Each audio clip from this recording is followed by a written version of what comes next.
Mira and Harper Audio present Paradise Valley, a novel by Robyn Carr, performed by Therese Plummer.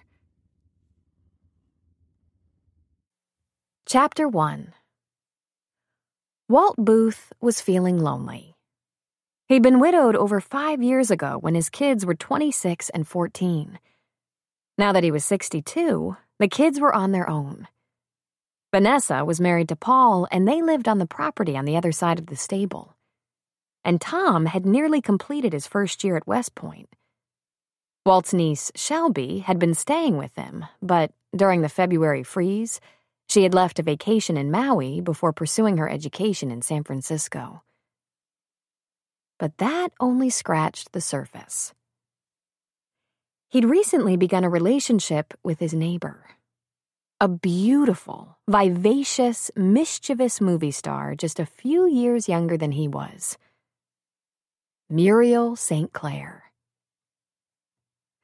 Their liaison was just getting interesting, just heating up, when she was lured back to Hollywood to make another film.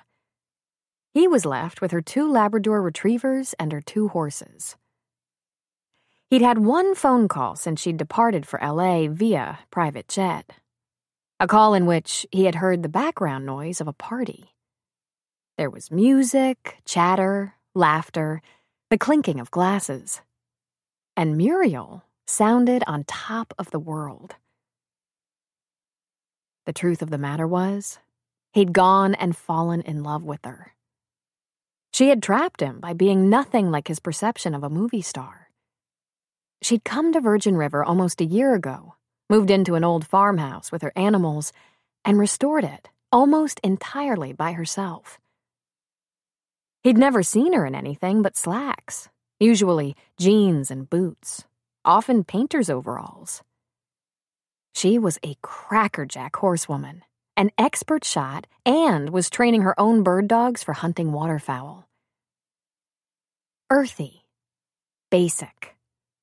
Yet her wit was sophisticated, and her beauty, natural and unforgettable.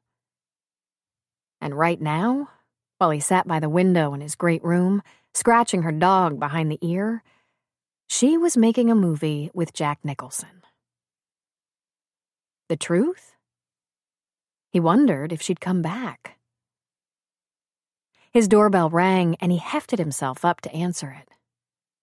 2 weeks ago, he'd felt like a 16-year-old boy, looking forward to seeing Muriel every day. Today, he felt old and short on time. He opened the door to Luke Reardon and frowned. This was just about the last person he'd like to see right now. Luke and Shelby had had a romance that didn't work out, which Walt suspected was her reason for leaving. "Morning, General," Luke said with a slight nod. "Got a minute?" "I guess," he said, standing back from the door. "Coffee?" "No, thanks, sir," Luke said, stepping into the house. "It's just that, well, I owe you an apology." "That's so?" Walt asked. He turned and walked back into the great room. The dogs spied Luke and immediately put the rush on him. Luce, the chocolate lab, sat in front of him politely, but her tail wagged so violently it sent her whole body into a quiver. While Buff, less than a year old, lost all control and just barreled into him, jumping up and headbutting for attention. "Buff, down," Walt admonished. It didn't do much good. The yellow lab was pretty much out of control where visitors were concerned. "Whoa," Luke laughed, grabbing the lab behind the ears and sitting him down. "Got yourself some company here. These are Muriel's dogs. She's out of town, and I'm taking care of them." "Out of town?" Luke asked, straightening. Walt sat in his chair and clicked the dogs back to his side by snapping his fingers. He didn't volunteer any more information about Muriel's whereabouts. With a lab on each side of him, he indicated the chair facing his. Take a seat, Reardon. I'm anxious to hear about this apology. Luke took his seat uneasily. General Booth, sir. I'm the reason Shelby left a little over 2 weeks ago. I apologize, sir. She had every reason to think her future wasn't secure with me, and she left. Walt settled back. Shelby was 25 to Luke's 38, and Walt had been concerned that his niece's involvement with this tough-edged Black Hawk pilot might end with her being hurt. How does that not surprise me? Walt said, churlishly. I let her go, sir. I thought she might be better off. I hated to think she'd bet everything on someone like me. Walt smirked. He couldn't have put it better himself. I should have just shot you, he said. I gave it serious thought. Luke couldn't suppress a huff of silent laughter. I figured you did, sir. Luke hadn't been out of the army quite long enough to relax about that rank thing. The general was a general till he died, and was accorded appropriate respect, even when he acted like a son of a bitch and threatened Luke's life. You should be apologizing to her, not me, Walt said. I've taken care of that, sir. Unbelievably, I'm forgiven. You talked to her? Yes, sir. She came back. She was pissed as hell, but I threw myself on her mercy, and she's given me another chance. I plan to do better this time. Walt's eyes had grown wide, and his bushy black eyebrows shot up high. She's back? Yes, sir. She said to tell you she'd be right over. She had something to take care of, and I wanted a word with you first. To apologize, Walt groused.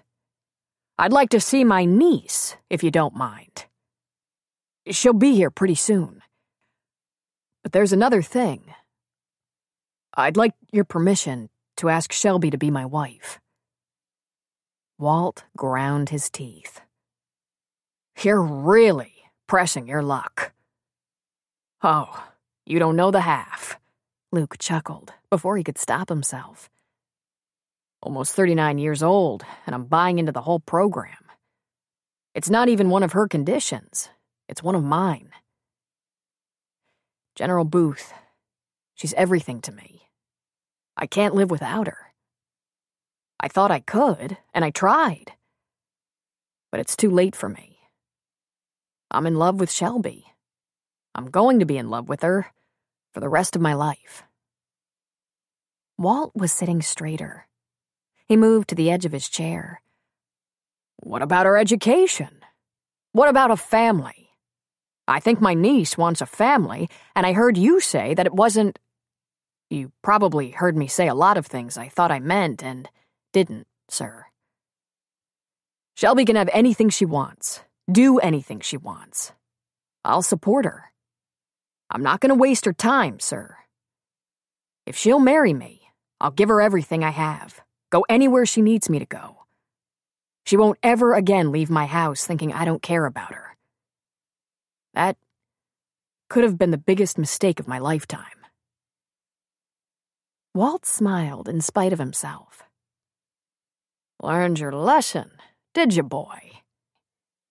Luke didn't mind so much being called a boy by this military icon, but the truth hit him pretty hard. Oh, man, he said, shaking his head. You have no idea. Walt leaned back. I like seeing you humbled a little bit, Reardon. What if I withhold my permission? Oh, I'll ask her anyway. I'll tell her you disapprove and ask her to overlook that. But I'd like to do this right, sir. I've made enough mistakes. I don't want to make one more. Walt hummed. I guess I can still be surprised. Sir? I didn't figure you for intelligence. Luke just shook his head. Well, this was no less than he deserved. He'd taken the general's niece into his bed, telling her he just wasn't the kind of man who could settle down. He used every rationalization he could think of to make that all right. But he knew all along that was going to be real tough for the general to swallow. He also knew if Shelby were his niece, he wouldn't have stood for it. Now Walt was obviously going to torture him for a while. Luke supposed it was his just due.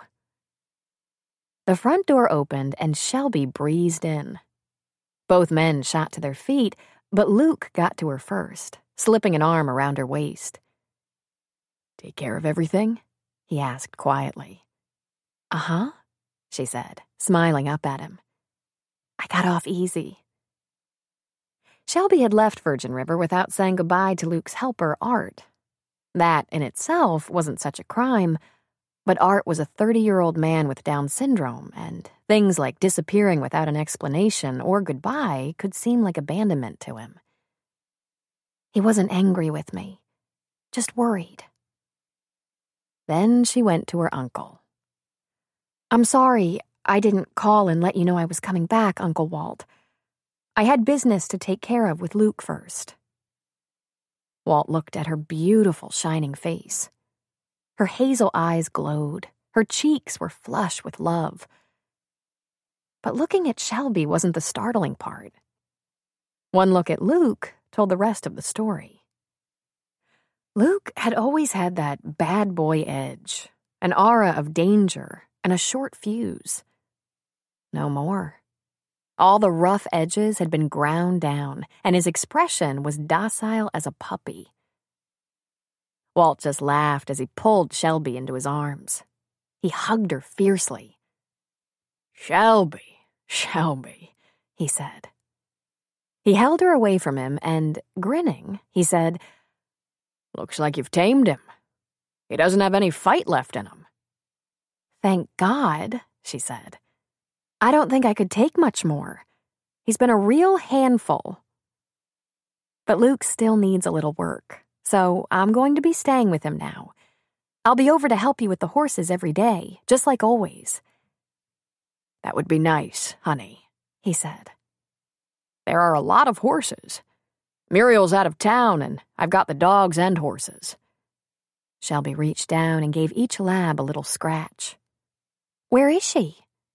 She's gone back to Hollywood for a while. Going to make a movie. Really? Shelby asked, grinning hugely, her eyes lighting up. Wow! How awesome! She would find that exciting news, Walt thought. He had told Muriel she had his devoted support in achieving everything her heart desired. But in fact, he wasn't feeling real supportive. He was feeling jealous and lonely and out of sorts. And this news about Shelby and Luke just added to his misery. He shook it off. Luke? He asked, looking at the man. When he had Luke's attention, Walt gave his chin a firm nod. And that was all it took to make Luke Reardon's eyes light up as though beacons shone from within. At 1 a.m., the phone rang next to Walt's bed. He thought first of Shelby. She'd thrown her lot in with Luke, and Walt hoped nothing had gone wrong. He thought next of Vanessa, Paul, and little Matt, his grandson. Young Tom crossed his mind, but a middle-of-the-night phone call from West Point was highly unlikely. "Walt?" came Muriel's voice before he could gather his wits and say hello. "Darling, I'm sorry. I know what time it is." Darling? Did she call him darling? Oh, those Hollywood types probably called everyone darling. "It's all right," he said sleepily. "Are you okay?" "Oh, I'm okay.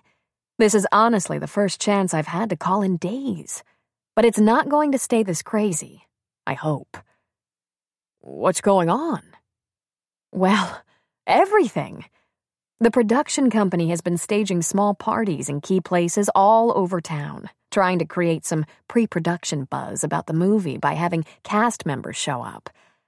I've been researching the character, spending some time with the writer, rehearsing lines they'll only rewrite the second I have them down, looking at wardrobe and set sketches with the production designer, and generally going out to lunch, drinks, dinner, drinks, and talking till midnight. Then I fall into bed and sleep like a dead woman till 5 a.m., when I get up and jump on the treadmill. He just shook his head in confusion. What's the treadmill got to do with anything? She laughed. I have to be in good shape, and I don't have the dogs or horses to help me do that. I hired my old trainer back to firm things up a bit. I know it doesn't sound like it, but I'm working my ass off. Well, stop going out for all those drinks and you'll feel better. I stick to club soda when I'm meeting with actors, producers, promoters, etc. They're not catching me with my pants down. He smiled and felt instant shame for having baited her like that. And pride. She was a consummate professional. He should have known that. That's my girl. Tell me what's going on there. Shelby came back, he said. Silence answered him. She did, Muriel finally asked in a shocked breath. Yes, ma'am. And apparently, Luke did enough groveling to satisfy her, because she's moved in with him. And this morning, he paid me a visit, asked my permission to propose. Get out of town! Did you grant it? No. I told him to go to hell. I should have just shot him. I told him that. Oh, you'd like me to believe you're that kind of bully, wouldn't you?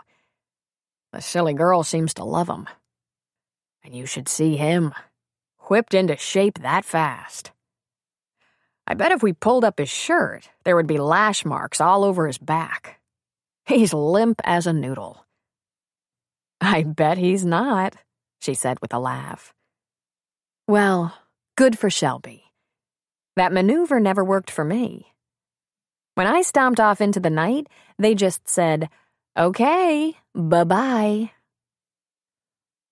What's Jack what's-his-name like? Are you ever going to say his last name? She asked with a deep sigh. No.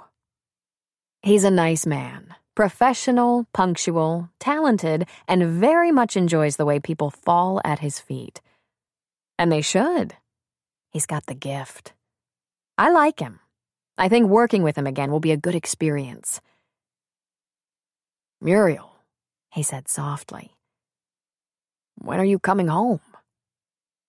Equally soft, she answered. I don't know, Walt. And yes, I miss you. Jack's Bar was the place in Virgin River where the locals gathered. Not that everyone was there every night, but you could always count on seeing a friend there. There was a military backbone to this community since Jack Sheridan, a Marine who'd done his 20, had opened the bar. Following him to the town was one of his best friends, John Middleton, known as Preacher, who was his partner and the cook at the bar. Next to arrive was Mike Valenzuela, who'd served with Jack in Iraq twice and was now the town constable. Walt's son-in-law, Paul, was one of Jack's boys from way back and had also served with him twice. Even Luke Reardon, being ex-Army, was welcomed into this brotherhood. It was the kind of place Walt felt he belonged. Since Muriel had left, he'd been going low profile, generally fixing himself a little dinner at home by himself. Since talking with her for a while last night, he was feeling a little more secure about things and decided on Jack's for dinner. In fact, he got there a bit early, before the dinner crowd. The TV perched high in the corner was on, so Jack and anyone who cared could keep up with the news, with the action in Iraq. Jack was toting his son David in the backpack while he served. General, he greeted. Good to see you, sir. Been a while. I guess it has, Walt said. hopping up on a stool. "What do you hear from Iraq?" "Rick writes at least every couple of weeks. He doesn't scare me, but CNN and Fox News make me shiver. There were just a couple of big bombings over there. Casualties on our side." Jack had a young protege who'd entered the Marine Corps at 18 and after a year of special training had deployed to Iraq. The boy was like a son to Jack. "You'll get a kick out of this, sir. I'm getting computer literate. Email is sometimes quick and easy for Rick when he's near a computer, and I don't want to miss out on anything. Preacher's been after me for years. He has the books on the computer. And of course, Mel needs one at home. So, I finally had a conversion." "Welcome aboard," Walt laughed. "I suppose you've been spending time with the neighbor lady." Jack put the General's preferred brew in front of him without being asked. "As a matter of fact, Muriel has left town for a while, and I'm taking care of the dogs and horses." Walt said this with a touch of pride. The studio contract had provided for help with her dogs on location and someone to stay at the farmhouse and take care of the horses. But Walt didn't want these valuable extensions of Muriel in the hands of strangers, and had asked her to trust him to do the job. "She's gone back to Hollywood to make a movie. I imagine she'll have long weekends here and there, but it'll probably be close to 6 months before they're done." "No kidding," Jack said. "I had no idea." "It was pretty sudden." "Must have been sudden." "Oh ho," Walt said, sipping his beer. "One minute she was considering a script she described as having possibilities for her if the right people were involved. The next minute, I was driving her to the airport." "Whoa." "My exact reaction," Walt said. "I've spoken with her a couple of times. She's hard at work. And the animals are fine." Jack smiled. "Gives you some time on your hands, then?" Walt just nodded. It was hard after all these years to regress. He'd forced himself to get used to living a single man's life after his wife died. In fact, he had never expected to find another woman to fill that space. But once Muriel had, it astonished him how quickly he got used to female companionship. And not just any companion, but a woman who seemed perfect for him. While she was here, riding, shooting, hunting, refurbishing her house, he realized they were made for each other. But the minute the call came from Hollywood, he began to think he'd been ridiculous to imagine they had anything in common.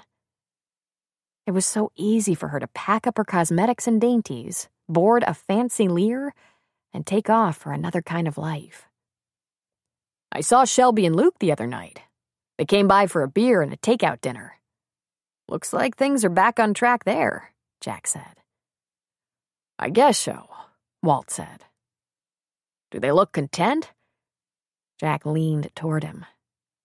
"In every sense of the word," he said. Then he laughed. "Took Luke lots longer to bite the dust than I gave him credit for." "I just want Shelby to be in good hands," Walt said. "Oh, General, there's no question about that. Luke gave up the fight." And he grinned. "He's all hers." "Better be," Walt growled. "I wouldn't mind shooting him." Jack laughed at him.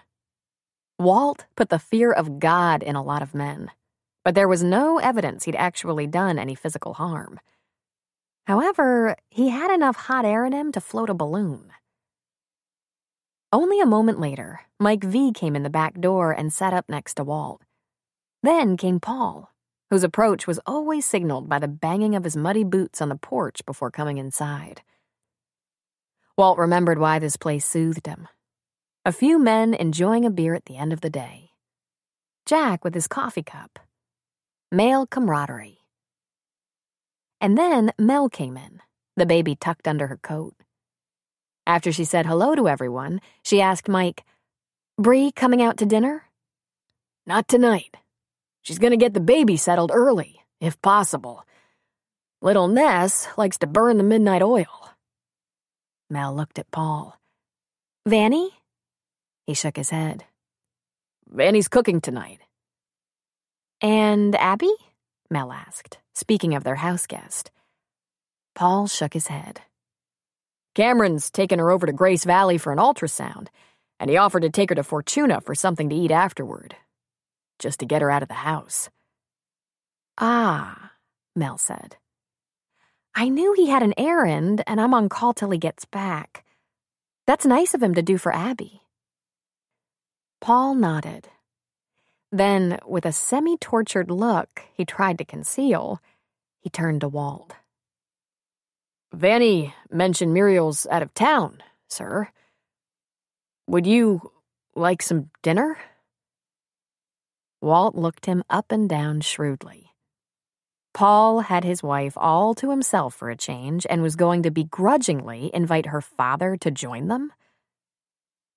"I don't think so, son. Though the deep sincerity of your offer touches me." Everyone laughed, but for an indignant Paul. "Aw, come on. I was really nice about that, sir. You were a peach," Walt said, knowing he was getting a little grumpy. "I'll just sit here and have dinner with Jack." "Where's Muriel, Walt?" Mel asked. He was tired of explaining about this, and it hadn't been all that long. "Making a movie," he said unhappily. "Really? How exciting! Since she was looking forward to a long break from that, it must be quite an important film." "Yeah, so she says. Jack, what's his name, is the star." Jack who?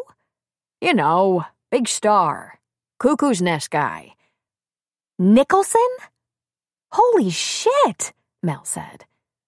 "Melinda, we were going to stop saying shit in front of the kids," Jack patiently reminded her, glancing over his shoulder toward David in the backpack. "Oh, shit, I forgot. But Walt, that's really something, isn't it? I mean, he's huge.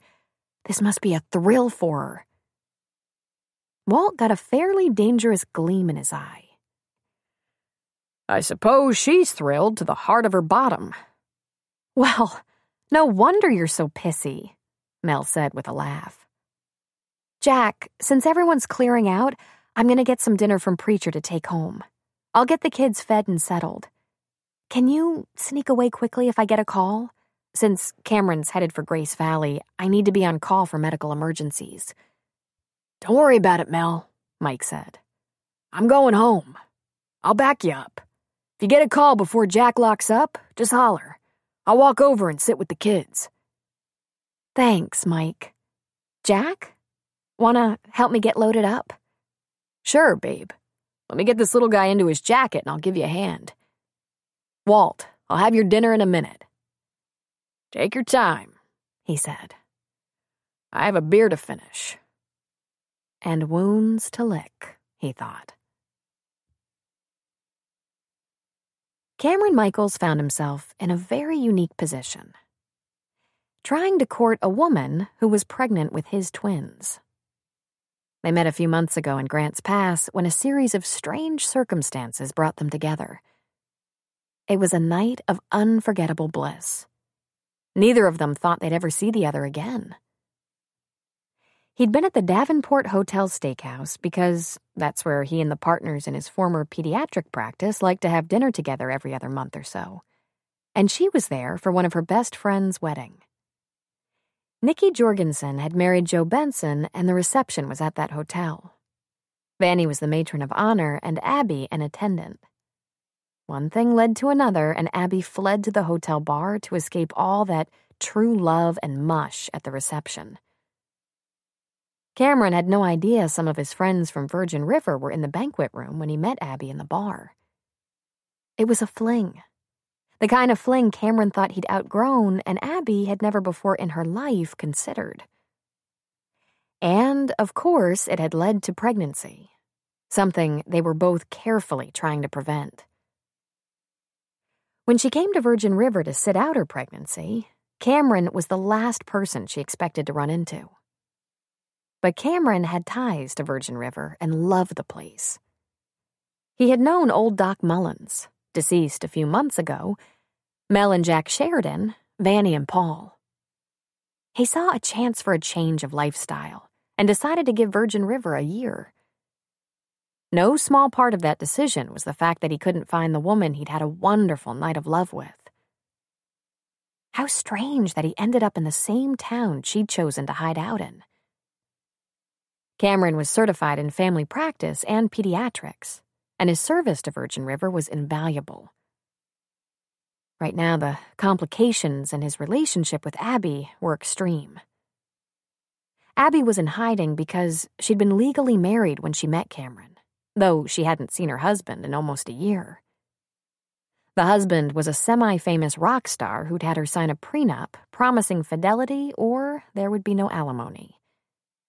When the divorce was final, he'd also left her with a hefty pile of credit card bills, and she needed his money to pay off his debts. If anyone found out she'd conceived the twins before the divorce was final, she'd be in a deep financial mess. Cameron was trying to take it nice and slow. Abby had lots of reasons to fear rushing into a serious relationship. The first time she did that, she ended up married to an unfaithful jerk who tied her up with a binding prenuptial agreement. The second time she'd thrown caution to the wind, she'd gotten pregnant. With twins.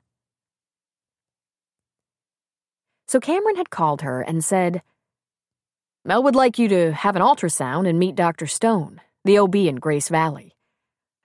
I thought maybe I could take you and then, if you'd like, we could have dinner in Fortuna. Something simple and quiet.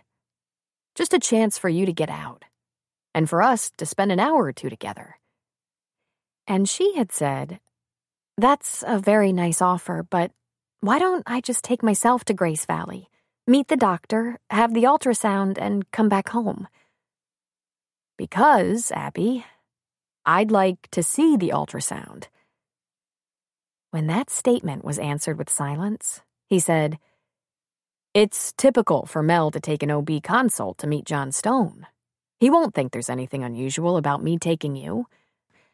This can be our secret as long as that's what you need. But really, we have to spend a little time together at some point.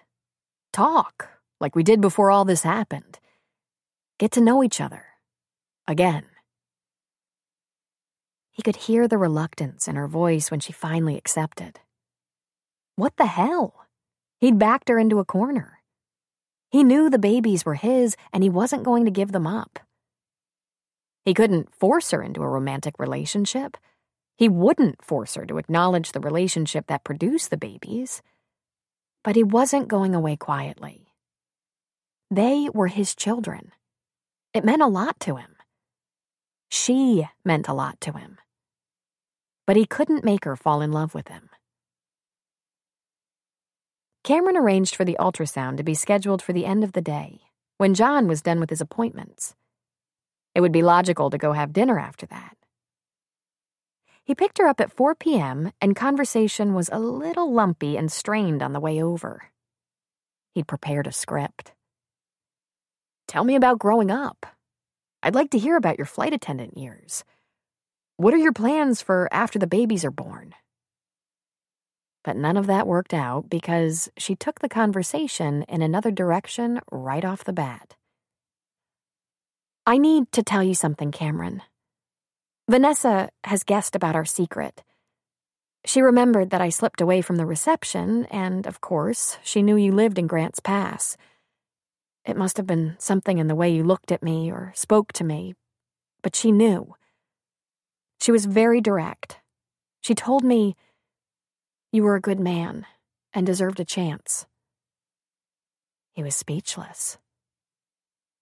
"God bless Vanessa," he finally said in a breath. "Yes, well, I trust her and I know she has good judgment, but that doesn't eliminate certain difficult facts. One, even though I slept with you, I don't really know you. We're probably highly incompatible. And 2, I'm still hung out to dry by a nasty little prenup. An unfair, diabolical prenup that was the closest thing to a swindle I know.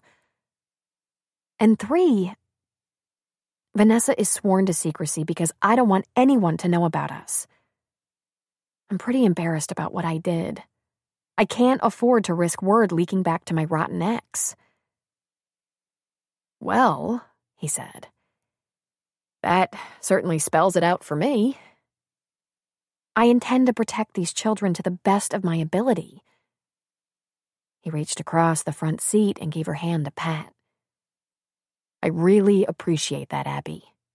That's courageous of you. She looked at him and saw that his eyes had grown very dark, almost navy blue, and dead serious. So do I. And from there, all the way to Grace Valley, they traveled in silence. John Stone was as cordial as he could possibly be, happy to see Cam and delighted to meet Abby.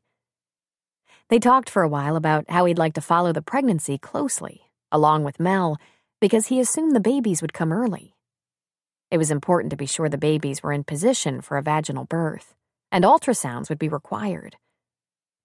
John didn't want her to be too far from a neonatal intensive care unit if they came too early, or if a C-section was required. He asked her to step up her appointments for caution's sake.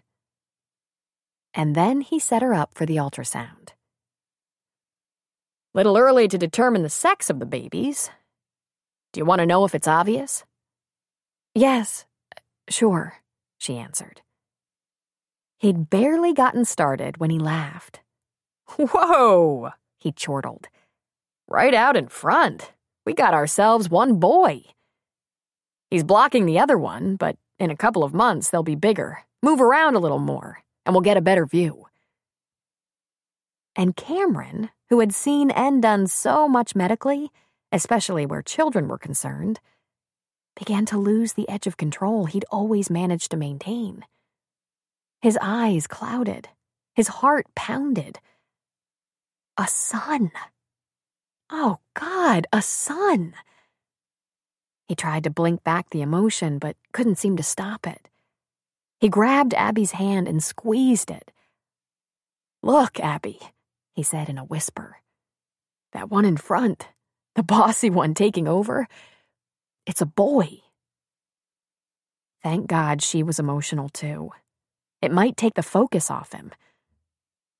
My God, she whispered. They look perfect, John said. And you're on target for July 2nd. But if we make 36 weeks, we're in good shape. They look good, Abby. He was poking her belly, trying to get them to move around, directing the wand to check their internal organs, their limbs, their skulls. I'm going to have Mel draw some blood, check for things like Down syndrome, spina bifida, a few other genetic abnormalities. But there's no reason for you to be less than completely optimistic. She looked up into Cam's eyes. He looked down into hers. Both of them had tears on their cheeks. Cameron gently wiped hers away. Oh boy, John said. Cameron looked up. Listen, John, whatever it is you think you might know, you don't know anything. Am I clear? Everything in this clinic is confidential, John said. Is there anything I can do to help? No, Abby and Cam said in unison. Well then, John said. You have at least one boy on the way, and my lips are sealed. But damn, those are some good-looking babies, he grinned. I can't wait. How about you? The first 10 minutes of the car ride from Grace Valley to Fortuna for dinner were silent but for the sound of Abby's completely irritated, shallow breathing. Finally, through clenched teeth, she said, I can't believe you did that. He knew exactly what he'd done. I was overwhelmed. No apology, no further explanation. And now Dr. Stone knows. So what? I'm the father. You gave me your word that you wouldn't divulge. You said it could be my secret as long as I wanted it to be. Vanessa knows. That's because she guessed. And John guessed when I got tears in my eyes at the sight of my son. It's my son. You're just a sperm donor who wanted a quick roll in the hay with some chick you met in a bar. Cameron drove a few hundred yards and then slowly pulled off to the side of the road. He turned the car around and headed back in the direction they'd come.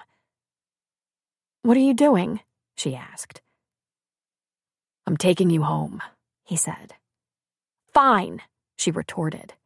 "That's fine with me." She crossed her arms over her chest and glared out the window into the deepening dusk. And it was a long, long ride back to Virgin River in silence. When Cameron got to Walt's property, he didn't go immediately down the road toward Vanny and Paul's. He stopped the car as the road veered around the back of the stable. He turned off the ignition and pivoted in the driver's seat, facing her.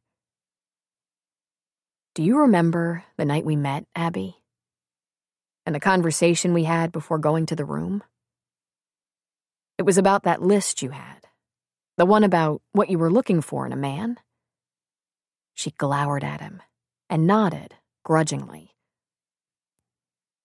"An important item was manners. You might want to remember that." "Listen, Cameron, you got me into this mess and—" "I had help," he said firmly. "Lots of help." "Just take me home, please," she said just as firmly. "In a minute. You need to listen to me now. Pay attention, Abby. If being considerate and accommodating isn't going to work with you, I can change my approach. Regardless what nasty twist you put on things, I never intended to be a sperm donor. Nor was it my idea that we never see each other again after that night we spent together.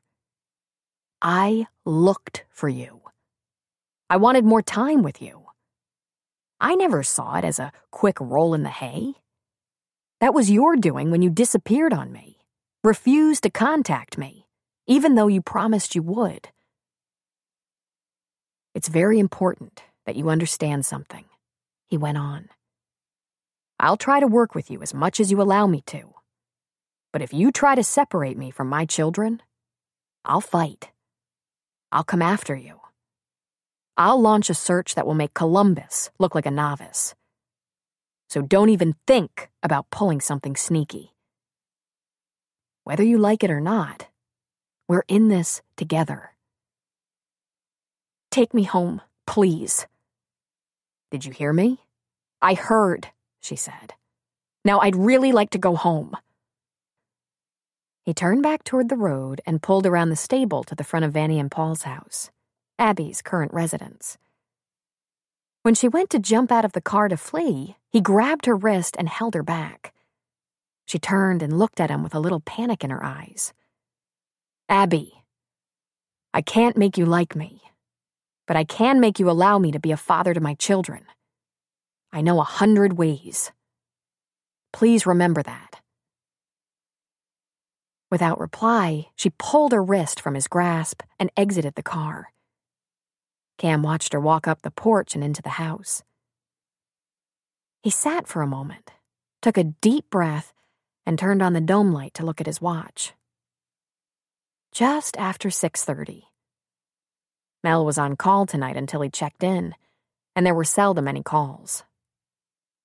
Doc Mullins had managed a 40-year practice on one whiskey at the end of the day, and Cam needed one. Bad. He turned around and headed for Jack's. Abby walked into Vanny's house and leaned her back against the closed front door. Vanny and Paul were in the great room, both of them on the floor with the baby. She looked at the scene of domestic tranquility and burst into tears. Paul and Vanny were both instantly on their feet, "Oh my God," Vanny said, rushing to her, Paul on her heels. "Was the ultrasound all right?" "Beautiful. Dr. Stone said they're perfect." "Why in the world are you crying?" "I had a fight with Cam," she said, tears running down her cheeks, her words caught in a sob. "Cam?" Paul asked, confused. "I was upset. He got all teary when he saw the ultrasound. One of them is for sure a boy. I hated that he got emotional in front of John Stone, and I lost my temper." "Oh, Abby." "He got emotional," Paul repeated, more confused. "Cameron?" "Vanny, I called him a sperm donor. I was so mean." "Oh, Abby." "Sperm donor?" Paul said, totally lost. "He laid it out for me, very seriously, angrily. He's not getting out of my way on this. He's gonna be a problem, as if I don't have enough problems." She leaned toward Vanny and wept on her shoulder. "He said he can't make me like him, but he won't let me take the babies away from him." "Like him?" Paul said. "Babies? What the hell's going on here?" Vanny looked over her shoulder at Paul. "Cameron's the father. Don't tell anyone." "Please don't tell anyone," Abby stressed tearfully. Paul was quiet for a long moment while Vanny just held Abby, comforting her. Finally, he found his voice. "Are you fucking kidding me?" "I didn't mean to be so hostile," Abby wept. "Maybe it's pregnancy." "Sure it is, honey," Vanny comforted. "Wait a minute," Paul attempted. "Wait a minute here." "Long story, Paul," Vanny said. "Just don't tell anyone. I'll explain later, okay?" "But I thought they just met," Paul said. "Obviously, they didn't just meet. Don't be a dimwit. I'll tell you about it later after Abby gets calmed down." Paul turned away from them and went to pick little Matt up from the floor where he played. "Must be a long story," he muttered. "Very, very long. Say, about 5 months long?"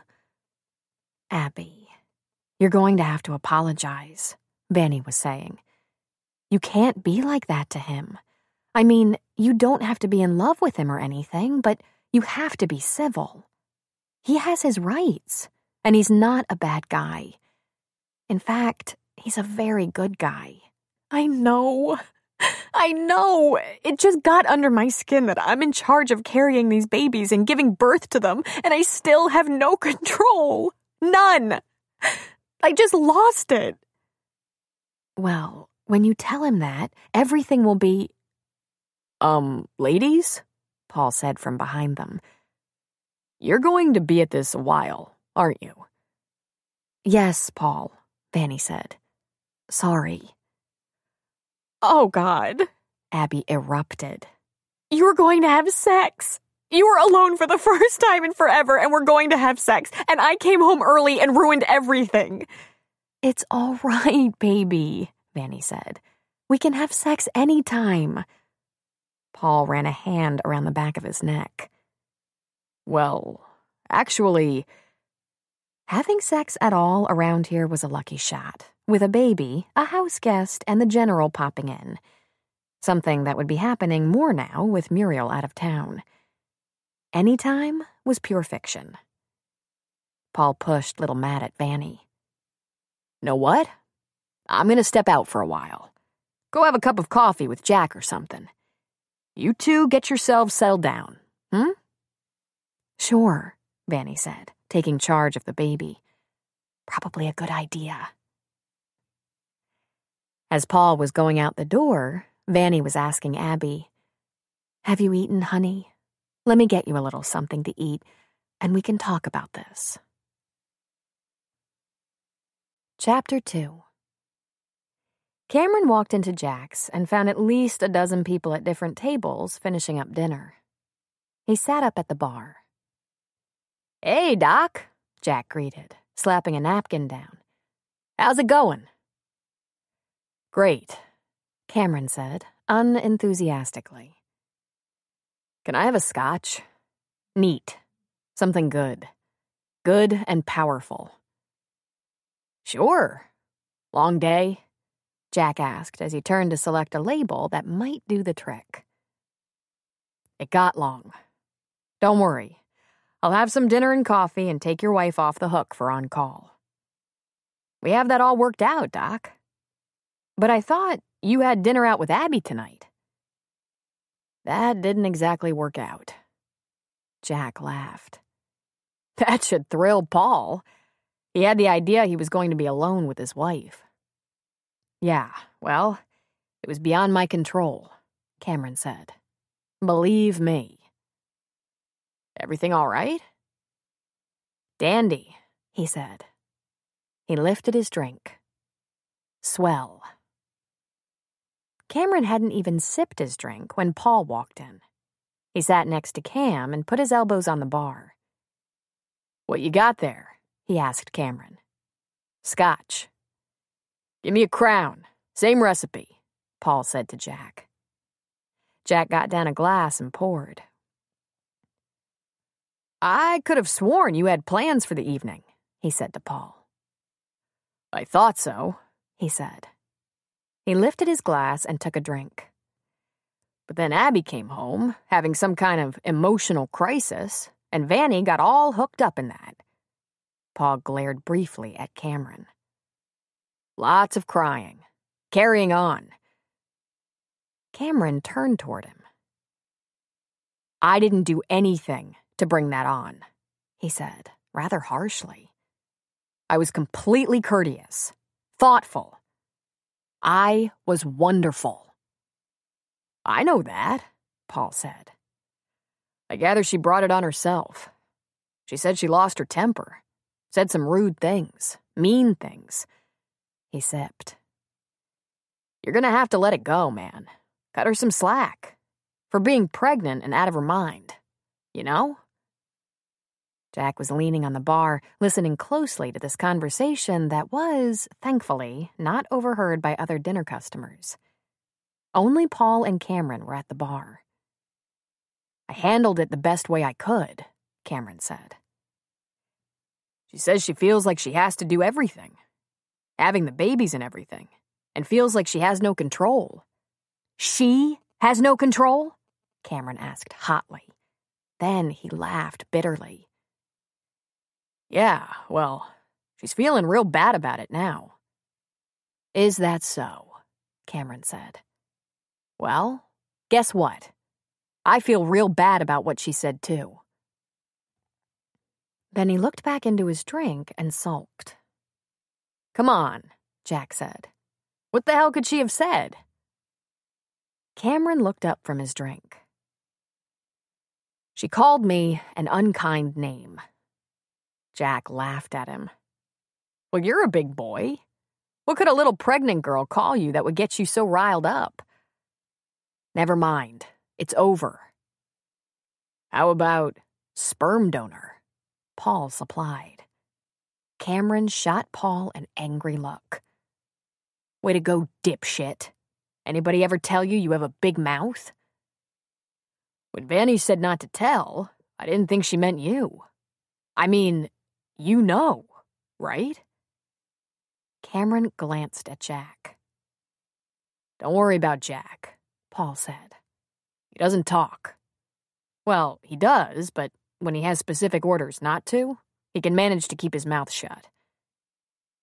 Then Jack, caution, drawing every word, said, "Now, why in the world would she say something like that to you?"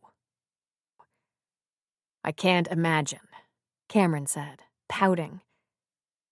"Well, if it makes you feel any better about things, Vanessa called me a dimwit for asking just about the same question."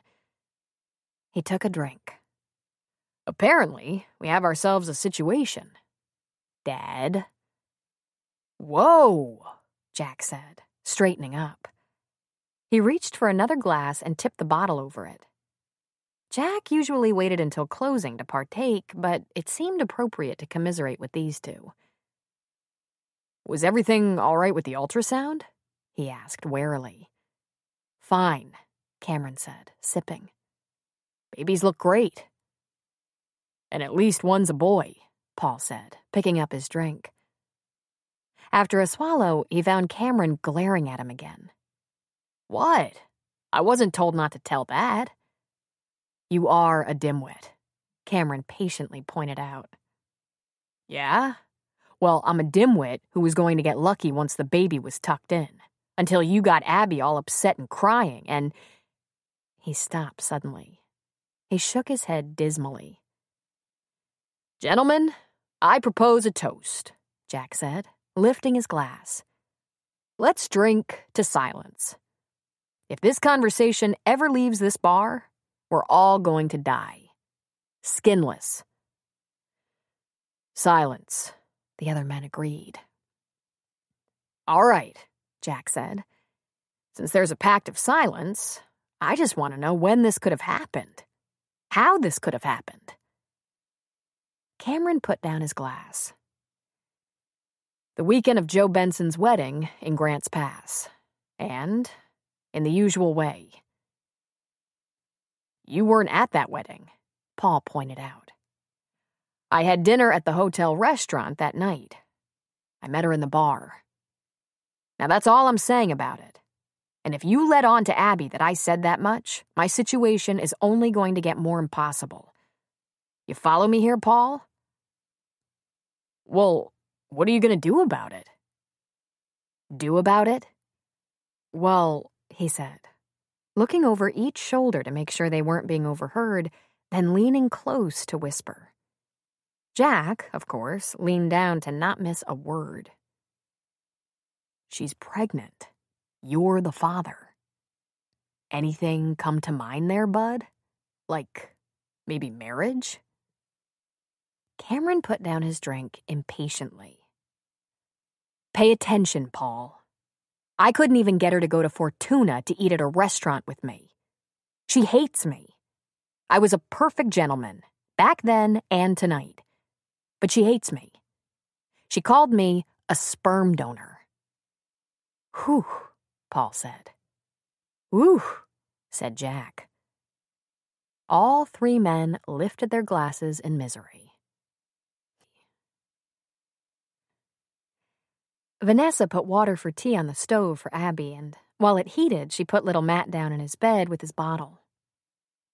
When she got back to the kitchen, Abby was blowing her nose, wiping her eyes. While Vanny let the tea steep, she put some leftover roast beef, potatoes, and carrots on a plate and warmed it in the microwave. She put the tea in front of her friend and left the dinner in the microwave. Vanny pulled herself a beer out of the refrigerator and sat down opposite Abby. "Done crying yet?" she asked. Abby nodded. "I'm sorry. I don't know what's wrong with me." "Well, I do. My emotions were so crazy when I was pregnant, I don't know how anyone could stand to be around me. I was a complete wreck." "I should be so ashamed," Abby said with a sniff. "You had it so much worse." "That has nothing to do with it," Vanny said. "You've got a good bit of stress right now. Between being unmarried and having all those bills and that horrible prenup. It's small wonder you're a bit reactive." Abby blew her nose. "I complain about having no control, then I lose control. It makes no sense." "Abby, I'm not known for wisdom. I'm best known for having the worst goddamn temper." Direct quote from my husband, who has no temper at all. "I want you to know, I'll stand by you and support you no matter what your next move is. But here's what I think you should do. I think you should go to the clinic first thing in the morning and apologize to Cameron. I think you should have a frank talk with him about how you two are going to manage parenting these children. You two only have to make one commitment. That's to them. This can't go on. You're not going to let them go, and neither is he. You have to find a way to work together, whether you're friends or not. But so much better if you're friends. For them, huh? It just makes me so furious, Abby got out, another tear rolling down her cheek. What makes you so furious? That he ended up here. That he found me out. That now, in addition to everything else, I have to find a way to deal with him. I just wanted to have my babies, take them to my mother's, and get on with my life. Yeah? Well, Abby, you have no right. Abby looked up, eyes wide and glassy, a tissue scrunched in her hand. Listen, I told you I knew Cameron before Paul finally stepped up to the plate and told me how he felt about me. Well, I can't say I knew him all that well back then. We had 2 very platonic dates. But we did a lot of talking, and I learned that he really expected he'd be married with a family by now. He wanted a wife, children. He loves kids so much that he did a second residency in pediatrics. Yeah, I know all that, Abby. Just listen to me. We've been good friends for a long time, you and me. We flew together, partied together, cried over the miserable losers we'd hooked our hearts on together. When I think of some of the jackasses we thought we could turn into husbands, God, it makes me shudder. As your friend, I can be honest with you. And as my friend, you owe it to me to hear me out. Abby, you have no right. You have as much responsibility as he does for this situation you're in. And he has as much right as you to be a parent here. I think it would have been a tragedy for Cameron if you'd succeeded in disappearing with his children. He deserves to be able to tell his family he's going to be a father. His mother deserves to know she's going to be a grandmother. It might be complicated and imperfect, but I bet it's one of the best things in his life right now. I think that if a problem arises in working this out so you can parent your children together, the problem will be you, not him. Abby was speechless for a moment. Wow, she finally said. That's harsh, I know. But Abby, that's the truth as I see it. You don't have to marry him. You don't have to love him. But you do have to let him be a father to his children. He hasn't done anything wrong. He doesn't deserve your rage. Kid Crawford, your sleazy ex-husband, you go ahead and hate him if you want. But I can't sit quiet while you punish Cameron. He's a good soul. And if he hadn't turned up here, running into you by the sheerest accident, I would consider it your responsibility to find him and tell him the truth. Abby leaned across the table toward Vanessa. Listen, she said pleadingly. Are you sure you'd be so sane and logical if you were in this mess? Eventually, Vanny said easily. It might be hard to get to sane and logical, but I'm not worried. You'll eventually get there yourself. Because Cameron won't ever do anything to hurt you. You'll at least share parenting, and he's so great with children. He'll be a wonderful father. Do you have any idea how many women wish they had parenting partners that wonderful? Get it together, Abby. You're stuck with this, and it's not a bad deal to be stuck with. What if they were Kid Crawford's babies?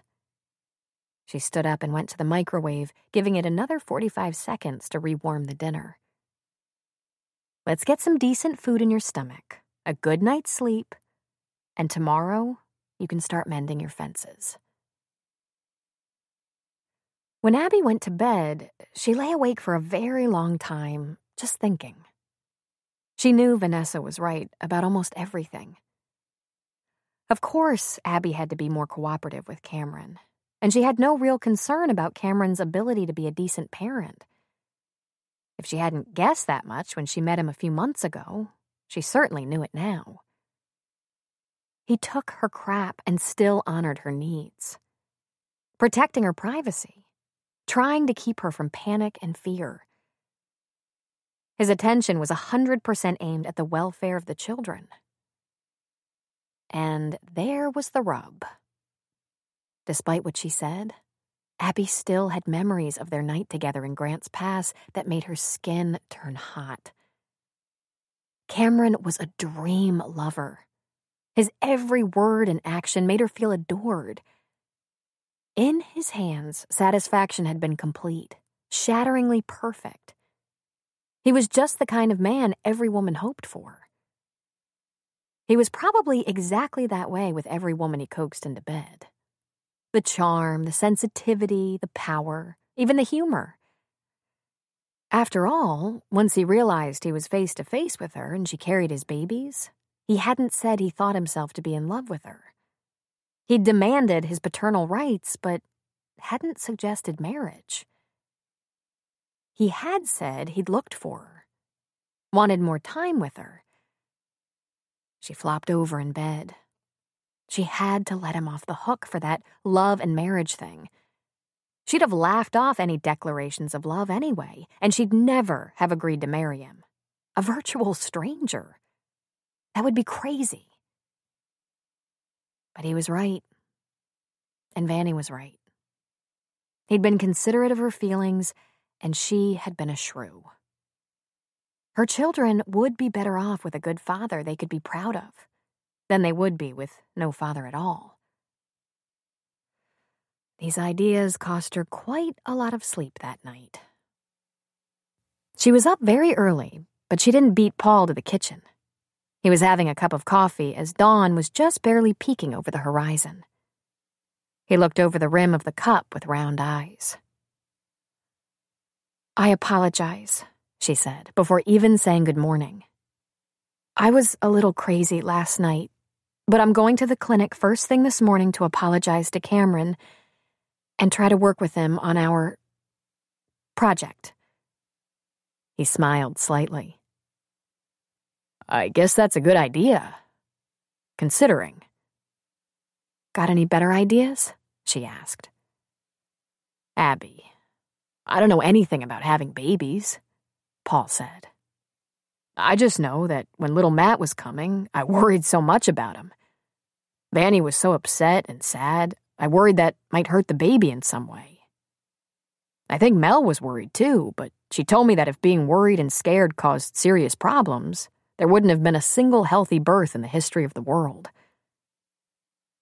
I just wish you could be happy." He cleared his throat. "I bet Cameron's on your side. Bet he wishes that too." She tilted her head and just smiled at him. "You're right. I have to work on that. After all, I have some problems, but they're under control at the moment. And I'm going to move forward with Cameron. If he doesn't hate me too much." "Oh, he doesn't." She shot him a questioning look. "I'm sure he doesn't," he amended. He smiled lamely. "I wish I could have a good, strong cup of coffee," Abby said, looking jealously at Paul's big mug. He laughed at her. "See? That by itself could make you cranky. All the things you give up to be a good mother." Vanessa was barely up with the baby when Abby was shrugging into her coat to leave the house. She thought if she got to the clinic before they opened, she could have a word with Cameron in private. She wasn't sure what that word was going to be, besides, sorry. She had to bang on the door more than once, and finally she saw a shadow approaching. She glanced at her watch. It was only 7:30, and they weren't due to open for business till 9.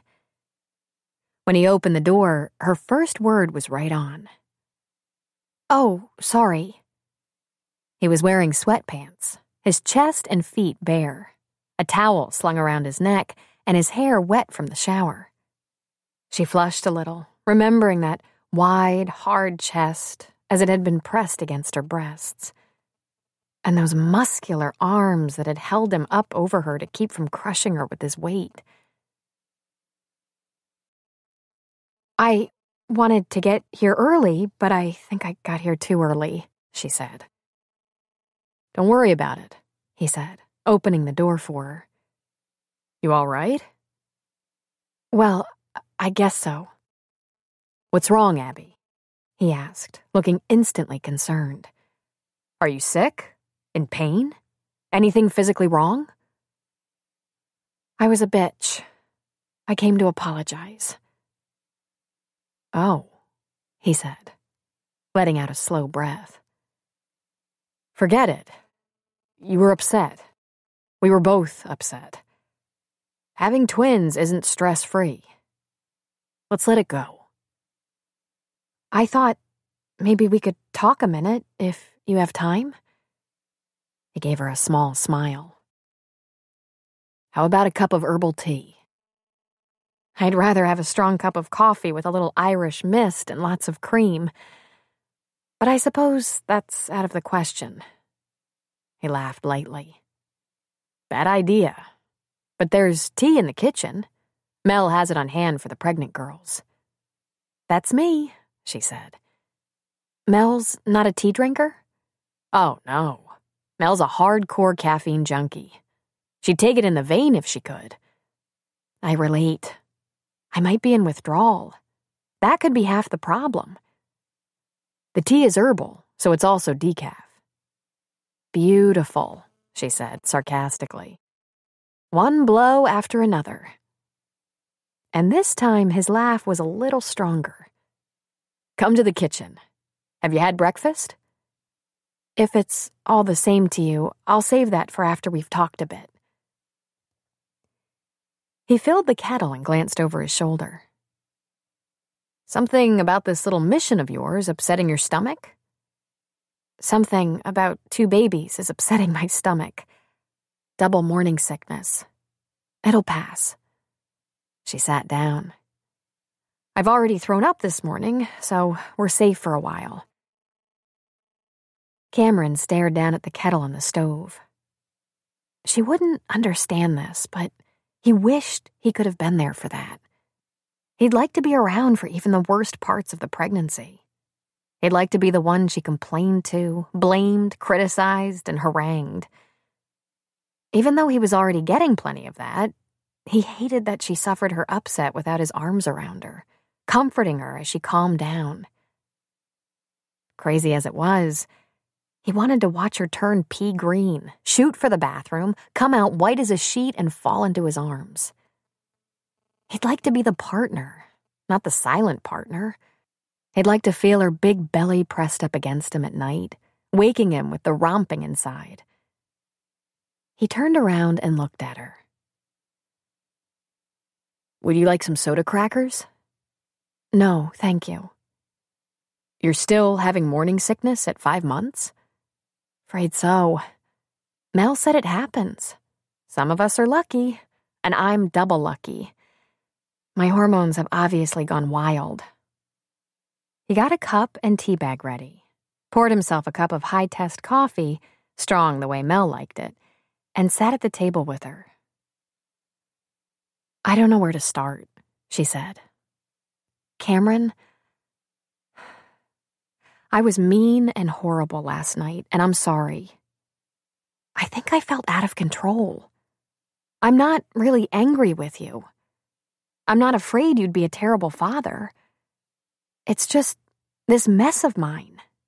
I'd like to keep you out of it. I'd like to keep the babies out of it. I understand. That night, the night this happened, she took a breath. I was upset, depressed, didn't know which way to turn. I never meant for something like that to happen. I shouldn't have let it happen. It's all my fault. Abby, there's no fault, he said. He reached for her hand, but the tea kettle whistled and he pulled back. He stood and fixed up her tea, bringing it to her. He got a spoon, cream, and sugar. Then he sat down again while she dunked the tea bag. Listen, it wasn't about fault. We're adults. We were adults that night, and it wasn't a bad night. It was nice. It was a mistake, she said. That isn't the way I get to know men. I know that. It isn't the way I get to know women either, he said. We deserve a second chance. She sighed. Which is the point. Vanny sat me down last night. She gave me a stern talking to. If we're both going to be parents, we have to at least get along. I can't treat you like the enemy. You've been nothing but nice to me. I guess I just don't know how to go about that. The getting along part. The part where you get to be the father without anyone knowing you're the father. We should have just talked about it. Because I have some ideas about that. Her eyes shot open wide. You do? I do, he said. She leaned her chin on her hand. I can't wait to hear this. First of all, we don't have to explain anything to anyone ever. There's the starting point. We can be friendly now without any suspicion. We can see each other casually, become friends. Abby, you're a beautiful, sexy, funny woman.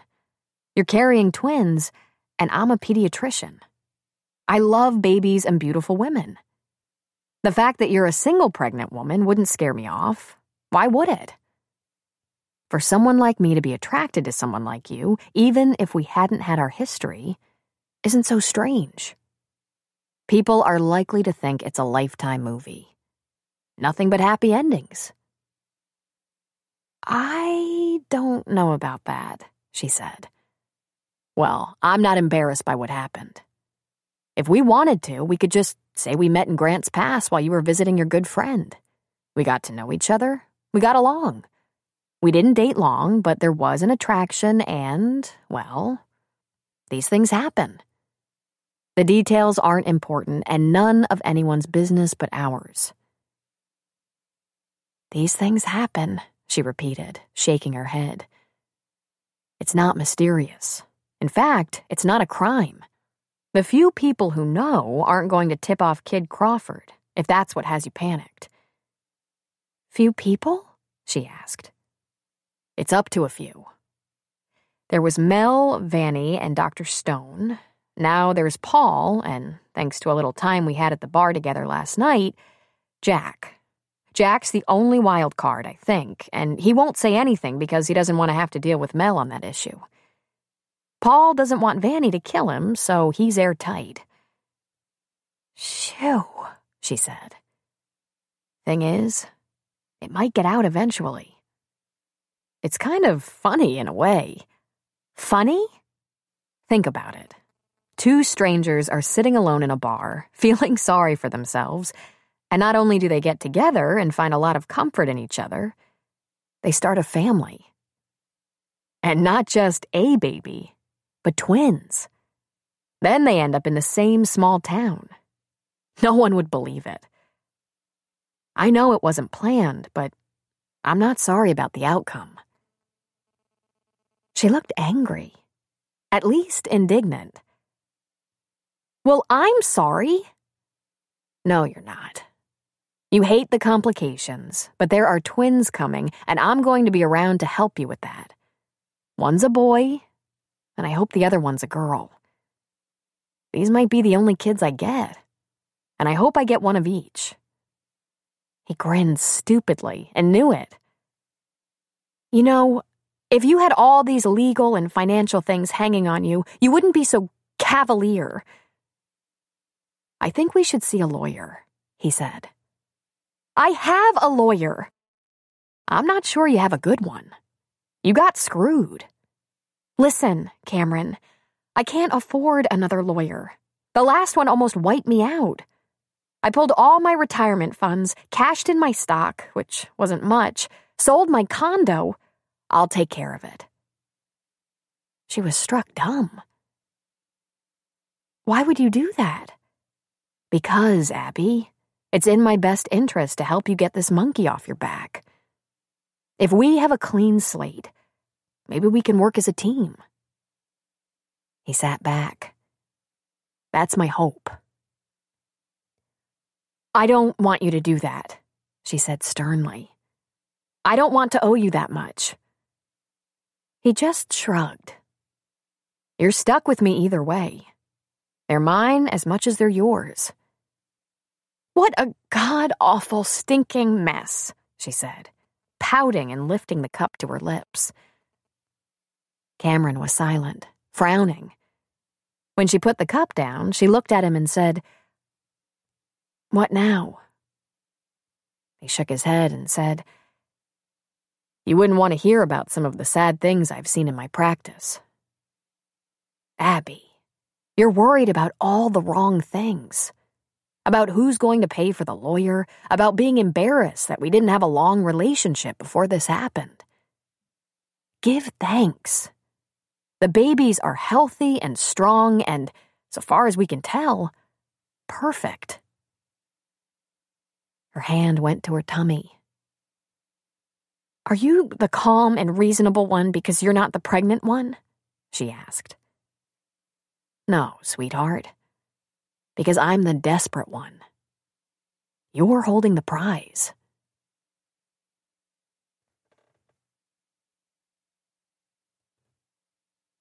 By the time Jack got home at the end of a long day, the children were asleep and Mel was on the computer. He kissed her, then went to the kitchen and looked through the mail. He found a letter from Rick. Since the boy was 13, Jack had looked out for him, tried to help him into manhood with strength and courage, with goodness. It was with a combination of pride and trepidation that he had sent him off to the Marine Corps at the age of 18. It was Rick's decision, 100%.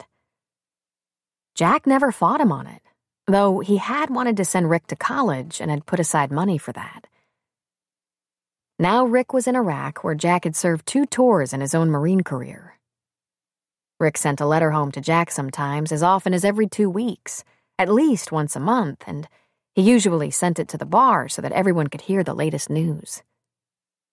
He also wrote to his grandmother, who was his only family, and his girl, Liz, who lived in Eureka. But this letter hadn't gone to the bar. Jack ripped it open at once. Dear Jack, God, I'm sorry to do this to you. I gotta get this out. And I don't want my grandma or Liz upset. But you know about this stuff.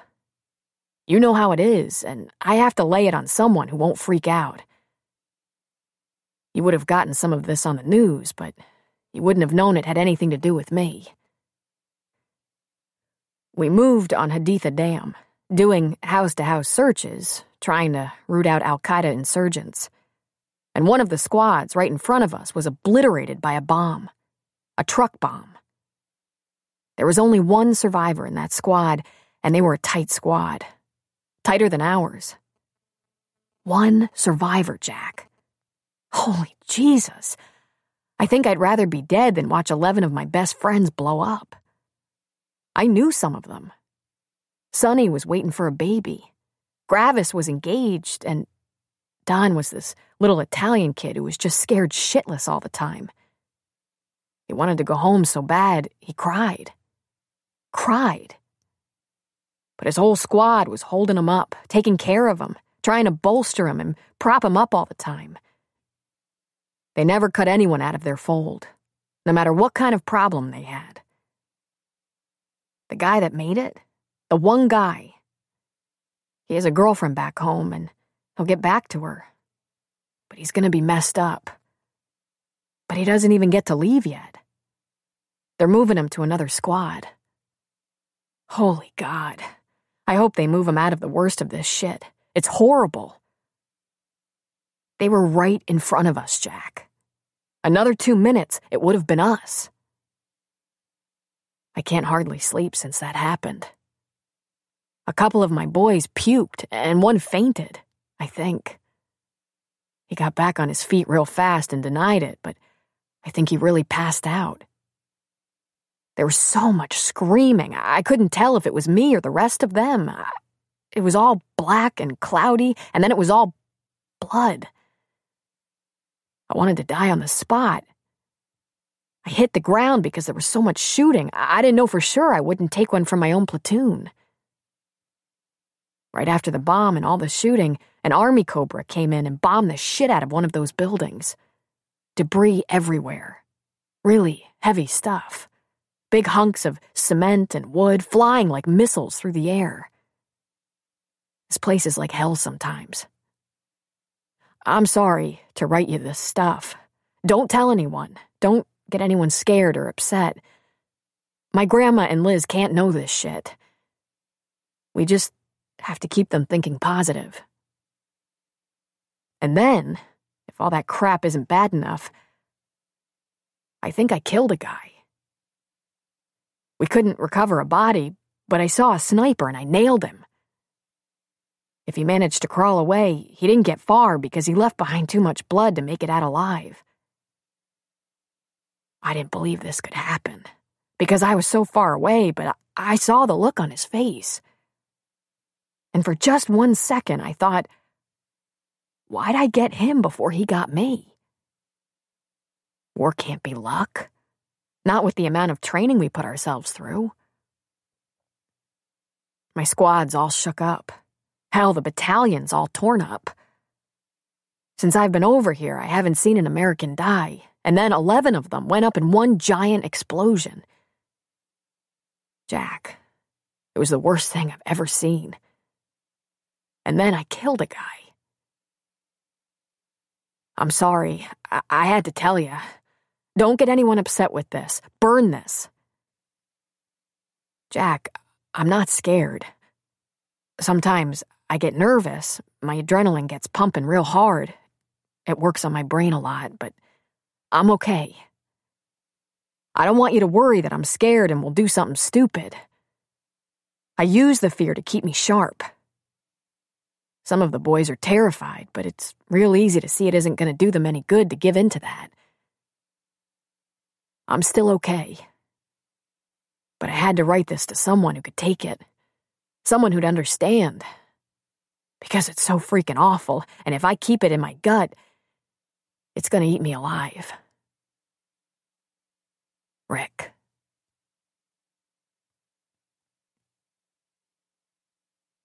Jack's hands shook as he read, and reread.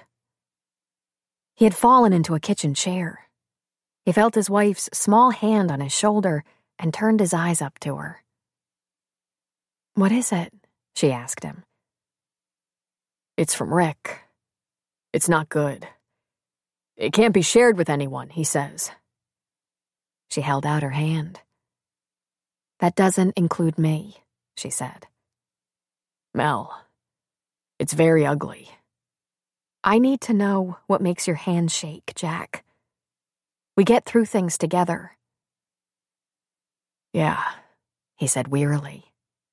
He handed her the letter. Let her read. Before she got to the end, tears were running down her cheeks. "Dear God in heaven," she whispered. "Our poor boy. God, all the poor boys." Jack was up until 3 a.m, writing to Rick, telling him he could send any kind of letter he wanted. Jack would always be there to read it. He wrote anything he could think of to pump him up, tell him how proud he was, how completely sure he was going to make all the right decisions. He praised him for his ability to empathize with his boys, the ones who survived, the ones who were having a hard time. And he wrote, "Yeah, buddy, we've all seen some bad stuff. When you're home, you'll better appreciate all the good stuff. I swear to God." And then Jack went back to his previous practice of writing a letter a day to Rick. Anything to keep him going. Keep him positive. A few days later, at about 4 p.m, before the dinner crowd showed up and the bar was quiet, she came in. Liz, Rick's girl. She stood just inside the door and smiled at Jack. Jack smiled back. What irony that she should turn up just a few days after Jack had received that letter. the one that threatened to rob him of any hope for a good night's sleep till he had his boy home. The first time he'd seen Liz, she had been a 14-year-old hottie. She wore tight tops, skirts the size of napkins, high-heeled boots, and heavy, dramatic makeup. His boy Rick went right over the edge. Despite all Jack's counseling, Rick ended up in trouble with the girl. He just didn't get that condom out of his pocket in time. The next time Jack saw Liz, she had been so different. She actually looked younger than the first time. A pregnant child. A little girl of 15, with no makeup, dressed in jeans and a sweatshirt pulled over her pregnant tummy, her hair pulled back in a childish ponytail. And that was the real Liz, the girl Ricky loved and stood by. That was the girl who got him in so much trouble at school while he made himself late to every class, making sure he got her past the sniggering girls in the hallway and into her classroom. Rick never once complained. He wanted nothing so much as to do right by her. Jack had been so proud of the way the boy stuck with her, protected her, was there for her through everything. Then their baby had been stillborn. A tragedy, a horrible way for these kids to grow up. But they'd been so strong, so brave. And this was what Liz had become. A beautiful young woman, almost 18. She was so lovely it almost took his breath away. Her hair was long, light brown with blonde highlights, her eyes sparkling. She still wore daringly tight clothes, but she'd started adding tasteful elements, like today's tan suede jacket. She wasn't the showy, seductive nymphette anymore. And her makeup was light, only enhancing her natural beauty, rather than making her look like a too-young hooker, thank God. She walked up to the bar, jumped up on a stool, and leaned toward him to give him a friendly peck on the cheek. "How are you?" she asked. "Never mind me. How about you?" "Good. I graduate in June. I have straight A's. Rick will be happy about that." "Are you happy about that?" he asked with a laugh. "I'm very proud of it. I didn't think I could do it." "But are you doing it for Rick?" "Well, I was," she said with a nod. "But I have to admit, I like the feeling. School was so easy for Ricky. He always got straight A's without hardly trying. I'd like to think I'm almost as smart as he is, even if I do have to work at it real hard." She smiled at Jack. "But I signed up for community college in the fall." "Good for you. Nothing wrong with hard work. If it's any comfort, it never came easy to me either. Any idea what you'd like to be when you grow up?" "None whatsoever. Well, I know some things. I know I want to be with Rick. When he's ready." She sighed. "Jack, sometimes I miss him so much." "Me too, kiddo. What do you hear from him these days?" he asked, praying she wouldn't ask him the same question. "I got a letter last week. I think he's having a hard time. He won't tell me anything bad, but there's a certain something. I can't describe it. It's like he's having trouble writing things down, and he keeps repeating the same things over and over. I just hope he's all right." "Lizzie, men who serve, even when they're not real close to the action, tend to bring home some issues with them. Know what I mean, honey?" "I know." She dropped her gaze briefly. "I'm trying to read about it, but it's scary." "There are groups, Liz. Military spouses who get together to support each other. You could check it out." "Oh, I couldn't. Jack, I'm not a wife. They wouldn't—" He smiled. "Bet they would. You're not the only girlfriend waiting for her guy to come home. If you think it could help you understand some things, you should give it a shot." "Do you think that would make it easier for Rick?" she asked. Nothing is going to make this easier, Jack thought. But he didn't say it. He smiled. "Maybe, The point is, if it helps you, it might end up helping him. Why not at least ask? If you can find a group in your area. I guess I could check. Does it cost anything? He frowned. I doubt it. Why, is that a problem? I'm saving every penny Aunt Connie pays me for helping in the store. When Rick gets his R&R, I want to meet him. I'll go anywhere. I got a passport. Jack was momentarily stunned. That had never occurred to him. That Rick would spend his leave anywhere but Virgin River, and that Liz would travel to see him. The shock must have shown on his face because she smiled. I've never been anywhere, she said quietly. Anywhere at all. This is kind of a big step. Bigger than spending nights with him at his grandma's house? Bigger than having a baby with him? Than promising I'll love him forever? Come on, Jack, she laughed. By now you should be used to this. We're not giving each other up. Jack smiled at her, but he was thinking, all I want in this world is for everything to work out for you two now. You've earned it. Burying a baby, going to war, being left behind. You've gone through things some couples married 20 years haven't gone through, and held it together. God, no one deserves it more. But he said, Liz, things usually work out the way they're supposed to. You need to have faith and think positive.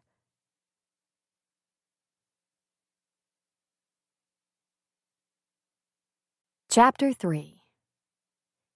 Since moving part of his family's construction company to Virgin River, business had been good for Paul Haggerty. He was working on a new construction, a 4,500 square foot house for a couple from Arizona. It would be their second home. The people were obviously stinking rich. He'd snagged the job out from under the local contractors by promising to deliver the finished home ahead of schedule. With the reputation of his family's company in Grants Pass, plus a little tour of a couple of his completed properties, it was a quick contract. In addition to getting the job, he'd convinced them to talk to Joe Benson, his best friend and architect from Grants Pass, about a design. Now he had to deliver. He had a couple of houses and 3 renovations in production. But business was only as good as his crews. He'd hired some solid, skilled people, and when someone messed up, didn't show for work, or couldn't follow orders, he didn't screw around. They were gone. Which meant the hiring and firing was a continual process. He kept his office in a construction trailer at the big home site. That was the project that was taking the most time. The weather was warming up a little, but it was still brisk in the mountains in March. He looked up from the schedule on his clipboard to see a man walking toward him, holding a folded newspaper. Another job applicant. Well, good. With any luck, he'd be hireable. The man was good-sized and appeared strong. He wore an odd-looking cowboy hat, jeans, denim jacket, and boots, looking so much like everyone else up here in the mountains. He was clean-shaven and his clothes appeared to be fresh. Paul took that as a positive sign. When he got up in front of Paul, he stopped and said, "Hi, I'm looking for the boss at Haggerty Construction." Paul put out his hand. "Paul Haggerty, how you doing?" The man accepted the shake. "Dan Brady. Good. You?" "Excellent. What can I do for you?" "You advertised for a drywall man and painter. That spot filled yet?" "I can always use help with that, if you have what I need. Let me get you an application." Paul turned away to go into the trailer. "Mr. Haggerty," Dan said, stopping him. Paul turned. He was used to being in charge, but he didn't think he'd ever get used to being called Mr. by a man his age or older. "I don't want to waste your time or mine. I served some felony time. If that's going to stop you cold, let's not go through the routine." "For what?" Paul asked. "Farming the wrong produce, you might say." "Anything else on your sheet?" Paul asked. "Yeah, I turned myself in." "Any other arrests? Of any kind? Even misdemeanor?" "That's it. Isn't that about enough?" Paul didn't respond or react. He'd keep secret the fact that he'd feel better hiring a pot grower than someone who'd had a bunch of DUIs. One thing that could really mess up the works and get people hurt was drinking on the job. "Do you have a parole or probation officer you report to?" Paul asked. "I do," he said. "Parole. I was released early, if that matters." "How long have you been out?" "Not long. 6 weeks. I checked in with the family and relocated." "Why here?" Paul wondered aloud. "Because Virgin River is known for discouraging marijuana growing." "Well, Dan, my business isn't limited to Virgin River. There's lots of work around these mountains, and I'm willing to take any good bid if I have the crews to cover it. There could be a job in a place that caters to illegal growing, like Clear River. That gonna be a problem for you? Or for me?" Dan grinned. "Old acquaintances of mine aren't likely to be doing honest work. I think it'll be all right." Then he shook his head. "One of them might order up a big house, however. I just hope not." Paul laughed in spite of himself. He wasn't going to be doing business in cash. If that ever came up, they'd have to use a bank, and growers didn't like banks. "Then the next step is your application. I'd like to see what you've done in construction.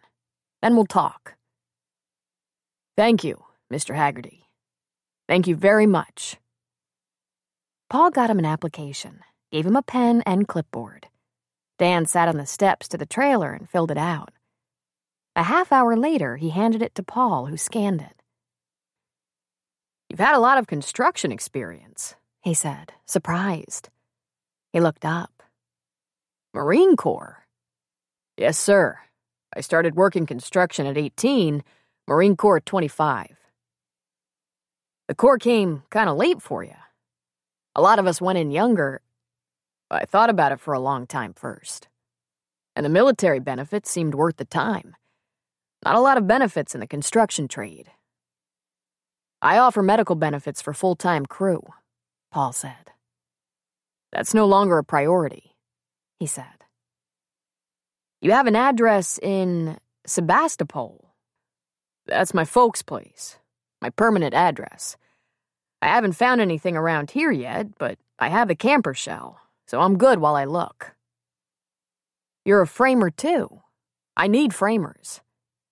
"I could probably do it, but I have an unsteady leg. Since Iraq. I do a lot of other things that don't go 15 feet off the ground, and that would probably keep your workman's comp manageable." Paul pondered the application for a good 2 minutes. The guy looked real good on paper.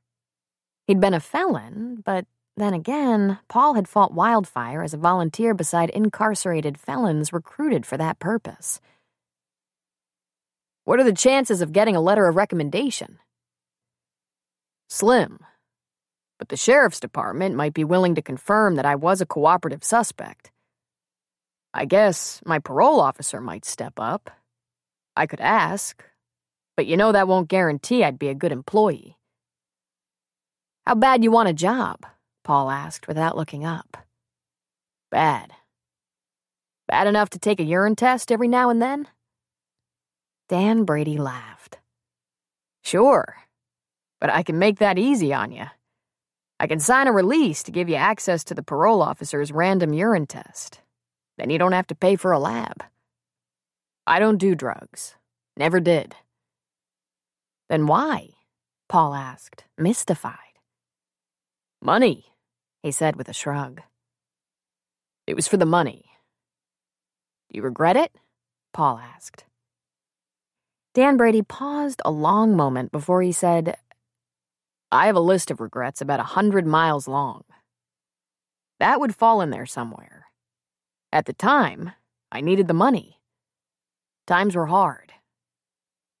Are times still hard? Paul asked. Those times are past. Oh, I still need money, but it's all different now. Prison changed a lot of things, believe me. Says here you do just about everything. Drywall, texturing, painting, plumbing, wiring, counters, roofing. Roofing. There's that high-up thing again. Sorry. You have to know the truth. My unsteady leg can take me by surprise. I'll do anything, but you should have the truth about that for both our sakes. 1, I don't want a broken back. And 2, you don't want an injured jobber on your insurance. When was the last time you took a fall from that leg? Well, Dan said, scratching his chin. A couple of years ago, I fell in my mother's upstairs bathroom, and that wasn't even high beams. I didn't hurt myself much, but one minute I was standing up, the next I was on my ass. Like I said, I could get up there on the roof, if that's the price of getting the job, but I've made it a policy to stay close to the ground if at all possible. In case. Paul laughed. How'd you like the Marines? The truth? I think I was a decent Marine, but I didn't love it. I got mostly shit assignments. I went to Iraq right off the bat, when things were as bad as they could get. When I was discharged, it was one of the happiest days of my life. I did my 4 and joined the reserves and went back to Iraq a second time. One of us was smarter. I vote for you. But that felony thing, I understand. What if I give you a shot? Think I'll regret it? Nope. I'm good in construction. Before I started doing it for a living, I helped my dad build our house. And I'll pee in a cup for you. I don't steal or get in fights. But if I were you, I'd keep me close to the ground. I'll get a lot more done. Paul smiled and put out his hand. Well, what the hell, Dan? You paid your debt. But I am going to check in with the parole officer, just to get another read on you. Dan put out a hand. Knock yourself out there, sir. He thinks I have potential. Then we're off to an excellent start. If you have any talent, you're coming on at a good time. This company is young and growing. Yes, sir. Thank you, sir. I'll do my best.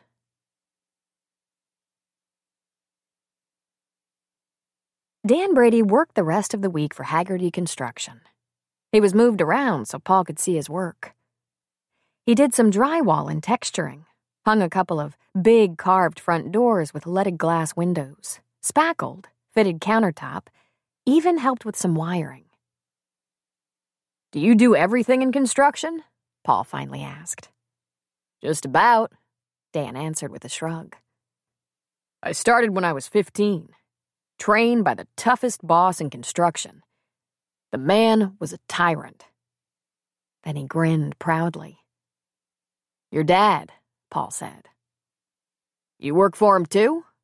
Dan asked facetiously. Tell you what, you stay out of trouble, you might work out. Then Paul slapped him on the back. Dan worked on Saturday as well. They were pressed for time on the big house. But the crew supervisor told everyone to knock off at 2 p.m. and be back Monday morning bright and early. Dan had less than 48 hours to get a few things done.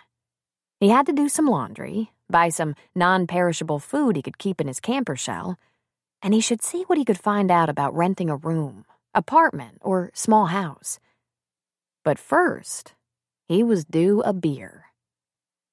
He might be able to accomplish more than one chore by stopping in that little bar in Virgin River. The guy who owned the place might know if there was anything to lease in the area. Just on principle, Dan didn't want to ask his new boss. He walked into the bar, and a couple of seconds later, Jack came out from the back. "Ah, Jesus Christ," Jack said. "You again?" Dan took off his hat and ran a hand through his hair. Nice to see you, too. Aw, man. You're the one. Paul hired you. Jack stepped up behind the bar, hands on his hips. He said he hired a big guy who wore a funny-looking cowboy hat. Guess he doesn't know a shady Brady when he sees one. Dan just shook his head and gave a half smile. You hold some kind of grudge or something? What'd I ever do to you?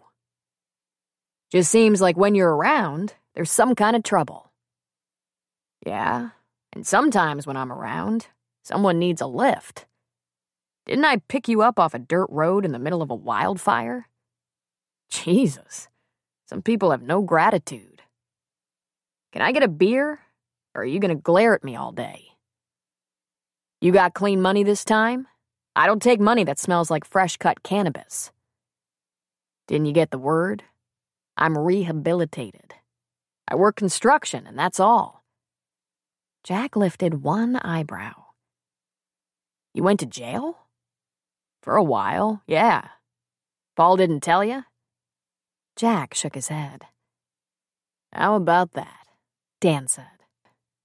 He's a gentleman, too. Jack pulled a cold Heineken out of the cooler, remembering the man's preferred brew, popped the cap, and put a chilled glass on the bar. Listen, he's a good man. He works hard, he's honest, he treats people right. He's a family man and has good friends around here. Real good friends. You better not screw with him. Jack nodded at the beer. You need a beam to go with that? It was usually a Boilermaker, Heineken and Jim Beam. Dan smiled. No, thanks. This is fine. Look, buddy, all I want to do for your friend is construction. He gave me a job. I need a job. He put out his hand. Dan Brady. Brady? Jack asked with a laugh. Had to be Brady. Interesting, huh? He put the hat on the bar. My signature. Jack hesitated a moment before he put his hand out and shook Dan's. Jack Sheridan. Yeah, I know.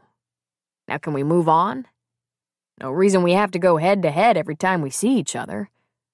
I'm hoping to live here, at least for a while. Why here? Jack asked, suspiciously. I'm not likely to run into any old business associates in here. He grinned. The bartender won't take stinky money. You saying we understand each other? Jack asked. I never had a problem understanding you, pal. Fact is, if this were my bar, I wouldn't have taken my money either. But that's all in the past. And I need some information, if you have it. We'll see, Jack said. First of all, I'm bedding down in a camper shell, and it's fine, but I thought you might know of something to rent around here. Jack knew a number of possibilities. Luke Reardon had 6 cabins on the river, recently updated. There was a couple in town who let out a room over their garage from time to time. And Jack had his cabin in the woods.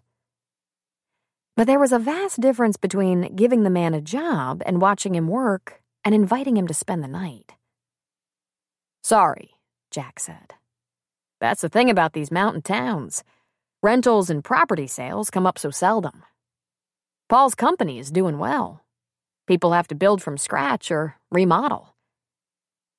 Dan watched Jack's eyes as he said this, and he knew he wasn't getting the whole truth. He didn't blame the guy. It was going to take a while to prove he wasn't a low-life criminal. He knew there'd be a price when he made the decision to enter the marijuana trade. Right now, he could probably get assistance from someone still growing. But Dan didn't want to go that route. He meant it when he said that was in the past. Okay, Dan said. I get that. And like I said, I'm not uncomfortable. I park at a rest stop at night. There's hot water and facilities.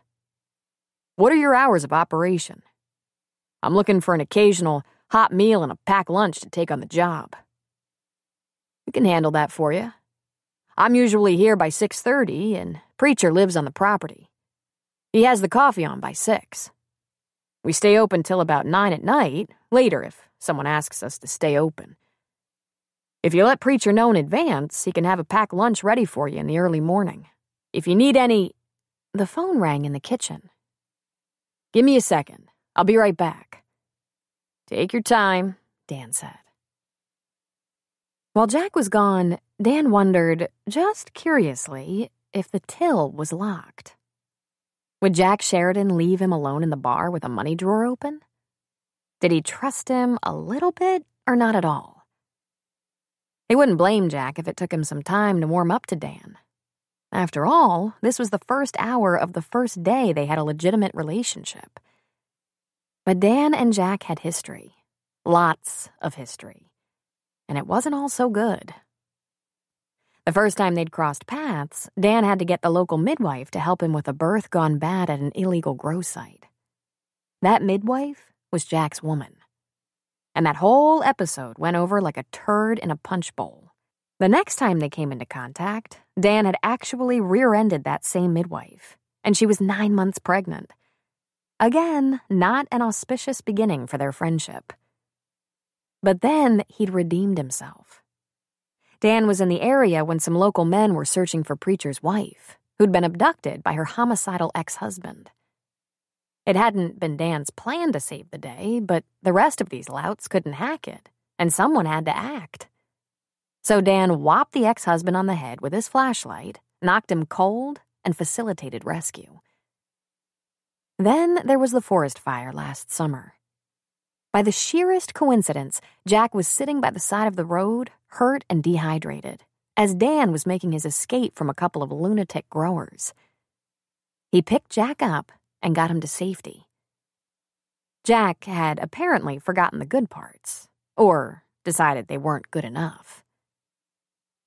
Shortly after that fire, there had been a warrant for Dan's arrest, and that's when he turned himself in. By virtue of being highly cooperative, he'd only served 6 months of a 3-year sentence. But still, he was now and forever an ex-con. His beer was long gone. Whoever was on the phone must be important, or Jack Sheridan wouldn't leave someone he didn't trust alone in his bar. Hell, he wouldn't even take his money if it smelled like... His thought was cut off as Jack wandered back into the bar, his face white and his eyes unfocused. He clutched a piece of paper in his hand, and he didn't look at Dan. He didn't go behind the bar, but stood just outside the kitchen door and stared blankly at nothing. "Hey, man," Dan said. "Hey, Sheridan." Jack didn't respond. He was a million miles away. Dan got up and approached him warily. He looked weird, and weird could sometimes mean unstable. Unstable could mean anything. "Sheridan, what's up, man?" Jack's unfocused eyes slowly pivoted toward Dan. He licked his dry lips, blinked a couple of times. "My boy, Rick," he said in a hoarse whisper. "What?" Dan asked a little frantically. He'd had a boy of his own once. He'd probably worn those same eyes at the time. "What about your boy, Rick?" "Rick," he said, and lifted the piece of paper on which he'd scrawled notes. Haditha, Al-Anbar, Hostile, Critical, Grenade, Landstuhl Medical Center, Germany. "Shit," Dan said. "Hey, snap out of it. What happened?" He gave Jack a couple of pats on the cheeks carefully. He didn't slap him. Jack might be reactive enough to cold cock him. "Whoa, buddy." He grabbed a bottle of the glass shelf behind the bar and tipped a shot over a glass. "Hey," he said, lifting the glass to Jack's lips. "Come on, burn it down, buddy. Get a grip." Jack's shaking hand came up to grab the glass. He closed his eyes, threw back the shot, and kept his eyes closed for a long moment. When he opened them, they were burning with a feral gleam. "Something happened to your son, Jack?" Dan asked. He shook his head.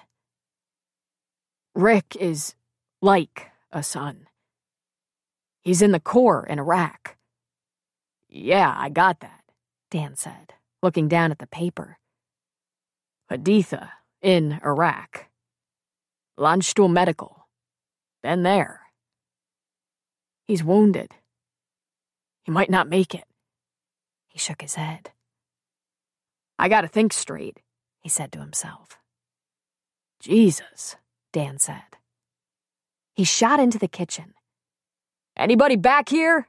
Hey! Anybody back here?"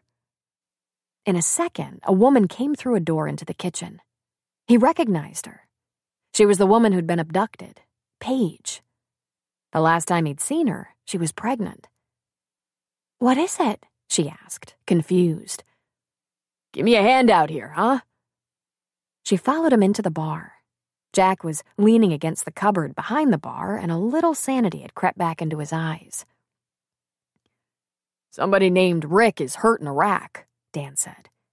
"Can you find Jack's wife? Call her or something?" "I'm all right," Jack said. But Paige bolted to the kitchen. "I just have to think. I was in his file as next of kin, probably because his grandmother is old and sick. Lance Corporal Sutter, they said. Took a grenade in Haditha. They got him out of surgery in Iraq and transported him to Germany, but he's not in good shape. They had to resuscitate twice, and there will be more surgery," he said. "I have to think. Whew. Have another one. Slow down the brain a little," Dan said, pouring a half shot of something, he wasn't even sure what. He handed it to Jack, and Jack threw it back. He shut his eyes hard. A single tear escaped and ran down his cheek. He opened his eyes again and looked at Dan through slits. "Black Label," he said hoarsely. "You act like you own the place." Dan laughed out loud.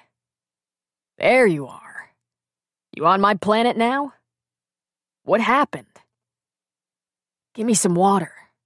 I'm getting there." Dan poured a water, and Jack took a big drink. By the time he lowered the glass, Paige was standing in the kitchen doorway. Dan glanced at her. "My husband has gone for some supplies," she said, almost apologetically. "The kids are napping. I called Mel at home and told her to come right now. It's Saturday. The clinic isn't open." "I'm okay now," Jack said. "Rick was wounded in Haditha. He's hurt real bad. Legs, head, torso, miscellaneous injuries. They airlifted him to Germany. I have to tell Liddy Sutter and Liz." He looked at Dan. "Liz is his girlfriend. Then I have to go." "Go?" Dan asked. "I'll have to get to Germany. This is my fault. Kid never would have gone into the Corps if it hadn't been for me and all my boys. Here all the time, making him think it's just one big goddamn party. Shit!" He swiveled his eyes to Dan's. "They said he's bad. He might not make it. That I should be prepared for that. You got phone numbers on this paper, buddy. Once your brain is engaged again, call back and get some more numbers so you can check in at Landstuhl. Find out how he's doing. You had a big shock. You need to get stable." "I need a cup of coffee," Jack said. I had to think a second who Lance Corporal Sutter was. God. My worst nightmare. "Sit down on a stool," Dan said. "I'll fix you a cup of coffee." Jack looked at Paige. "Try to get Mel before she makes the drive. Tell her I'm just coming home in a little while." Without a word, Paige went back into the kitchen to use the phone. Jack sat up at the bar, a place he was never seen. In his usual place behind the bar stood Dan, serving up coffee in a big mug. He didn't ask any more questions, and didn't need to. Ricky turned up when he was 13, and I just started working on the bar. It was a shithole then. I slept in the rubble while I tried to get it straight. He was small back then. His face was covered with freckles, and he couldn't shut his mouth for 5 minutes. Jack laughed and shook his head, remembering. I let him hang around because his mom and dad were dead, and he just had his grandma. And the goofy kid sucked me in. He's 20 now. No more freckles. 6'2", strong. Gotta remember he's strong, Jack, Dan said. Don't give up on him. He shouldn't have done it. Joined the Marines. But he was first in every training program. He was good. Is, Dan corrected. Get it together, man. Is good, Jack repeated. He took a deep drink of hot coffee. I don't know what I can tell Liddy and Liz. You tell them he's hurt bad, in the hospital, and you're going there. That's what you tell them. You don't give anyone permission to give up. If the worst happens, then you'll tell them the worst. You don't tell them the worst before it happens. You should have seen him, man, Jack said, drinking more coffee, smiling. I taught him to hold a hammer, fish, shoot. He was such a little nerd at first, all gangles and pimples, and that damn giggling.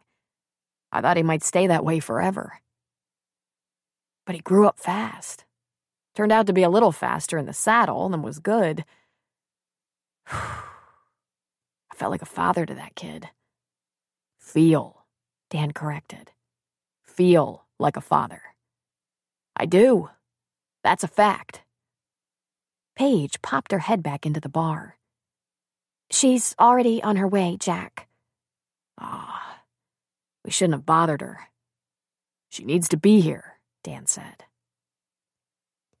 Paige withdrew again, leaving them alone. She'll go with you to see the grandmother, the girlfriend. Then you'll go see Rick. You think you're together enough to do that? To go to Germany? Because if your nuts are in some flashback, you can't chance it. It wouldn't be a good idea. Jack took a drink from his coffee cup, then slowly raised his eyes.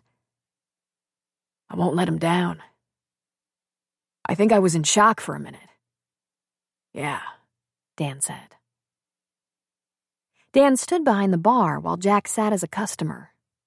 Dan refilled his coffee mug, then pulled another Heineken out of the cooler, but this time he drank it from the bottle. For a few minutes, they talked quietly about Rick and what he meant to Jack, about the letter not so long ago that described how dangerous it had been in Haditha lately. The sound of boots on the bar's porch brought Jack off the stool and toward the door. He pulled it open, and there stood Mel, her eyes wide and her mouth open slightly. Ricky? She asked in a breath. Wounded in Iraq. He's had surgery to stabilize him, but I'm not even sure on what. He had leg, torso, and head injuries and has been airlifted to Germany, to a military hospital there. Mel, are you all right? She asked him. I'm coming around. It knocked the wind out of me. Where are the kids? Mike came over from next door. They're sleeping. I have to tell Liddy and Liz. First, Liddy, Mel said. Then we'll go home, and while you pack, I'll get on the computer and find you plane tickets. Then we'll go to Eureka and see Liz. We'll go in 2 cars. I'll take the kids with me. When you head for the airport, I'll bring the kids home. Unless you need me with you in Germany. Thing is, I don't have the kids on my passport. Shit. How dumb was that? With Rick in Iraq. Why didn't I take care of that? Well, maybe I should come. I can fly to LA, get the passport handled in a day, and... Mel, stop. You're not dragging the kids to Germany, Jack said. Come on. Let's get going. He held the door for her. As she was leaving, she looked over her shoulder at the man behind the bar. I'll, leave a few bucks on the bar, Dan said. And help the lady in the kitchen till her husband gets back, if she needs me. Don't worry about the few bucks, unless you want to pitch in for that black label you threw down my throat, Jack said with a weak smile. Thank you, Mel said. Hey, Dan shrugged. Glad I was here. Jack started to leave, but then he stopped again and looked at Dan. The thing that did it? The thing that knocked me out for a while? When I told the sergeant who called that I'd get right over to Germany, he asked me if I didn't want to wait until Rick was out of surgery, until they knew his condition, in case he didn't make it. And I said no, I wasn't waiting. I was either going to see him or bring him home.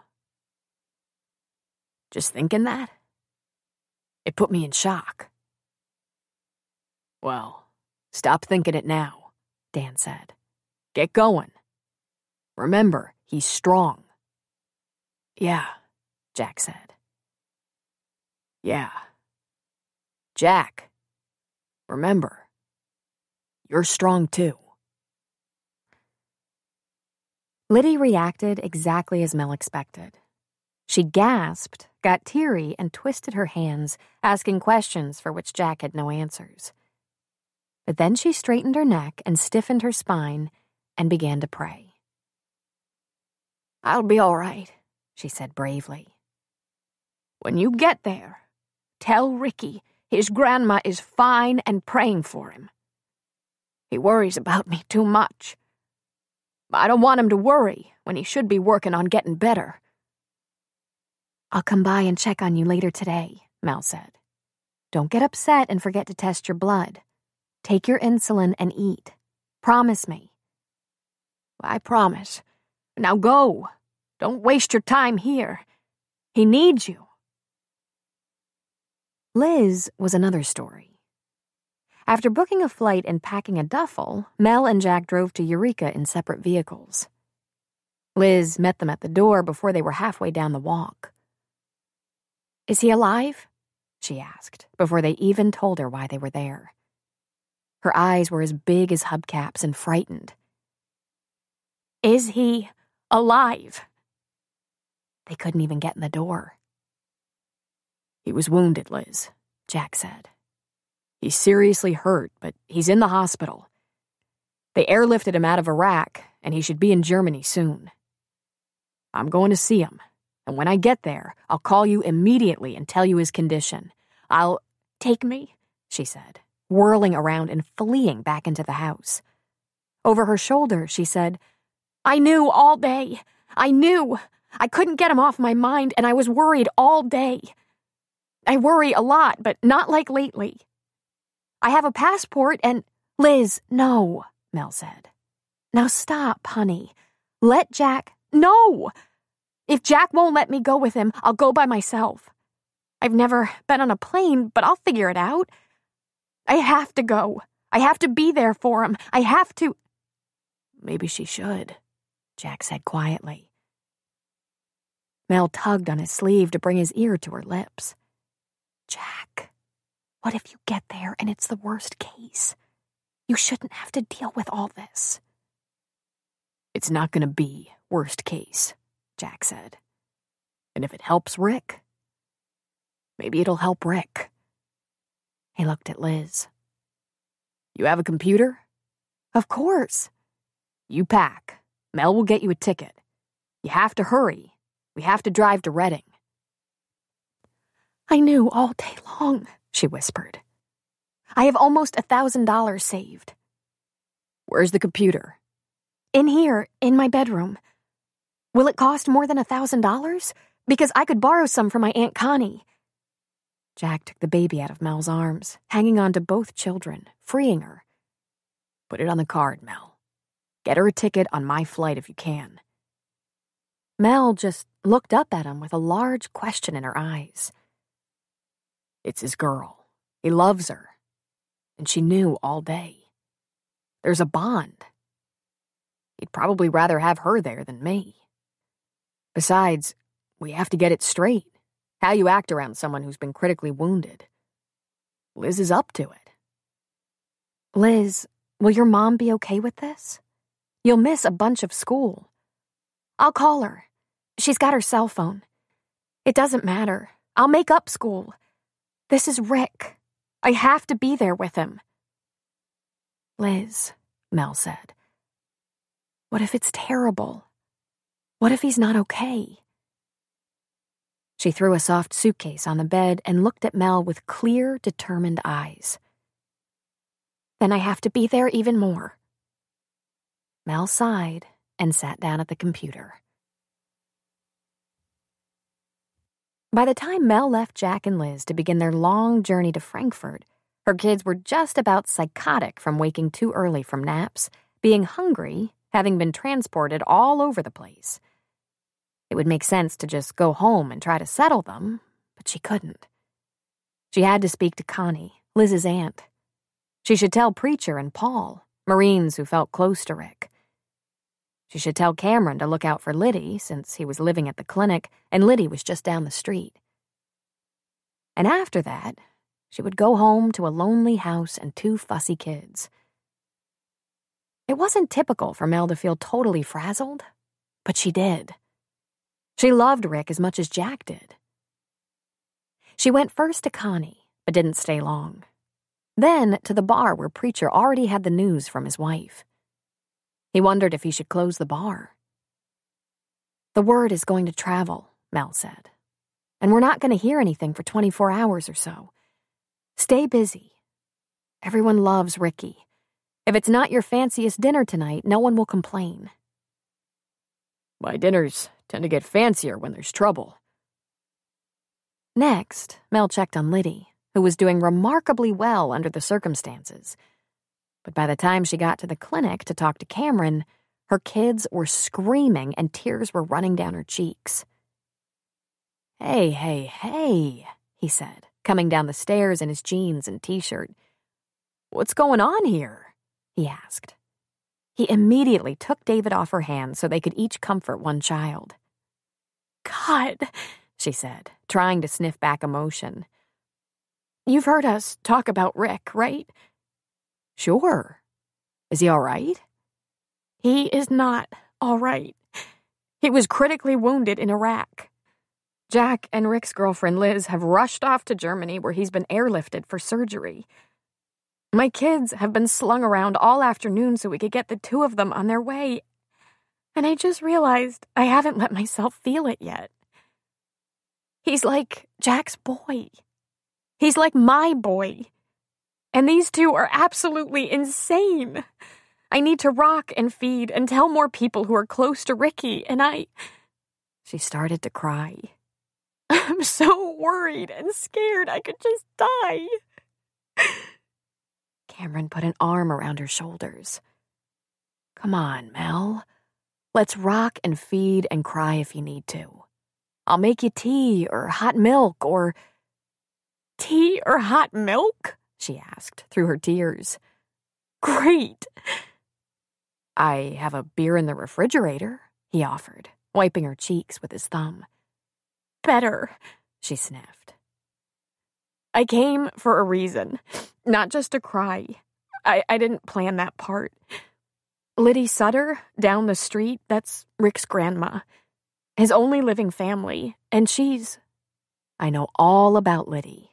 Diabetic, failing vision, high blood pressure, and her heart. I just want you to be alert to her.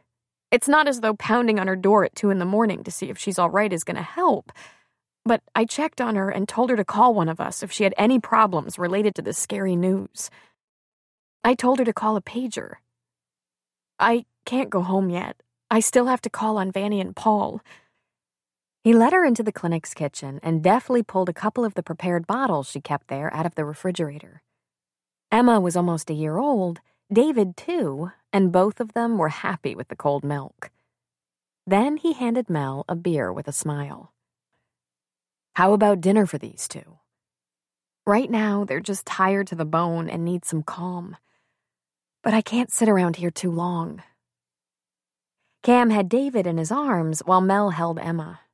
Both children settled down quickly with their bottles and some warm, calm arms holding them. Mel sniffled a couple of times, but having her children under control and a quiet place to sit calmed even her. "You should have seen Liz," she said softly. "She's never been on a plane before, much less to Europe. She packed in 10 minutes. She kept asking me questions while I was trying to get her a ticket on the computer. She'd ask, 'Hairdryer?' And I'd answer, 'Yes.' 'Cold or warm there?' And I said, 'Cold.' 10 minutes and she was ready to go. She's loved him since she was 14. "Do you know anything about his injuries?" Cam quietly asked. "Not a lot, no." She repeated what Jack had told her. "I wanted to go with them, but I have a passport problem and 2 small children. I still wanted to go. In the end, Liz went. 17-year-old Liz. And I was jealous." He laughed at her. "It was probably good that she went, if it'll help the boy." That's what Jack said. But suddenly, I feel abandoned. I know it's stupid, but I still felt it. "It's not stupid, Mel. It's the real deal. Thing is, there's just no help for it. Why don't you leave the kids with me while you make your calls to deliver the news?" She shook her head and laughed hollowly. "That makes perfect sense. But because of this, I just can't be separated from my kids. I have to have them near." "I see," Cameron said. "Tell you what, I'll follow you out to Haggerty's, then to your place. I'll help you with the kids, get them fed and settled. We'll make a sandwich. And when all is calm and quiet, I'll take off." He grinned. "I didn't have plans for tonight anyway. And I'm wearing the pager." "I have baby food," she said. "I don't know what grown-up food I have." He laughed again. "You're hopeless. Fine, I'll make us a couple of sandwiches here, pack them, and we'll go get the job done. Do you have chips?" "I don't know," she answered. "Is Jack completely in charge of the food at your house?" "Pretty much," she admitted, taking a drink of her beer. She snuggled Emma, calmed down, sniffed back her tears, and thanks to Cameron's offer of help, felt a lot better about the rest of her mission. "I have chips," he said. She smiled at him. She'd spent so much time being grateful to Cameron, the doctor, for practicing medicine in her town. She hadn't realized how great Cameron the person really was. "You've turned into my good friend," she said. "Like Doc." "That's very nice," he replied. "Thank you."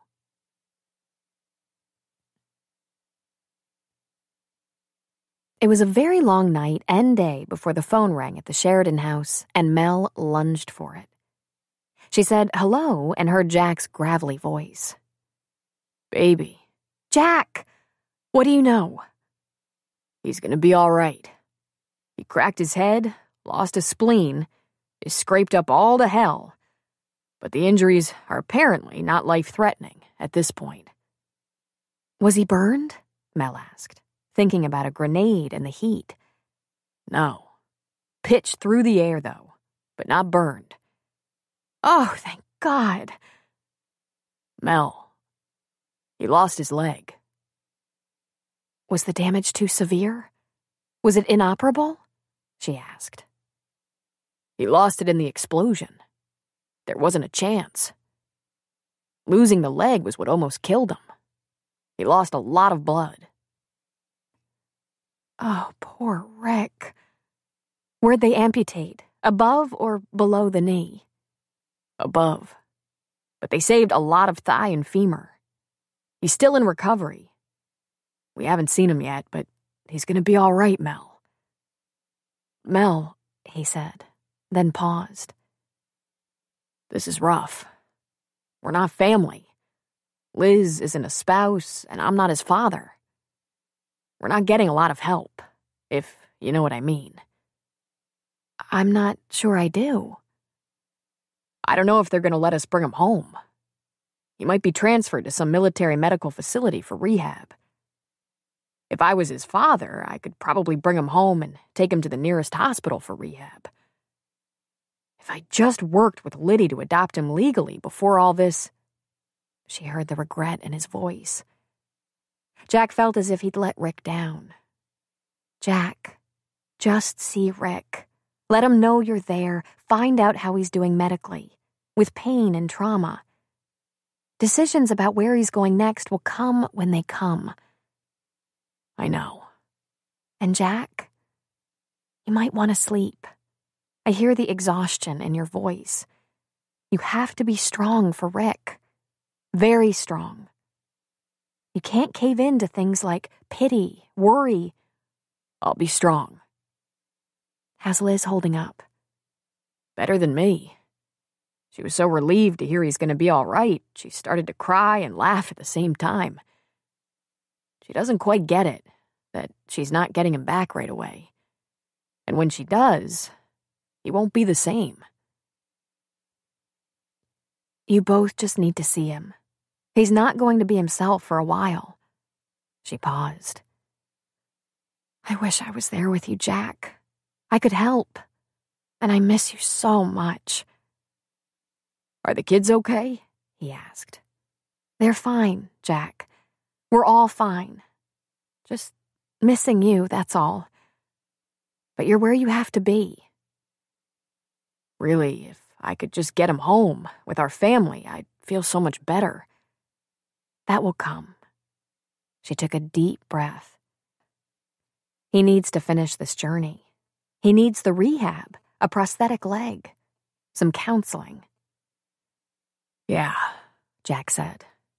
Yeah, I know. Would you like me to tell people? Or would you like to make calls yourself? Will you do it, Mel? Liddy, Connie, and the boys?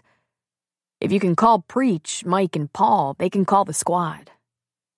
Are you up to it? Of course, darling. I'll make the calls right now. Everyone is waiting. Will you do something for me? Anything I can. When you see Rick, please tell him I love him, and I'm proud of him. Tell him I'll do anything in my power to help him. And tell him... No, it's too soon for that. For what? She took a breath. When I lived in Los Angeles, I worked with a doctor in emergency for almost a year before I learned he wore a prosthetic leg. He was quick, confident, strong, and very talented. It's not only possible, it's probable. It's just that I'm sure getting there's a real bitch.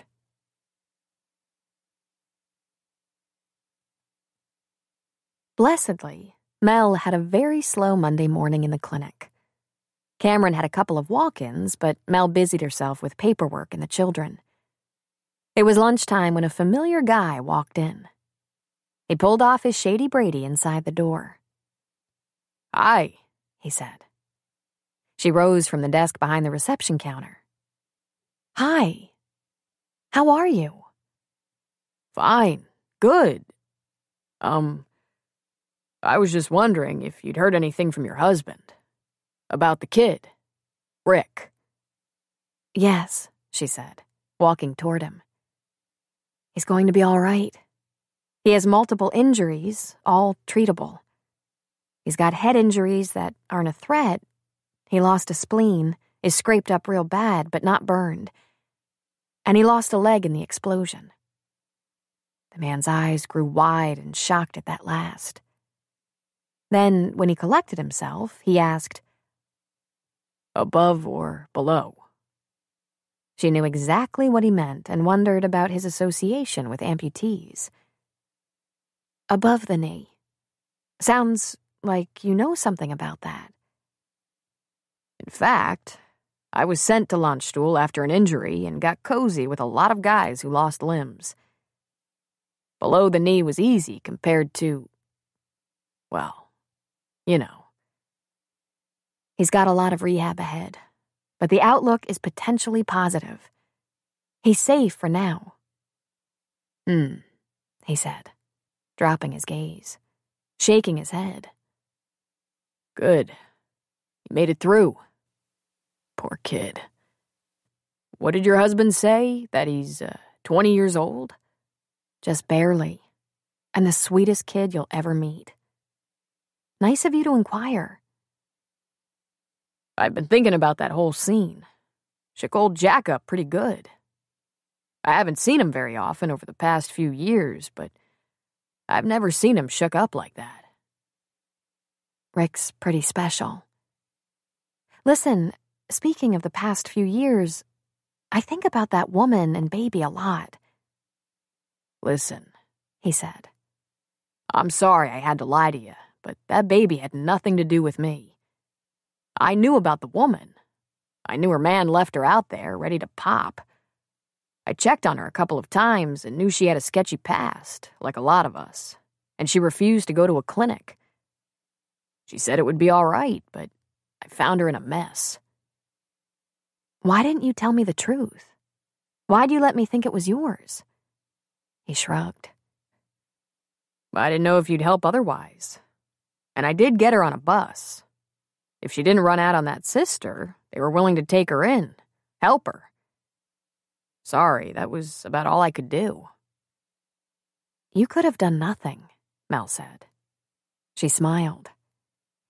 If you'd done nothing, it would have been a disaster. She and the baby... Yeah, well, I gave it a shot. Glad it worked out.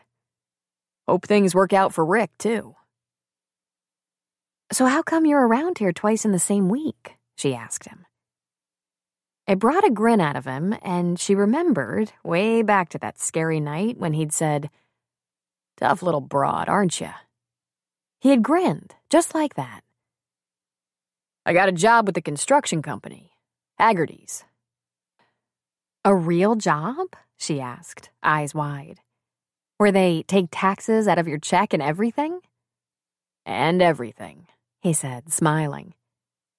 You live around here? She asked. He chuckled. Exactly. I'm staying in a camper until something comes up for rent. If you hear of anything... Sure, she said. If I hear of something, I'll let Paul know. Thanks. You take care. He turned to go. I never did get a name. He turned back. Dan, he said. Dan Brady. Chapter 4. Rick was just about 24 hours post-surgical when he was allowed a visitor. Jack and Liz had to negotiate. Let me go, Jack said firmly. Let me see what we're dealing with. He's hurting. He's drugged. The prognosis is good from our perspective, but he lost a limb, and that's going to be hard.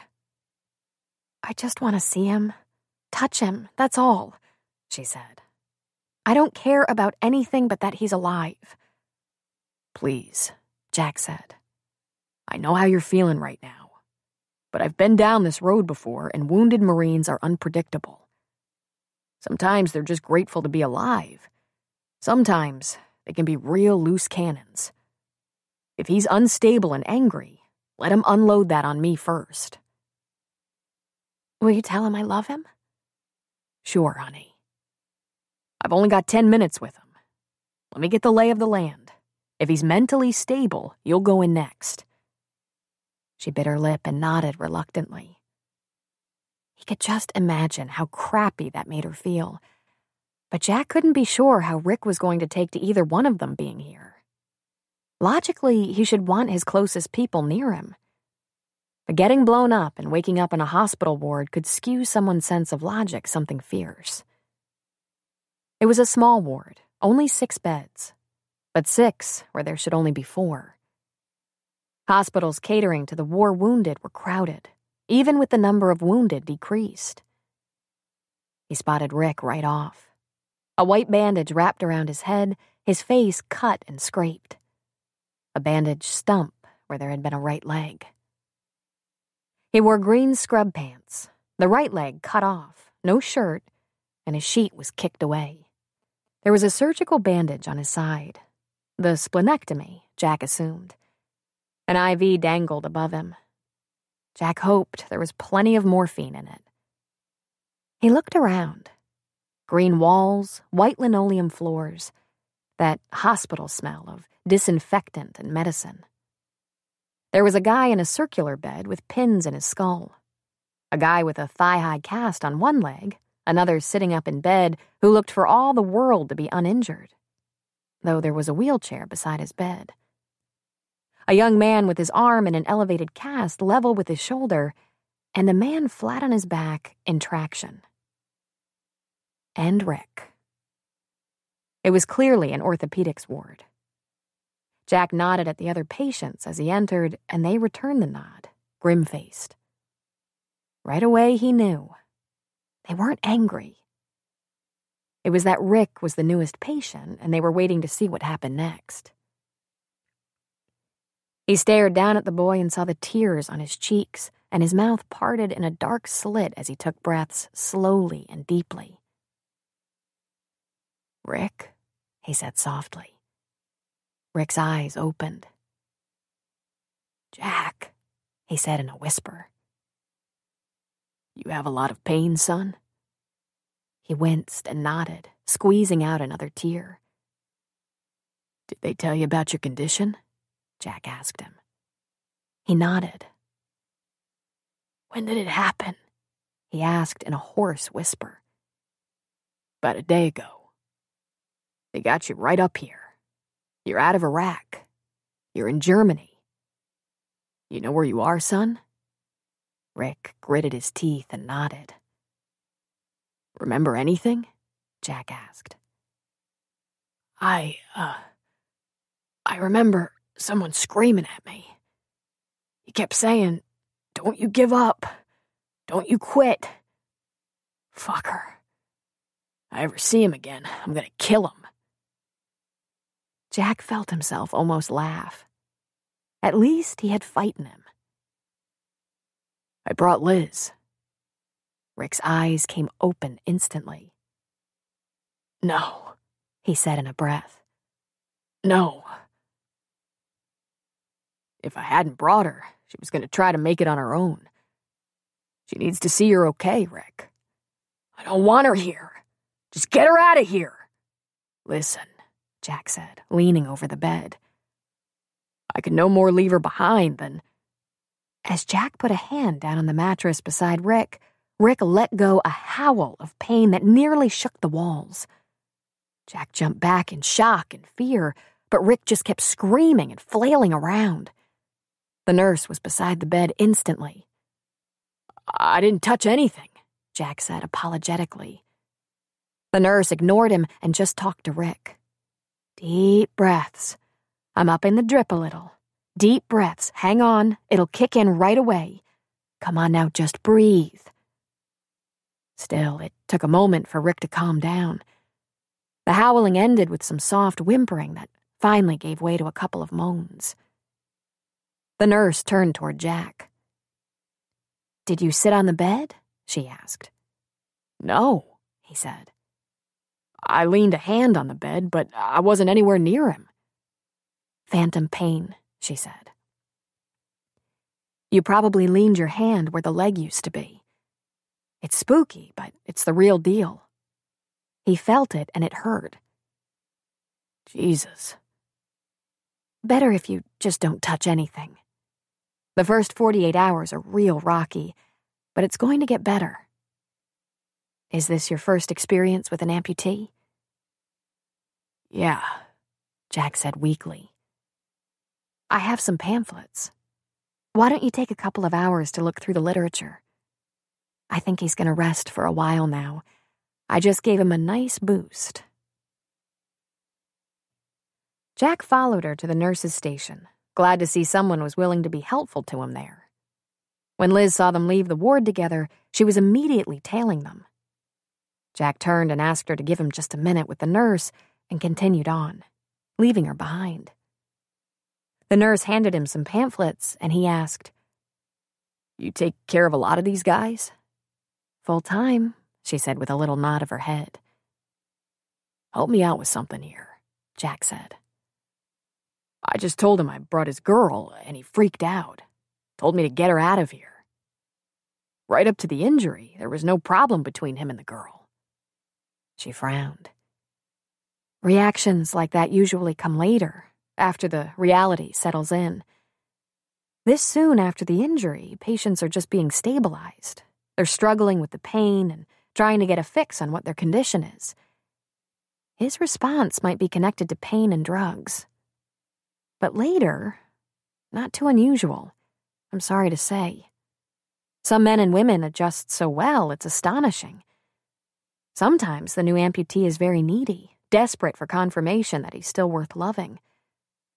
Sometimes he doesn't even want to chance it, pushing loved ones away.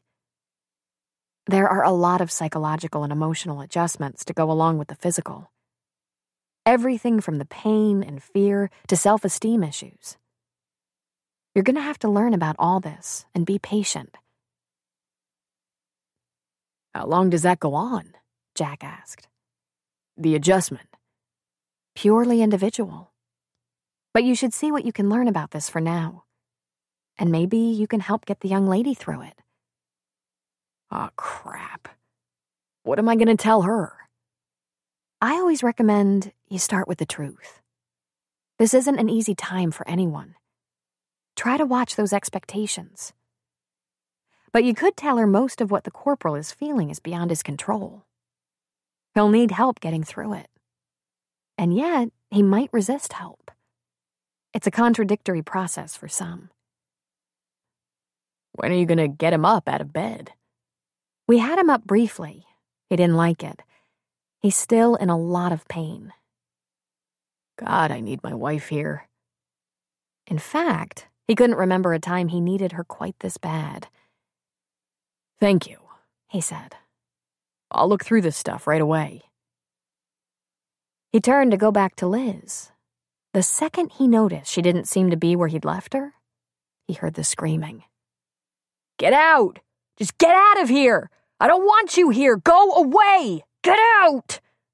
"Oh, Jesus," he muttered, running for the ward. He stopped in the doorway, and what he saw emptied him out inside. Liz stood beside Rick's bed, her hands over her face, her beautiful long hair hanging down like a curtain, her shoulders quaking with her sobs, while Rick nearly came off the bed, screaming at her. Jack moved quickly, put his arms around her, and pulled her away. When they were back in the hall, he held her against him protectively while she cried. He'd never felt so helpless in his life. It almost felt as though if he crouched down, he could scoop up the pieces of her broken heart off the floor. The same nurse was beside them again. "I'm going to give him something to calm him down a little bit, and I'm going to tell him you've left the hospital for now. Let's give him some space. Like I said, the first 48 hours are real rocky." "Oh, shit," Jack muttered. "Come on, honey," he said, pulling Liz down the hall and away. Jack took Liz as far as the main floor of the hospital, where he found a quiet corner in the waiting room. He just held her hand while she cried. She whispered, why, breathlessly, sobbing almost uncontrollably. It was a long time before she could stop long enough to ask, "Why did he tell me to go away? Why?" Jack squeezed her hand. "We're not going to talk about what just happened until you calm down and we're out of here. We need quiet, privacy. Take your time." "I just don't understand," she whimpered. "Lots of things are going to be hard to understand," he said, giving her hair a stroke. "And if you think I have any inside track on this, you're going to be disappointed." He showed her the pamphlets the nurse had given him. "We have some reading to do, and some talking to do. Then we need food and sleep. Can't stay on top of this emotional roller coaster without those two things. An hour later, they were seated in a restaurant eating bratwurst, potatoes, and kraut. Jack was having a very tall beer and Liz a glass of water with her meal. She picked at her food, her stomach upset. She seemed to be barely holding it together, and every so often a tear would escape and roll pathetically down her cheek. Her fingers continually wandered to that diamond pendant necklace Rick had given her. The promised diamond. I'm not sure the best way to handle this, Jack said. Here's my idea. See if you agree with it. I'll go back tomorrow and spend some time with him. I won't mention what happened until he turns the corner on the pain a little more. We can't take too much personally while he's on such heavy drugs. Might be he comes out of that drug haze and feels a little more in control. And if he doesn't? What if he won't see me? She asked, and as she spoke, her eyes filled up with tears again. Like I said, we'll get through the influence of anesthesia and pain drugs before we revisit the issue. We can't really judge his feelings while he's on that morphine planet. But he'll get used to the morphine pretty quick, and it won't make him insane anymore. Then he'll see you. He will. The nurse said this sort of thing happens a lot, but usually later on. Some patients get real clingy, need a lot of reassurance that they're still lovable. Some actually have such an inferiority complex about their body image, they push loved ones away. Like they don't deserve love even when it's offered. Why couldn't he be a clingy one? She said softly. Jack actually laughed. Rick? We both know why. Because he's too damn proud for his own good. That's why. Liz, honey, there's no reason Rick can't have a completely full, productive life. There's almost nothing a guy with a prosthetic limb can't do. I've seen news stories on guys with fake legs running marathons. And Rick will learn. He will. He'll do whatever he wants. Eventually. But if I know my boy, he's going to be a giant pain in the ass getting there. She laughed through some tears. Mel told me this story. She said it was too soon to tell Rick, and she didn't know the half of that. She said she worked with a doctor in the emergency room back in L.A. for a year before she realized he had a prosthetic leg. She never did say how she found out. I don't know what you know about big city trauma centers, but those docs have to be fast and strong and steady. And I don't know how well you know Mel, but she's demanding as all hell. If she worked with a doc who didn't pull his weight in any way, she'd be all over him. He took a drink of his beer. Yeah, she didn't know about the guy's leg for a year. What does that tell you? There's hope? You bet. But Liz, it isn't going to be easy on Rick. He's dealing with way more than just the leg. He's been to war. And if it's not easy on Rick, it's not going to be easy on us. What do you think of my idea? We give him a little time to settle down, get through the drug haze before we push on him. We don't need another crazy outburst. I guess that's okay, she said. I'm sorry, Jack. I'm so disappointed. Oh, honey, I know. Believe me, I never saw that coming. I'm sorry I couldn't help by being here. I thought he'd be glad to know how much I love him. I bet when we're through the worst of this, he will be. She was shaking her head. I don't know. My idea? Jack pushed. You'll have some time on your hands. I don't think you should try to see him until the timing is better. Not just for him, honey. For you, too. But I want to go with you. I won't go in his room until he says it's okay, but I want to be there. In case. You sure the temptation won't be too strong? He asked her. Because I think until we get a little stability here, you shouldn't even peek in the room. I'll stay in the waiting room downstairs. I brought my backpack with school stuff. And they have a TV. I saw an English news program on it. I'll try to be patient. I promise. Good for you. You done eating? We can share this reading material. And I want you to get some rest so you can deal with these ups and downs. Okay, she said with a small smile.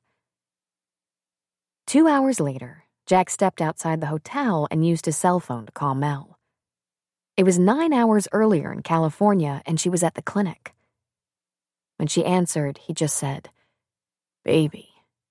"Jack, did you see him?" He took a breath. "Mel, he's gonna recover. But it was the worst experience of my life. I shouldn't have brought Liz. He took her apart, ripped her heart out." Over his 35-year military career, Walt Booth had seen hundreds of injured soldiers. He'd made dozens and dozens of goodwill visits to hospitals.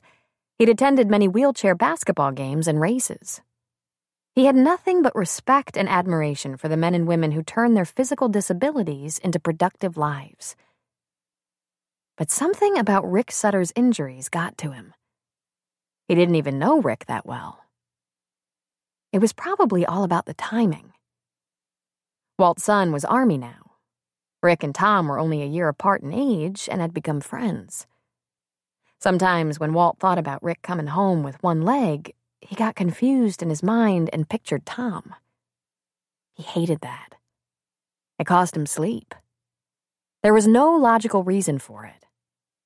Tom was tucked away at West Point, working his butt off, studying day and night, not in a war zone. He knew he was affected, that it showed on him. Banny had asked him if he was all right, and he admitted the truth. Thinking about that strong and vital young man dealing with an injury like this was working on him, grieving him. Muriel had asked him what was wrong in one of their phone calls, and he laid it out for her. Jack and Liz had gone to Germany to be there for Rick when he was waking up after surgery, and he worried about all of them. "This war is a hellish business," he had said. "And Muriel, there's always a war somewhere. That was my life's work, staying on top of the wars. And Rick, he's such a nice young man, so proud and dedicated. I hate to think of his suffering." She'd been so lovely in her response, consoling him, praising his sensitivity.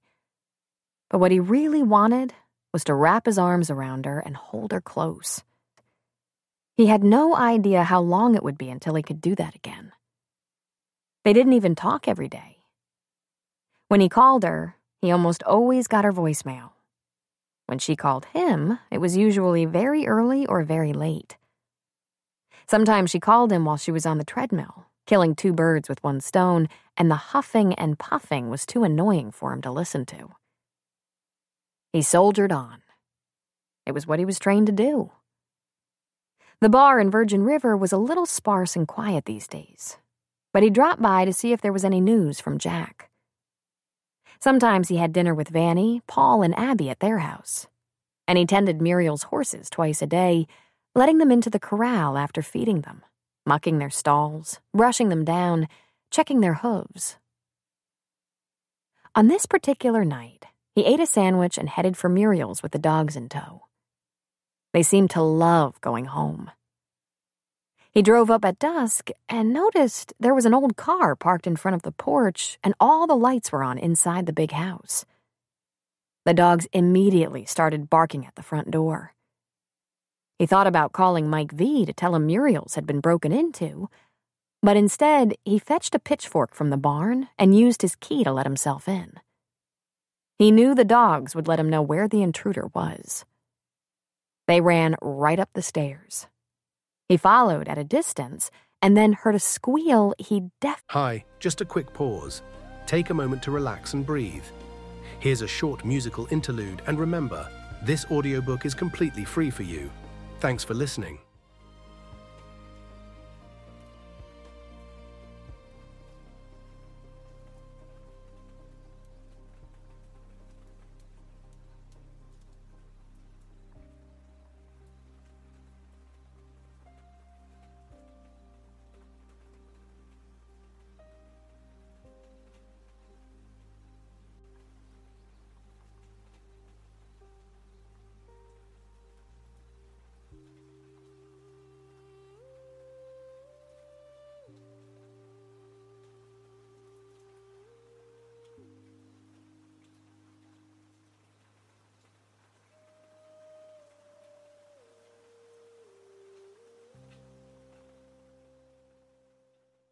definitely recognized. He appeared in the bedroom doorway, pitchfork in hand, clad in jeans and a plaid flannel shirt, and looked at the woman in the bed. She was struggling to keep the sheets over her naked breasts, laughing, petting her dogs. "Well," she said, "about time. Maybe I should get a better caretaker. I thought you'd never get here." "What in the world are you doing here?" he asked, leaning the pitchfork up against the wall. She grinned at him and pushed her dogs off the bed. "Bringing comfort and joy." "How long have you been here?" "A couple of hours. Completely naked and getting cold. Did you close the front door?" "I don't think so," he said, a state of shock overwhelming him. "Then, Walt, what say you close it, so these dogs don't have free run of the property?" "Muriel," he said. "Holy damn. Are you a sight for sore eyes?" "So are you," she said softly. "Now get that door closed for me, He grinned largely. "You got it." "Thank God. I'm in no condition to take care of that. But I am in a condition." He was downstairs and back upstairs in short order. He closed the labs out of the bedroom and stood at the side of the bed. He looked down at her, and his eyes glowed. "You look a little different," he said. "I've had my hair colored several times. They don't think I have it right yet." She held out her hands. "Nails. I have nails again. And I'm wearing makeup for a change. But I have the same body. I don't know if that'll come as good news or bad." He grinned at her. Then he pulled off his boots and clothes, dropped everything on the floor, and crawled in beside her, taking her into his arms. "Good news," he said. "God, Muriel, I've missed you." "I've missed you more, I think." "We can't even have a goddamn conversation." Insane, isn't it? I hate the schedule. But I tried to tell you, it's not about being a star. It's about working your tail off. There's never a break. And yet you're here. I had a small fit. I'm entitled once in a while. I know all about when and how to do that, you know. A couple of our wannabe stars were missing all sorts of fittings and readings, and I finally said, "Hey, I have property, animals, and a boyfriend up north, and I'm not feeling happy about wasting time here, waiting around for people to get it together. I need a day off." So one of the producers rounded up an airplane and gave me a little time off. "Is there a Lear at that little airport?" "There is." "Whose car do you have parked outside?" "Something left in long-term parking by an airport tower guy who's out of town. I have permission." "And how much time do you have?" "A night and long morning. I'm sorry. I'm not that good at tantrums. But I wanted to see you." She ran her fingers through his silver hair. "How are you, Walt? I've been a little worried." "I'm better now." He lifted the sheets. "I'm getting better by the second." He ran a big hand down over her shoulder, her breast, all the way to her hip. "You're the same here. Your skin may be softer." And then he covered her mouth with his. He kissed her deeply and thoroughly. "I haven't fed the horses yet." "I fed them. I didn't want us to be interrupted," she said. "Oh, I'm really glad I showed up. Do you have any idea how wonderful your hands feel on me?" "Tell me," he said, kissing her cheeks, neck, shoulder, breast. Well, almost as good as your lips." He chuckled. "Muriel, did you just come back for sex?" "Certainly not," she whispered, her eyes closed, her body straining toward his. "I'd like to talk," she sighed deeply. "After." He laughed at her again. "If I'd said that to you, you would have been highly insulted.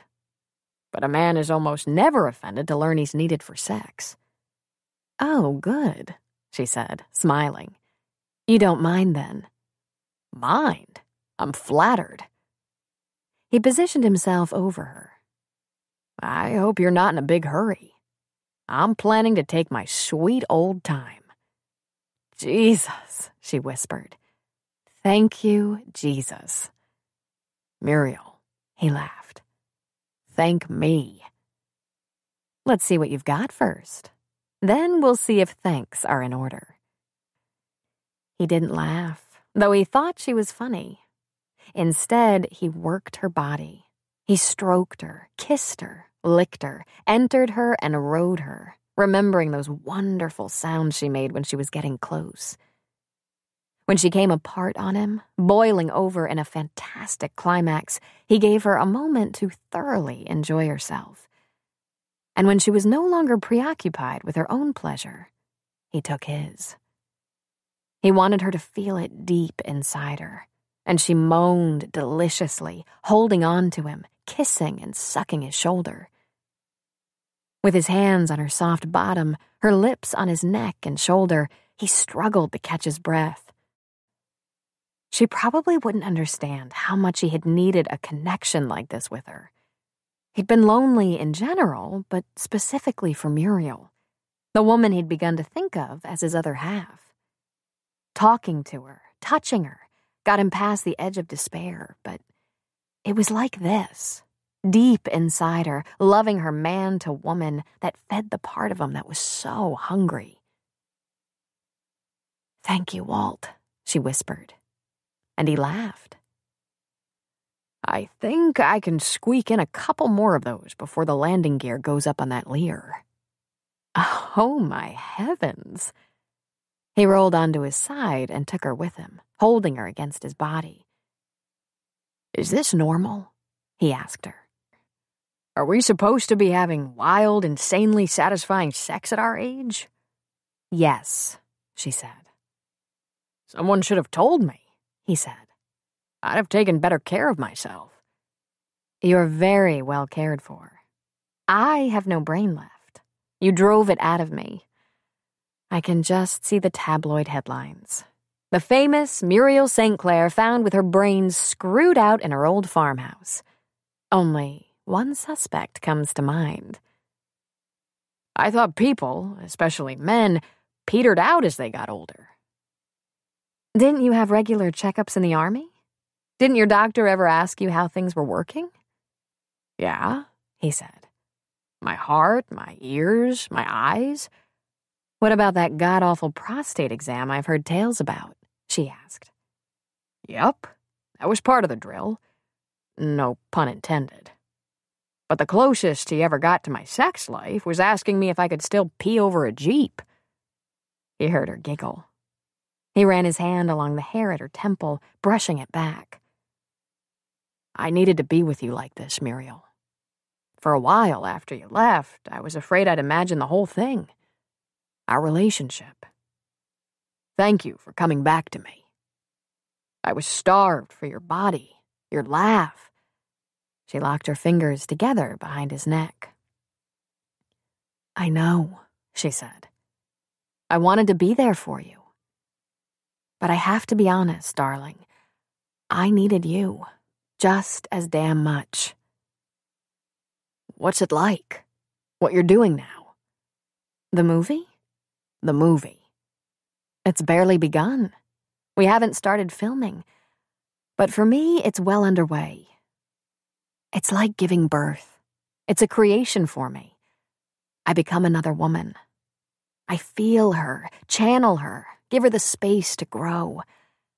And when we're finished, and if the editing is good, I'll see something I made as surely as if I gave it life. She won't be me, though the character's about as close to my own as I could get. She'll be a completely new being that I shaped. It does something for me that's really close to my heart, my soul. To you, it will just be a $7 ticket and 2 hours of your life you'll never get back. But to me, it's conception, gestation, and delivery. He was quiet for a moment. Then you can't ever stop doing it, he said. I don't know about that. I was a full-time actress for 40 years, and I worked whenever I could get work, which, fortunately for me, was very often. Now if I work, it will be for something I consider very important, very much worth my personal investment. I put a lot of myself into these roles. It's not just showing up on the set. I'm lucky. I like this life I have here, and I no longer have to work full-time to make ends meet. For someone in my business, it's a huge luxury. I hope the way I say this doesn't come out wrong, Walt said. I hope you have lots of chances to do something that fills you up like that. And I hope you don't. She smiled. We're going to work this out, Walt. There are lots of options for us. You can always travel, too. Come to me. He stiffened in shock. Muriel, can you honestly see me on a movie set? With 2 dogs following me and a pitchfork in my hand? It made her giggle. I can see you almost anywhere.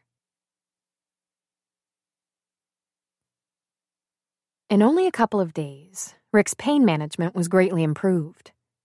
As long as he didn't get behind on the drugs, he'd be relatively comfortable. And while he wouldn't get his final prosthetic leg for 2 to 3 months, he'd begin rehab immediately and have a temporary limb he could work with in a few weeks. They were going to ship him out to the Naval Medical Center in San Diego to at least start his rehab until they could find a facility closer to home. But he didn't necessarily want to be closer to home. If it can be worked out, Jack said, I'd like to bring you home to Virgin River to stay with me and Mel. We can get you to rehab several times a week.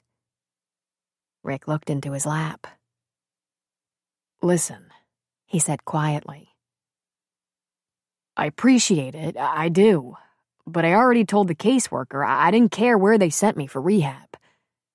Because I don't want to go home with a walker or crutches, without a leg. Jack was mute for a second, staring at him. This was the first he'd heard of this. He grabbed a chair from across the room and pulled it right up to Rick's bed and spoke quietly so as not to be overheard by the other patients. That's not necessary, Rick. It's not as if you can keep this a secret. I called Mel, told her your condition so she could tell all those people waiting to hear. It had to be done. I know. I'm not trying to keep it a secret. I'm alive. That's enough. But if there's going to be a struggle, I don't need everyone watching. You sure you want to take that route? Jack asked. Because I don't see a lot of watching, but maybe a lot of supporting. We're on your team. You can't be as happy to be alive as we all are to have you alive. Listen, can I just do this my way? This isn't going to be simple. Do you know how much is involved in getting a leg? Learning to use it? I just heard a little about it this morning, and it sounds like it takes a long time. It hurts. It's hard to manage. Do you realize that? I absolutely do, Jack said. Me and Liz, we've been reading up, talking to people, learning the ropes, so we can do whatever you need us to do. Rick looked away. I need you to leave me alone. Jack was speechless for a second. Then he gathered himself up and spoke. Okay, I'm done screwing with this. You have to see Liz now. Today. A couple of days ago, I know, he said, not making eye contact. It was the pain. I know I overreacted. I'll see her. I'll tell her I'm sorry about how I acted. Look at me, Jack said sternly. When Rick met his eyes, Jack said, I know you're not in a good place right now, but this will pass. I'm going to send Liz in. At the least, tell her you didn't realize you were being mean and that you appreciate her coming all this way and sitting in a hospital lobby all alone, scared to death to show her face around you. Listen, Jack, he said, meeting his eyes. Don't you get it? I'm bad luck. I'm not good for people. Jack's head jerked to attention. What? Bad things happen to me, around me. Things don't go right when I'm around. It started when I was 2. Jack was astonished. What the hell are you talking about? Rick shook his head. My parents died. My grandma got real sick. One strike and I got my girl pregnant. Her baby died. I went into the Marines and the squad clearing the street for us died. I got blown up. Come on. I'm a walking disaster. He laughed unkindly.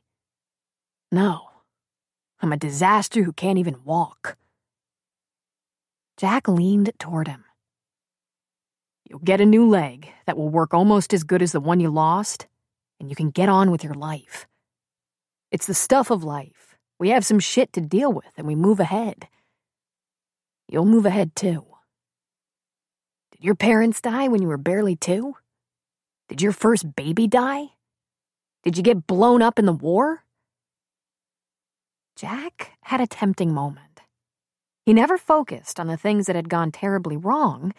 It was hard enough to put them away when you didn't think about them all the time. It was a horrible trap, letting yourself list the stuff in the negative column. He'd always stayed away from that. But Rick's questions were like a challenge, and he wanted to stand up, bear down on him with a glare, and shout, "Yeah, I held more than one Marine while he was fucking dying and there was no way to save him. It gets me screwed up sometimes. I couldn't find a woman to bond with till I was 40. My mother died too young. My baby sister was raped and beaten. My wife, my heart, almost died of a hemorrhage. My boy Rick got blown up in the war. It wasn't the same stuff, but it was nasty stuff that made me weep." Instead, Jack calmly looked at Rick and said, "A lot of what happened to you, it happened to me too. Because I was there with you. Someday you're going to find out that when someone you care about suffers, you suffer right along with them. That's why," Rick said. "That's why I want to be left alone. So you don't have to. Suffer." Jack stood up. "Not that simple. Sending me away isn't going to make me feel a lot better. But I'm not getting into that with you till you have some time to adjust. I'm going to tell Liz to come in now. Be nice to her. I'm going to take her back to California, and I don't want her crying all the way home." Rick made a face that was most definitely a grimace. As he looked up and saw the determined set to Jack's jaw and his narrowing eyes, he knew there was no way out of this. It terrified him. If he couldn't hang on to the anger, he was going to break down and cry like a girl. He would not cry in front of Liz. He would not cry in front of these wounded soldiers. "Fine," he said to Jack. "Tell her to come in." Rick took a lot of deep, fortifying breaths while he waited. Then he looked over his shoulder and saw her standing uncertainly in the doorway to the ward. God. She looked more beautiful than he'd remembered, than the vision of her in his dreams, of which he had far too many. He scowled. He wasn't sure he could do this. He stared at her and crooked a finger, bidding her to come closer. She walked slowly across the room until she stood in front of him. For a second, he almost hated her. At least, he hated the look of pain in her eyes. He wanted to shout, "You think it hurts to get yelled at? Try this." He attempted a small smile and said, "Be careful, Lizzie. Don't get too close. If you rub up against the wrong place, I'll go through the roof. Can I kiss you? If I don't touch any other part of you? Bad idea, he thought. But he was stuck. Everyone in the room was watching. Without even looking, he knew Jack was standing in the doorway, making sure Liz was safe from him. Lean over toward me. Real careful. I know about the phantom pain, she said. I read all about it. I'm staying far away from where the leg was. He tilted his head and studied her for a minute. This was going to be harder than ever because she wasn't put off by the sight of the bandaged stump. There was no question about it. Nothing in her feelings had been changed by this. And that was such a big mistake on her part. He put out his hand, on his left side away from the amputation, and pulled her closer to that side. She leaned toward him, and he met her lips for a short, unsatisfying peck of a kiss. Behind eyes he briefly closed, he remembered making love to her, before and after the baby they'd lost.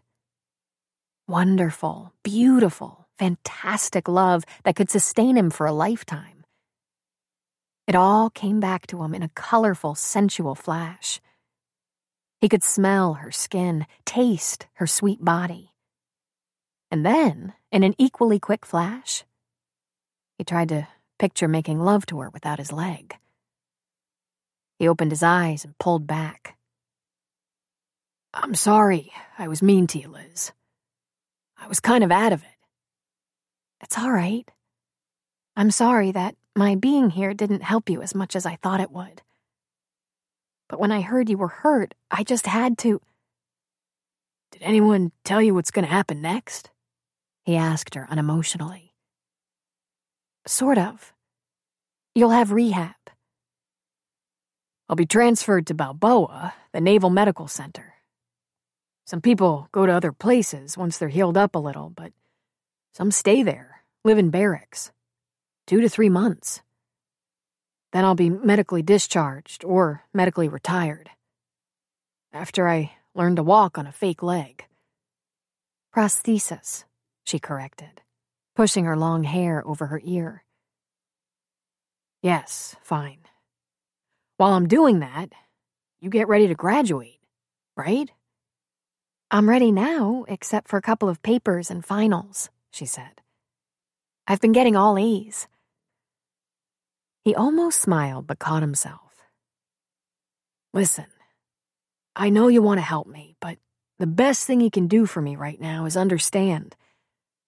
Rehab is going to be a big job, full time. I'm not coming home until I'm through that. But we'll be in touch, she said, nodding, smiling tremulously. We can finally have phone calls again. Yeah, sure. Rick? She asked, tilting her head, tears gathering in her eyes. Will we have phone calls? Sure, he said, squeezing her hand. Don't start crying, Liz. I can't take care of you right now. You have to get that. You have to be strong because I can't take care of you. Taking care of this is enough work. He waved at the stump with his free hand. I can't be worrying that something I did or said made you cry. Cut it out. She sniffed back the thread of tears and held her mouth in a rigid line so her pinkened lips wouldn't tremble. I'll be fine. It won't take that long, and at least it's not a rack. She sniffed again. It's just hard to say goodbye to you again. That's all. It probably wasn't a good idea for you to come all this way. If I hadn't given up a spleen, I'd have been out of here in 48 hours. On a medical transport to the States.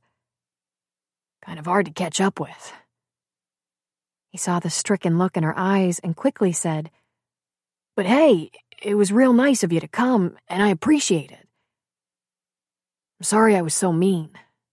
I had no idea what I was doing, saying. I know. It's okay. I love you, Ricky. Say it back, he told himself. You can't not say it back. That would be cruel. But he didn't want her to know he still loved her. It wasn't good for her to be bound by that. And then, he reminded himself, he wasn't going to break it off with her here, like this. That would come later. So he took too long, but finally said, I love you too, baby. Maybe adding baby would lessen the blow of his hesitation. Sorry, my brain is like mud. All these drugs, you know? Jack said in another few days you'll get used to the pain drugs and be more lucid. He almost smiled. His Lizzie didn't use words like lucid and understand the meaning. Right, he said. He pulled on her hand. Now come on, give me a nice little kiss goodbye. Be strong for me, and we'll catch up later, when I'm settled in rehab, huh? She leaned toward him and gave him another kiss.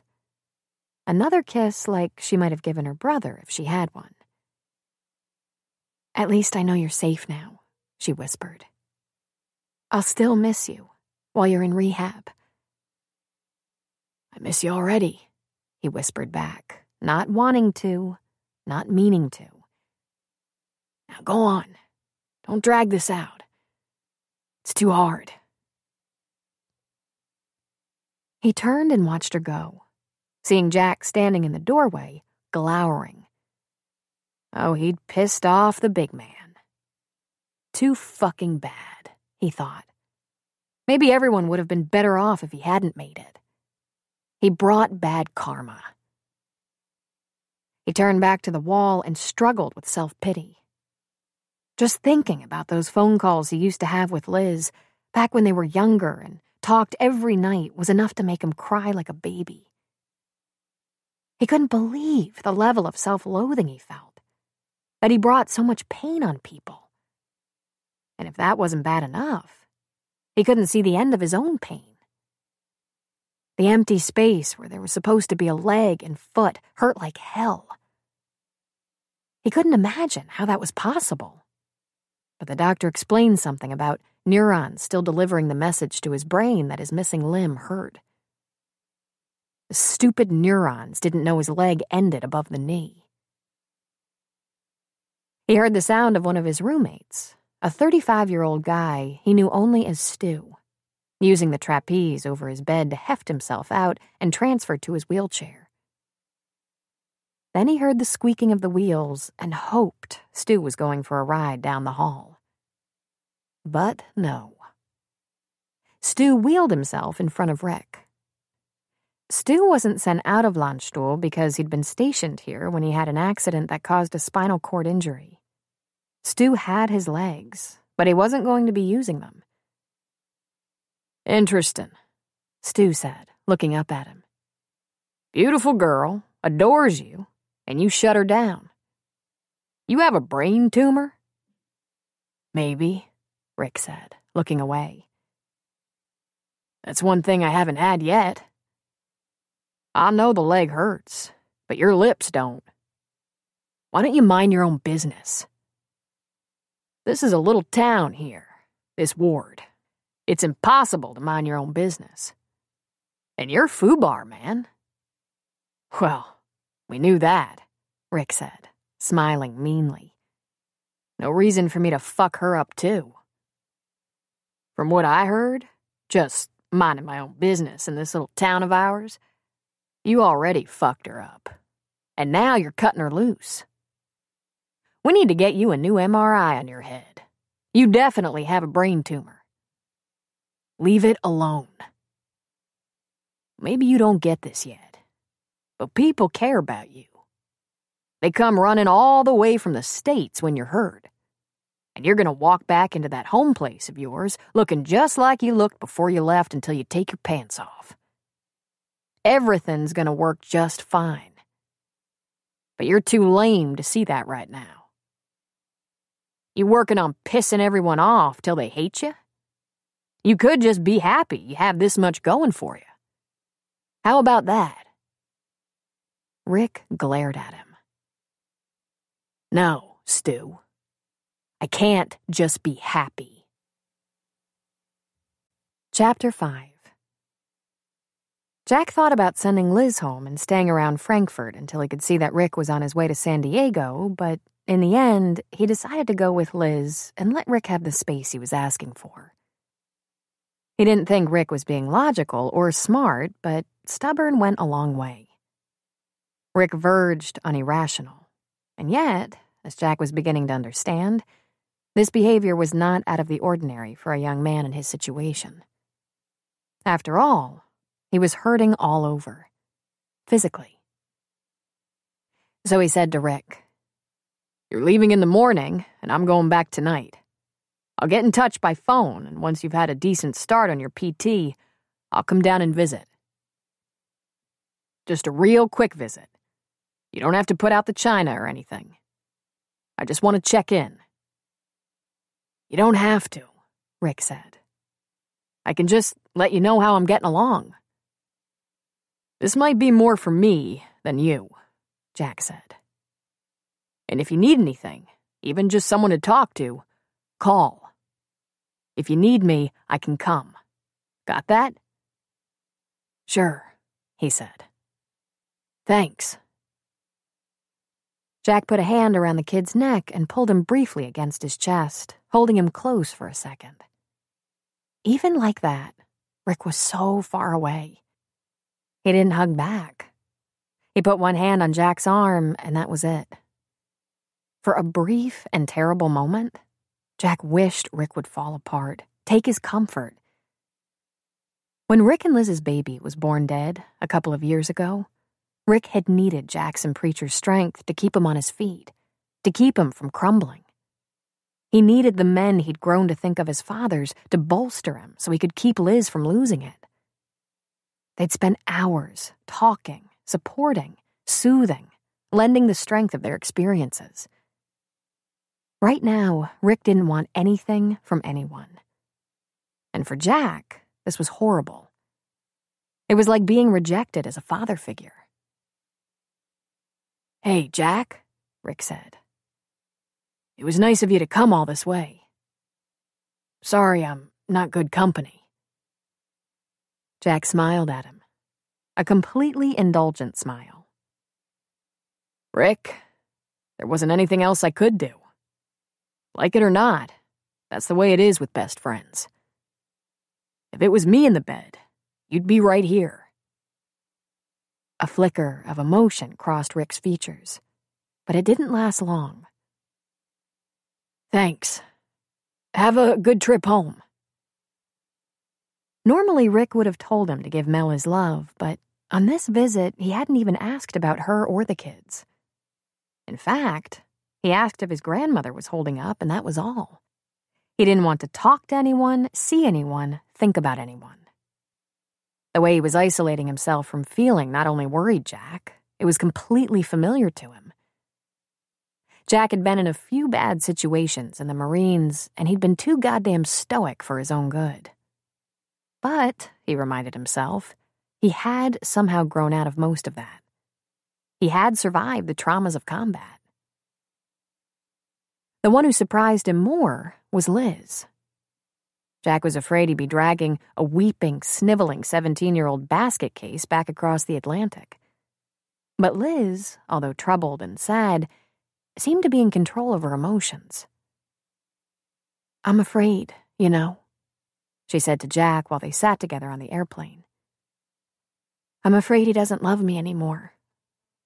But I understand I can't know that for sure until he gets better. And he will get better. I was terrified that we'd get to Germany to find out he was—" She couldn't finish. Jack squeezed her hand. "I know, kiddo," he said. "Listen, he's hurting and he's screwed up right now, but he has no idea what he's getting himself into. I offered to bring him home to my house and drive him to PT as many times a week as he needed to go, and he rejected that. He said he didn't want anyone watching his struggle. Well, I talked to the social worker right before we packed up and left. When he gets to the hospital in San Diego, everyone will be watching him. They have a new care unit they call C5, Comprehensive Combat and Complex Casualty Care. There's a large amputee unit that combines everything from orthopedics and psych to drug treatment.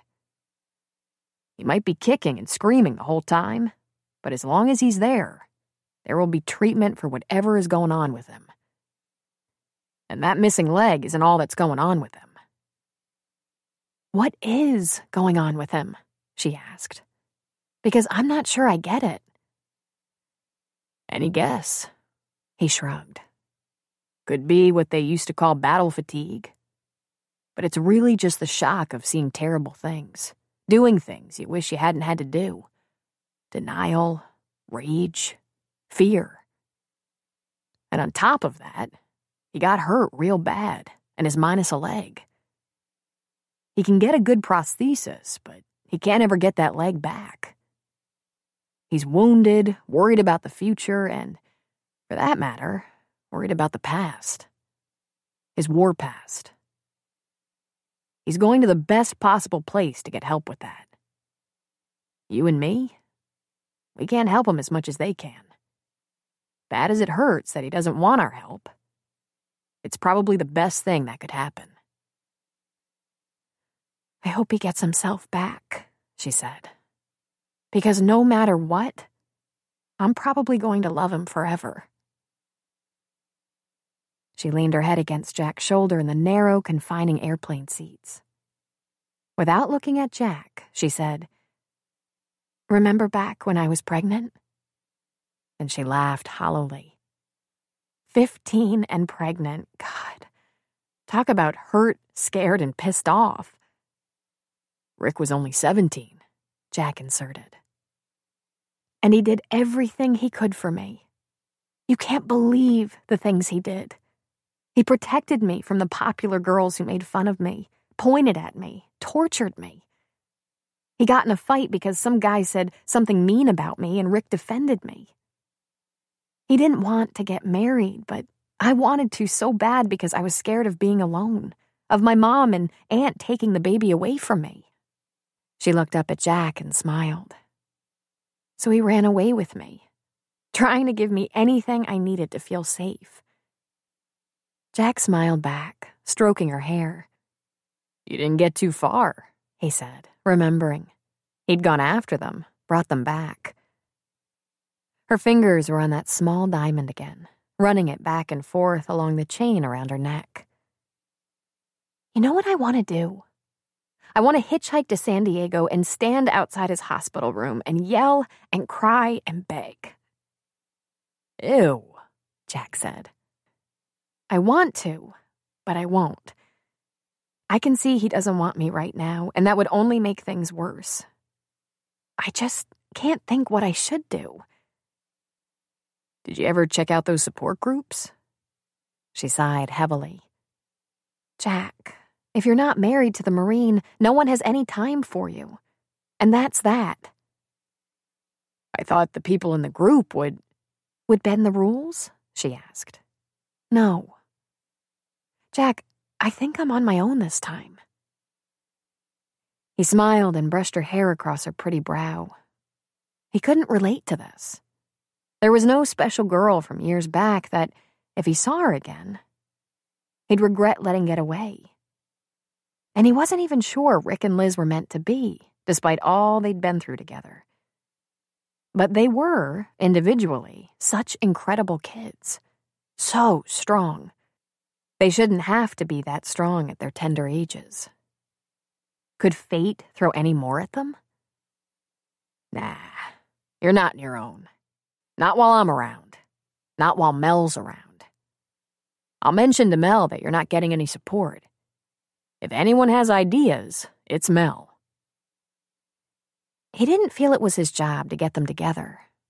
But if there was anything he could do to get them through this dark patch so each of them could carry on without terrible damage, he'd damn sure try. Jack and Liz flew from Frankfurt to Kennedy International to Denver to Reading. Before heading out of Reading to Eureka, they visited a cell phone store where Jack bought a phone.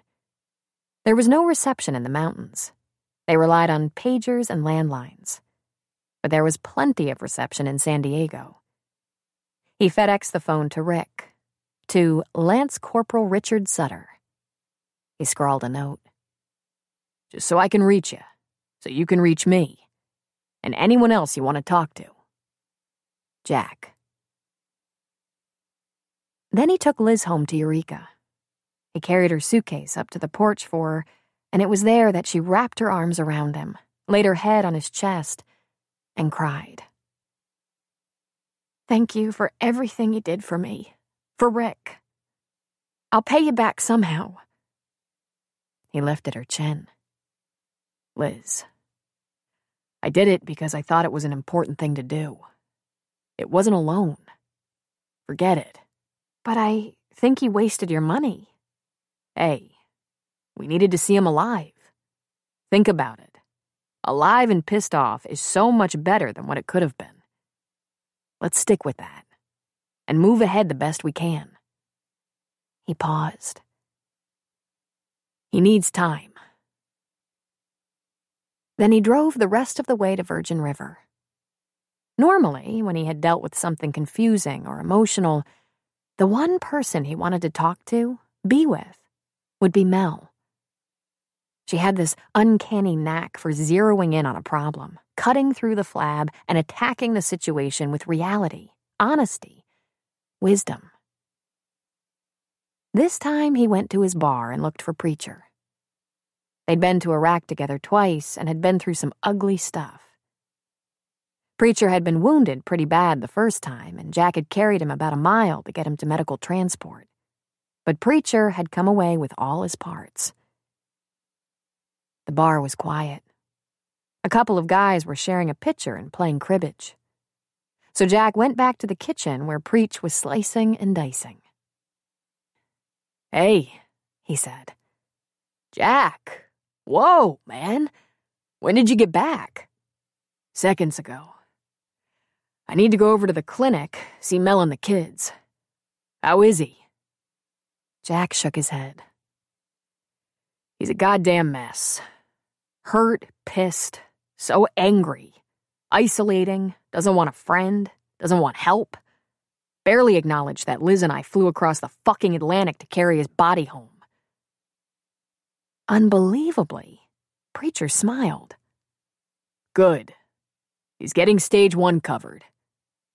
Stage 1? Yeah. Maybe 1 and 2. Anger and denial. He's gonna have to grieve the leg. The war wounds. The time he lost from his young life. There's probably gonna be 5 stages. Jack leaned on the work table, his brow wrinkled. How do you know this shit? I looked it up on the computer. You know, after you figure out email, there are other things you can do on that computer. So what's next for him? Jack asked. I'll have to get my cheat sheet, but it could be bargaining. I'll never commit another sin if you just let me live. That kind of thing. We've all done that. All that's really important is it ends in acceptance. Jack straightened. How long does it take? Well, there's the thing, Preacher said. It depends on the person. Rick? He's pretty tough. It could stretch out. He doesn't let go easy. Christ, Jack said, running a hand along the back of his neck. Why do I always think I know you? I don't know, Jack, he answered with a shrug. But Rick, we're just at angry? And his body, his health, that's under control? He's still in a lot of pain, on drugs for it. Shipping to San Diego as we speak. Balboa. NMCSD. He'll heal up the stump and start physical therapy. They could keep him until he gets his leg or farm him out to some smaller facility. It has to heal and shrink. They can't fit him until it's ready. No swelling, no redness, no tenderness. They'll get that stump in a shrinker. Looks like a skull cap, kind of. It's real important, before they fit the prosthesis, that it's not swollen or anything. They'll work with them in PT to avoid muscle contractures and desensitize that stump to get beyond the phantom pain. A lot of physical therapists will put a healthy, healed stump in a bowl of crunchy, dry cornflakes and grind it around to kind of teach the nerves that the leg end's there. Jack's eyes grew wide. How do you know this shit? Preacher just tilted his head and smirked. You looked it up, I know. Well, I wanted to understand the news you brought home. And how is the news? Jack asked. Preacher shrugged. Pretty much on target. Rick began his stay in San Diego in the Naval Medical Center Orthopedics Ward, which he shared with other young men recovering from recent injuries. While there, he was evaluated for his pain management and physical therapy program. Before the end of the week, he was having PT every day and had been issued both a walker and wheelchair, but he had little interest in leaving the ward. He assessed the condition of the other patients and came to the conclusion there was no predicting how people got through trauma like this. Some were downright cheerful in spite of terrible pain. Some were horribly depressed. He judged himself to be right about in the middle, neither cheerful nor catatonic with gloom. Once they started slacking off on the narcotics, it was harder to sleep. It was like trying to catch a nap in an amphitheater. There was always noise, light, movement. There were cries in the night, sometimes from a breakout of pain, sometimes from nightmares. One guy cried for his mother in his sleep. Moans, groans, and unbelievably, even laughter punctuated the darkness. Rick was afraid to succumb to sleep lest he scream and expose the depth of his vulnerability. Once the cell phone had arrived, there was already a message waiting. Jack. Rick, give me a call when you get the phone so I know we're operational. Call anyone you like. There's no limit on the minutes. Rick didn't call him. He kept thinking he would pretty soon, but after a few days, the phone twittered and the caller ID signaled Jack. This time, the message was more commanding. Rick, if you don't call me back, I'm going to drive down there to be sure you're getting by all right. Trapped, he returned the call. Sorry, he said. I just haven't felt like talking. Understandable, Jack said. We don't have to talk long. How are they treating you? Tell me what's going on. Rick sighed. This wasn't what he had in mind. But it was better to have Jack on a phone than in his face, so he'd have to play along. I'm still in the hospital, moving to barracks with other PT patients tomorrow. I get around in a chair or walker. Mostly the chair because it's easier. Another week or two, and I'll get a preparatory prosthesis and start walking. Preparatory? The first step before the real fake leg. Ah. How are the other guys there doing? Meeting anyone you can, talk to? Rick was silent for a long moment. Then he said, Not a lot of laughs around here, Jack. Maybe that'll get better when you're in barracks. Yeah, maybe. Listen, I'm pretty tired. Really? Haven't had enough rest yet? When Rick didn't respond, Jack said, Okay, buddy, I'll let you get some rest. I'll call tomorrow. One thing about the barracks, the men were in various stages of recovery. They weren't all newly injured like Rick. One guy was practicing tying his shoes with 2 prosthetic arms, while another was strapping on his preparatory prosthesis in the morning and using only a cane to assist him with balance. But the routine was different here. No more food on a tray or bath out of a basin at the bedside. Here, it was a mess hall and showers. Rick had to admit, a real shower felt damn good, even if he did have to have his stump wrapped because the wound wasn't completely healed. and he sat on a stool in the shower to be safe. But getting himself to the cafeteria for a gang meal wasn't his idea of a good time. There were guys here who played poker, passed around pictures of their wives, girls, kids, as well as magazines, mostly porn. "Gotta keep the pipes clear," one guy laughed as he tossed a nudie magazine on Rick's bed. There were men in barracks with no hope of ever clearing the pipes. Paraplegics who'd lost movement and feeling from the waist down. Rick knew that if his brain and emotions were engaged right, he'd see they had it worse and experience some gratitude. But his head was tangled around powerful feelings of doom and an overwhelming sense of loss that he couldn't talk about. Hell, he couldn't even understand it. He just felt it so deep, as if everything had slipped away from him and couldn't be rescued. The life he'd had before war, the body he'd had, the dreams and goals. He'd like to talk about it, but just couldn't bring himself to. Liz called a couple of times, and even though he didn't pick up, he listened to her messages over and over. She loved him. She was praying every day that he was doing okay in rehab, that he was feeling more positive. He'd always been able to talk to Liz. Even though they'd started out as lovers right out of the chute, they had always been best friends. They'd been thrown into the deep end of the pool, with pregnancy, fetal death, war. They'd never have stayed together so long if they hadn't been able to talk and write about their issues.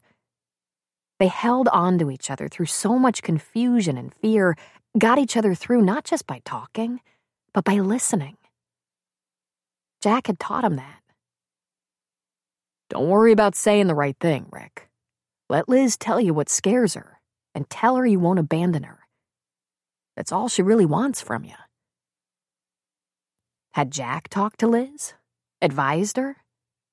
Because it seemed as if she'd always done that for him, too. He wasn't sure how she got on the naval base, but he opened his eyes one night and she was there, sitting on the edge of his bed. He could hear the sounds around him, so he knew he was awake. There was snuffling in beds, moaning, humming, snoring. "What are you doing here?" he asked her, panicked, immediately afraid she was going to be in deep trouble, maybe arrested.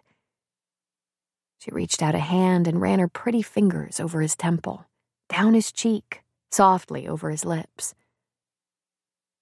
"I thought maybe you needed me, Ricky. And I knew I needed you." Then she leaned over him and touched his lips with hers. He inhaled sharply, smelling her scent, tasting her special taste. His girl. Not a girl, a woman. And she never let him forget she belonged to him and he belonged to her. He'd had some dates, some making out with girls before Lizzie, but she was the whole deal for him.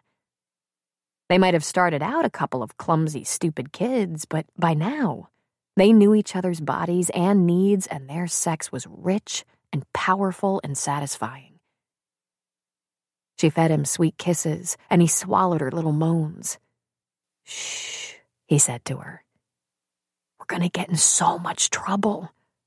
"It's okay," she whispered. "I pulled the curtain." He glanced and saw that they were as alone as they could be in a barracks, the privacy panel separating his bed from his neighbor's, and the sounds of sleep and dreams were all around him. He went after her mouth again, her perfect, soft, round mouth, her full lips. He ran a hand down her side to her hip and over. She was wearing that tiny denim skirt. Oh, that little skirt. He slid his hand under, and she was bare. He let his fingers explore while she kissed him. His baby. She was wet and ready. This wasn't a good idea, he thought. Not here. But he was ready too. "Come here, baby," he said, lying her down next to him. And she answered with that soft little moan he knew so well. "Come here. I need you. I need you so bad right now." It was crowded in his little bed, but he rose onto his side, looking down at her. His Liz. His beautiful, sweet, loyal Liz. He slipped one hand under her shirt to capture a breast. The other went under her skirt to probe her a little. He had to cover her mouth with his to silence her moans. But then he pushed up her shirt and pulled her pretty nipple into his mouth, and he didn't care if she moaned. He was in heaven. Sometimes this was all it took. Liz had always been so hot. He'd run his tongue around her nipple, suck a little, stroke her between her legs, and she'd plunge right into an orgasm. "Don't wait for me," he whispered into her mouth. He licked, sucked, stroked, and she came apart, hot and wet, gasping. He heard himself laugh softly. Then he positioned himself over her, mounted her, rising above her, finding and entering her. God, she felt so good, he thought he was going to die. He pumped and drove into her and heard her hum. "Don't forget," she whispered, and his hands snaked down between their tight bodies to find that clitoris again, rubbing it. He knew his woman. This was what she wanted. "If we don't get caught, I'm going to put my face in you and stay there an hour," he promised her. "I just can't get enough of you." "Please," she said softly. "Please, please, please, please." And he erupted. Went off like a rocket, pulsing and coming until there was nothing left inside him. His eyes were pinched tight, he was bathed in sweat, and for a second, he wondered how she'd gotten him on his back. And then he opened his eyes and realized he was alone. She'd only been there in his mind, in his dream. But God, what a dream. It was so real, so perfect, exactly as he remembered. He panted for a while, catching his breath. He looked, and there had been no privacy screen. But it seemed everyone was asleep. No one was sitting up looking at him. He had a momentary hope he hadn't been talking in his sleep, but a glance around told him it had all happened in his head, under his sheet. And then he realized that in his dream, he'd held himself over her with two complete undamaged legs, kneeling between her legs. He gasped at the memory, so vivid. Soundless, hot tears rolled from his eyes across his temples. Oh, Liz. Oh, baby. Mel and Jack struggled to get their family back to normal. Jack had been home for 2 weeks. He had talked with Rick, but he wasn't getting very far with him. Rick would take his calls if he was near the cell phone, but he neither initiated nor returned them. "This might require more patience than you have," Mel said. "He isn't headed for a quick fix. It's going to take months, maybe years." "Months," Jack mimicked, disappointment drawing out the word. "And then, years?" Jack, even if he weren't wounded, catastrophically wounded at that, his return from a war zone would be a serious adjustment. Every family of every soldier goes through this, and you know that. But while Jack knew it, he didn't really know it from experience. He'd always been active duty and had only visited his family. He moved on to the next challenge, and if anyone thought he'd gotten depressed or crazy, they didn't mention it. Certainly Jack knew he was adjusting after a combat assignment, he just didn't think anyone else knew. And, of course, he'd never sustained an injury that would retire or discharge him. Although Rick was on Mel's mind every bit as much, she had other people to care for. She had called Liz regularly and talked with her in person when Liz came to town to help her Aunt Connie in the corner store. She convinced her to visit that counselor who helped her after her baby had been stillborn. A definite step forward. A couple of women from town were prenatals, and she did all she could do to assist Cameron in the clinic with other patients. At the end of March, spring teased the mountains. One day pleasantly warm, and a few days later, an icy rain, a threat of snow. Mel was seeing a prenatal patient one afternoon when she heard a commotion in the front of the clinic. Fortunately, she wasn't doing internal exams. She stepped out of the room to see a breathless, skinny man who looked to be in his 60s in a panic as he yelled at Cameron, waving his arms excitedly. "She's dying! I know it! You gotta come!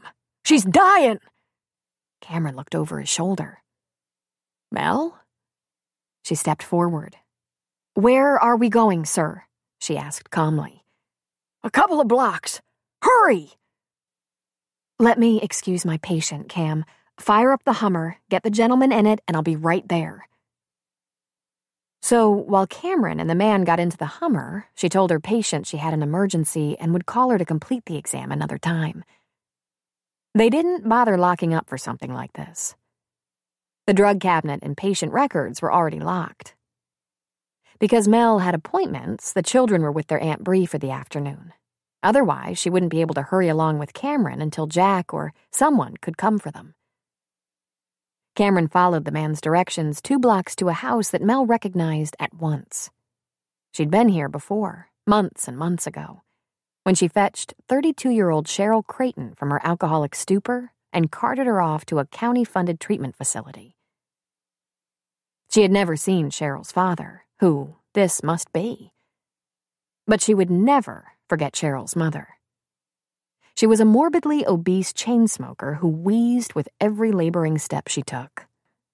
One look at her, and Mel had worried about the woman's heart.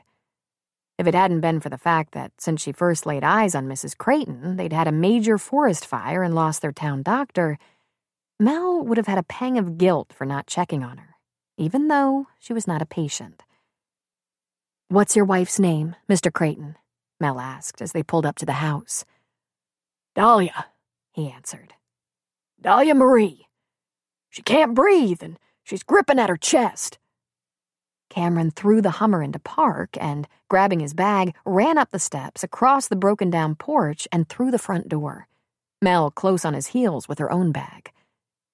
"She'll be in the kitchen," Mel said. The familiar squalor greeted them. The little house hadn't been cleaned in forever and smelled like an ashtray. As Mr. Creighton hurried behind them, she was aware of his wheezing. As Mel had predicted, Dahlia was slumped back in her favorite kitchen chair, the mess of paperbacks, magazines, newspapers, Coke cans, ashtrays, and miscellaneous food items like cookies and chips, all within reaching distance. Her eyes were round and fearful, her lips turning blue while her pallid skin glistened with sweat. She had trouble breathing. "Let's see if we can help, Dahlia," she said. Cameron had the stethoscope in his ears and pressed against her chest. He listened for only a second before reaching in his bag and giving her an aspirin. "Can you swallow this for me, Dahlia?" he asked. While she did so, he reached for the new blood pressure cuff that fit around her wrist, tightened it, and took an electronic reading. He lifted that hand against her breast, nearer her heart for accuracy. Mel was locating the emergency drug she kept ready in her bag. Atropine epinephrine. "Mel, can you manage the oxygen canister?" "Of course," she said, darting out of the house. By the time she got back, Cameron was slipping a nitro tablet under Dahlia's tongue. She pulled out the tubing and fit the cannulas into the woman's nose. "This will help," she said. "We need a transport," Cameron said. "We can do that," Mel said. "Give me 1 second." She saw the old-fashioned wall phone beside the refrigerator and picked it up, dialing with the rotary dial. "Preacher, hey. Cameron and I are at the Creighton house and have to take Mrs. Creighton to the hospital right now." "Yes, that's exactly what I need. Both of you. Thanks." She hung up and told Cameron, "Jack and Preacher will be right here to help." Cameron looked at her, smiled slightly, and lifted an eyebrow. "I'll go get the gurney and bring it in." No. You handle this and start an IV. I won't be a minute." By the time Mel had the gurney out of the back of the Hummer, Jack and Preacher were jogging up the block toward the house. She didn't wait for them, but began to push the gurney toward the house over the cracked and broken walk. When she reached the porch, the men were beside her, lifting the gurney up onto the slanted porch, avoiding the missing boards. "What is it?" Jack asked softly. "Possible coronary," she said just as quietly. "She needs to go to the hospital." "Want me to drive so you can ride in the back with Cameron?" She grinned at him suddenly. "You boys come in so handy. Thanks." Jack and Preacher got the gurney as far as the kitchen doorway and lowered it like professional paramedics. Then they went into the kitchen and stood one on each side of her. "Afternoon, Dahlia," Jack said. "Let's take a ride. How about that?" Cameron lifted the portable oxygen canister and IV bag, hanging on to them. Dahlia Creighton got a very frightened look on her face, and Jack said, "Dahlia, this will be easier if you just let me and Preacher do the work, okay? We're gonna lift you onto the gurney and wheel you out. Easy as pie. But if you struggle or wiggle around, we could drop you. So be still and trust us. We'll be rolling you into the Hummer in seconds. How about that, huh?" She nodded, but she hadn't said a word yet. Jack and Preacher slipped arms under her thighs and behind her back, counted to 3, and hefted close to 400 pounds of woman into their arms and carried her the short distance to the gurney, lowering her onto it. They pulled it up, which took enormous effort given her weight, and got her to the back of the Hummer to slide that gurney inside. "You have gas in that truck, Mr. Creighton?" Mel asked. When he nodded, she asked, "You all right to drive? It would be better for you to follow us to the hospital so you have transportation." He nodded again and started fishing in his pocket for his keys. And something happened during this whole operation that Mel would never comment to anyone about, but that filled her with a warm pride. Dahlia had had a little accident, possibly from stark fear that she was dying, or maybe fear that the men would drop her. She'd wet herself, and in the process of moving her, Jack's sleeve had been soaked. Cam and Mel jumped in the back of the Hummer. Mel asked Preacher to call the hospital and tell them they were en route. The door slammed behind them, and, without a word, Jack and Preacher unbuttoned their shirts and exchanged them. Jack was swimming in Preacher's dry shirt. Preacher was walking back to the bar in a sleeveless t-shirt in the cold late March afternoon, carrying Jack's soiled shirt. And within 10 seconds, Jack was behind the wheel of the Hummer, driving out of town. Oh, God, she thought. Where do you find men like these? Men who will do absolutely whatever it takes to help people, no matter what. She'd chosen this profession. She'd chosen to be up to her shoulders in whatever medical problem or mess came her way. She'd been bled on, crapped on, peed on, puked on, and it never discouraged her from providing whatever was needed medically. But Jack was just Jack. Preacher, a cook. They weren't nurses, doctors, or medics, and yet she couldn't count the times they jumped in and helped, even if it left them covered with blood or amniotic fluid or, this time, the wet accident of a woman he barely knew who was in a traumatic, life-threatening situation. They were made of gold. Dahlia Creighton made it all the way to Valley Hospital before she arrested. She was resuscitated in the emergency room, and the staff cardiologist was conferring over the phone with the doctor at a larger hospital about transporting her for an angiogram and possible bypass surgery. Cameron, Jack, and Mel didn't hang around. There was nothing more they could do for her now. The drive back to Virgin River was long and quiet in the Hummer. When they got to town, there wasn't enough day left to open the clinic. Jack pulled up in front of the clinic, and Mel said, "I'll get a bucket of soapy water to clean out the back." "I'll help," Cam said. "We'll get it done quickly." "Need another hand?" Jack asked. "Nah," Mel said. Your dinner crowd will be showing up pretty soon. I'll stop by the bar before I head out to Breeze to pick up the kids." Donned in latex gloves with twin buckets, Cam and Mel scrubbed things down.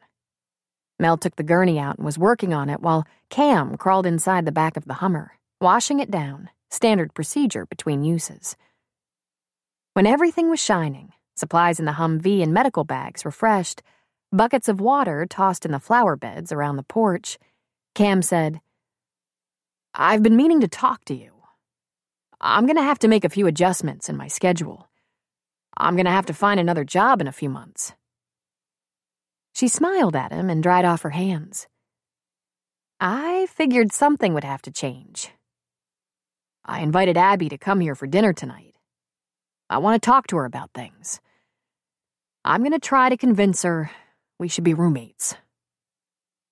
"Roommates? How romantic," Mel said. "Yeah, well, she doesn't have romantic feelings, but I want to take better care of my family. Whether she likes it or not, she's my family. At least she's giving birth to my family. In another month, she's going to realize how much she needs me nearby. After they're born," he shook his head. "After they're born, she's going to need me even more." "So, you have a plan?" "I don't want to let the town down, but if I can find a hospital or practice nearby that could use a doctor, at least part-time, I'll live in Virgin River and keep appointments here as often as possible. I'd like to be on hand either in the mornings or afternoons, and evenings and weekends for house calls. The problem is the emergency care." "Cam, we have an emergency that needs medical intervention and transport about 3 or 4 times a year. There's a fair chance you'd be taking a day off or out of town visiting your family when those emergencies occur. On the other hand, there's an equal chance you could keep a job in Fortuna or Eureka and be right here when we have an emergency. What I really need is a physician who keeps appointments and makes a few house calls, not an ER doctor. We call the sheriff's department or paramedics. It might take them a little longer, but that's how it is when you live in a rural area. Our people understand that. If you hadn't been here today for Dahlia, I could have called Mercy Air, medical transport." She smiled. "I might hang on to you a little longer if you have a way to take care of your family." "Maybe," he said with a shrug. "In the end, where I live isn't going to be up to me. I'm not letting them get away. If Abby insists on living in some godforsaken place like London, I'll follow." Mel couldn't help it. She burst out laughing. "God-forsaken London? I'd give my eye teeth to spend a year in London." "You know what I mean," he said. "I understand. You got your head wrapped around being a small-town doctor, living in the mountains, a low-stress lifestyle, and then, whoops, you're going to be a father." "As you would say, boy howdy." "So, tell me your plan," she said. "I know you have one." "The beginning of one. I'm solvent for a while yet. I won't be desperate for more income before the end of summer, but I should start looking. I want to hang close for now because those babies could come in a couple of months, hopefully not earlier.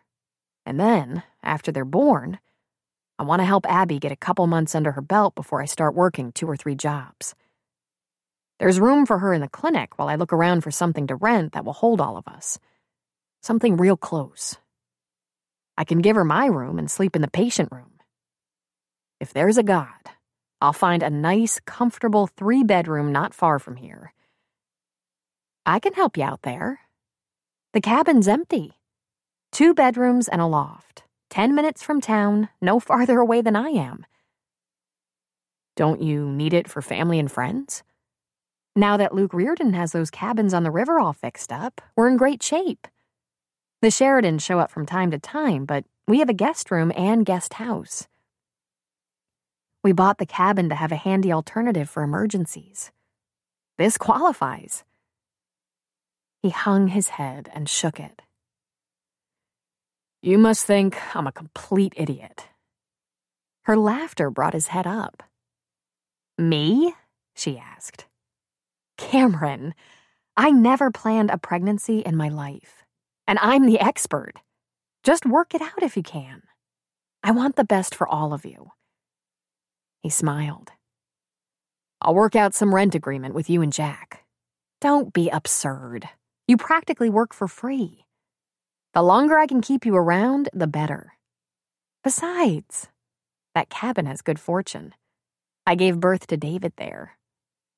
She laughed at the shudder she saw pass through him. He was no doubt imagining his twins coming out in that cabin.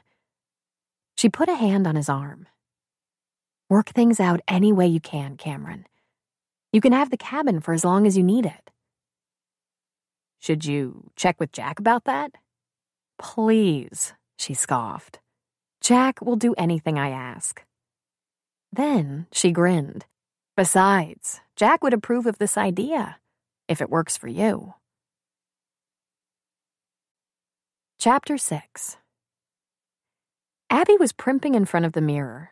Vanessa, standing in the bathroom doorway, arms crossed over her chest, watching. "My face is fat," Abby said. "It's not," Vanessa argued. "You look beautiful, amazing, and huge." Cameron was cooking Abby dinner at the clinic tonight. He thought they should talk about a few things, which was totally reasonable. Abby plucked at the mother-to-be top Vanny had loaned her. "Are you sure you wore this the very last week of your pregnancy?"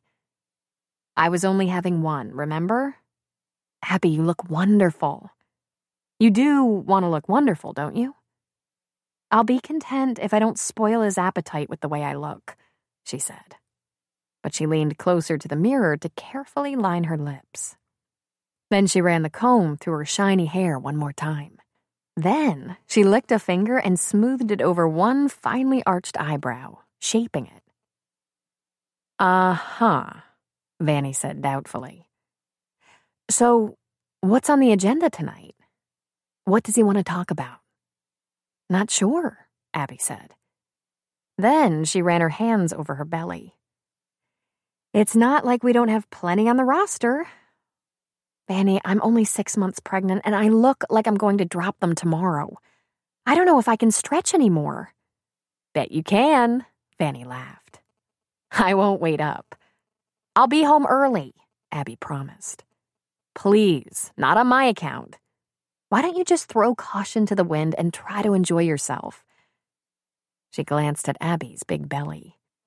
"You enjoyed yourself once. I bet you can again. Cam's a great guy."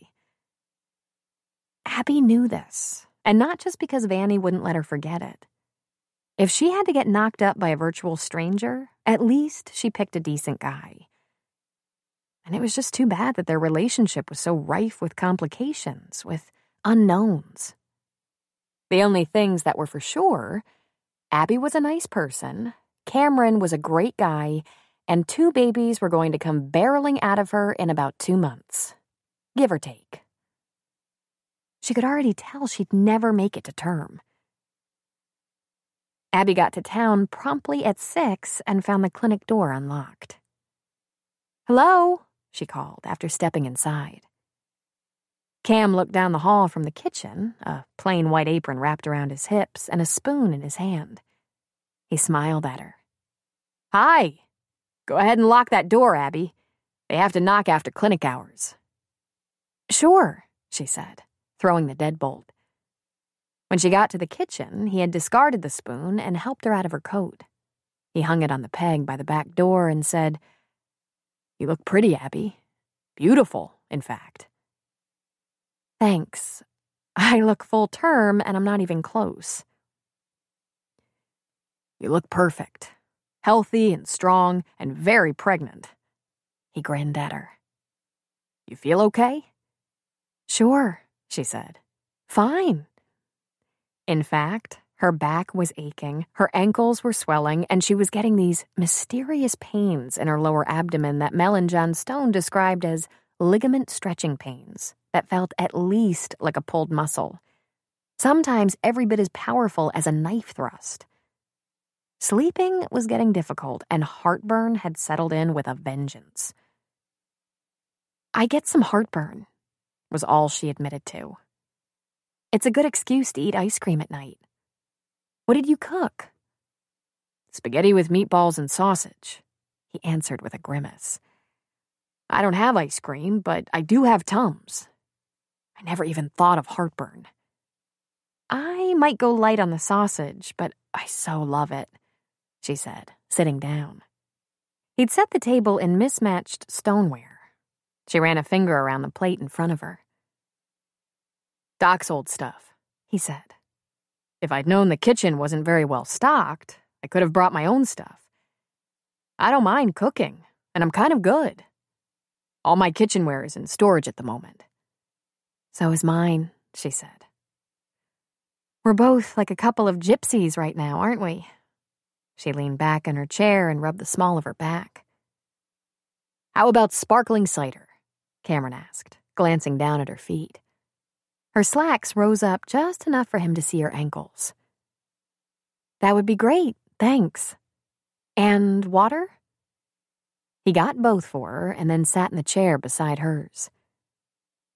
"Just a little heartburn?" "Oh, you know.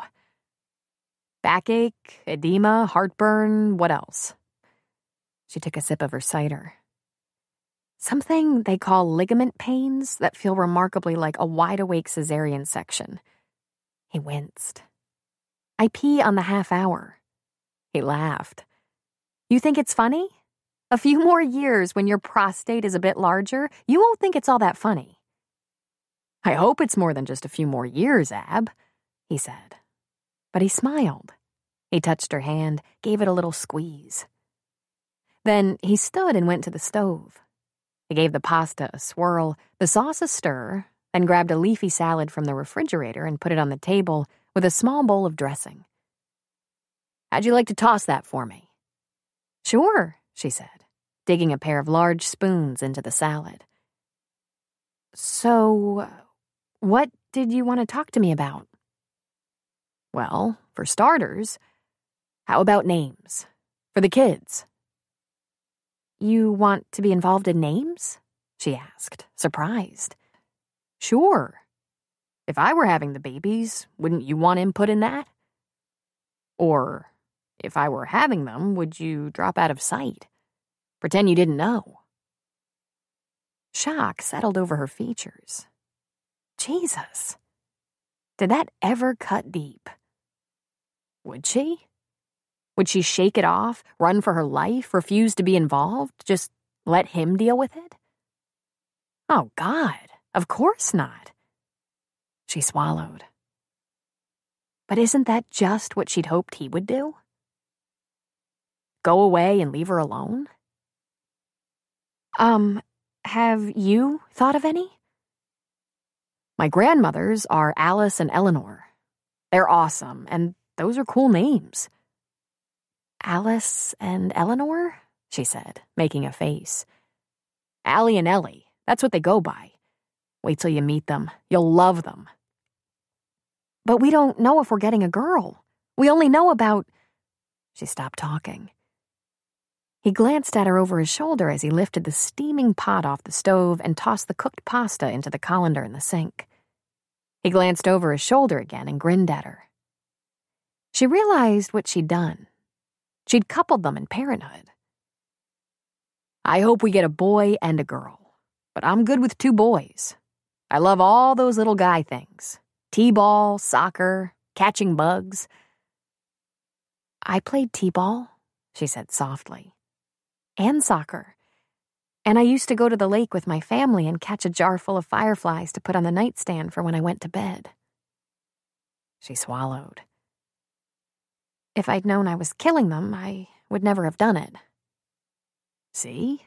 You'll be good with either boys or girls. We're all set. But they don't have names. He picked up her plate and put some pasta and sauce on it for her. He included a couple of meatballs and a sausage and put it in front of her. Don't eat anything you think will give you heartburn. Then he served himself and sat down with her. Try it, Ab. See how I cook.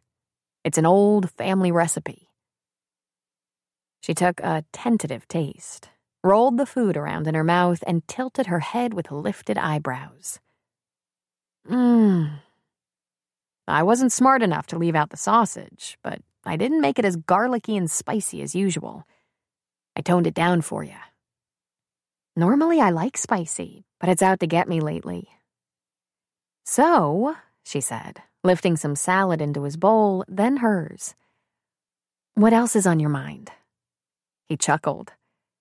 In a hurry to get this over with? No, she said, surprised and maybe a little embarrassed. We talk all the time, and this sounded kind of serious. He stabbed some lettuce and brought it to his mouth, chewed, swallowed. We have a few minutes on the phone, see each other at Jack's for a couple of minutes here and there, and there's no yelling or shooting, which is a big improvement. But we don't get down to business. Abby. We're having 2 babies in a couple of months. 3 months at the outside. Nah, he said, shaking his head.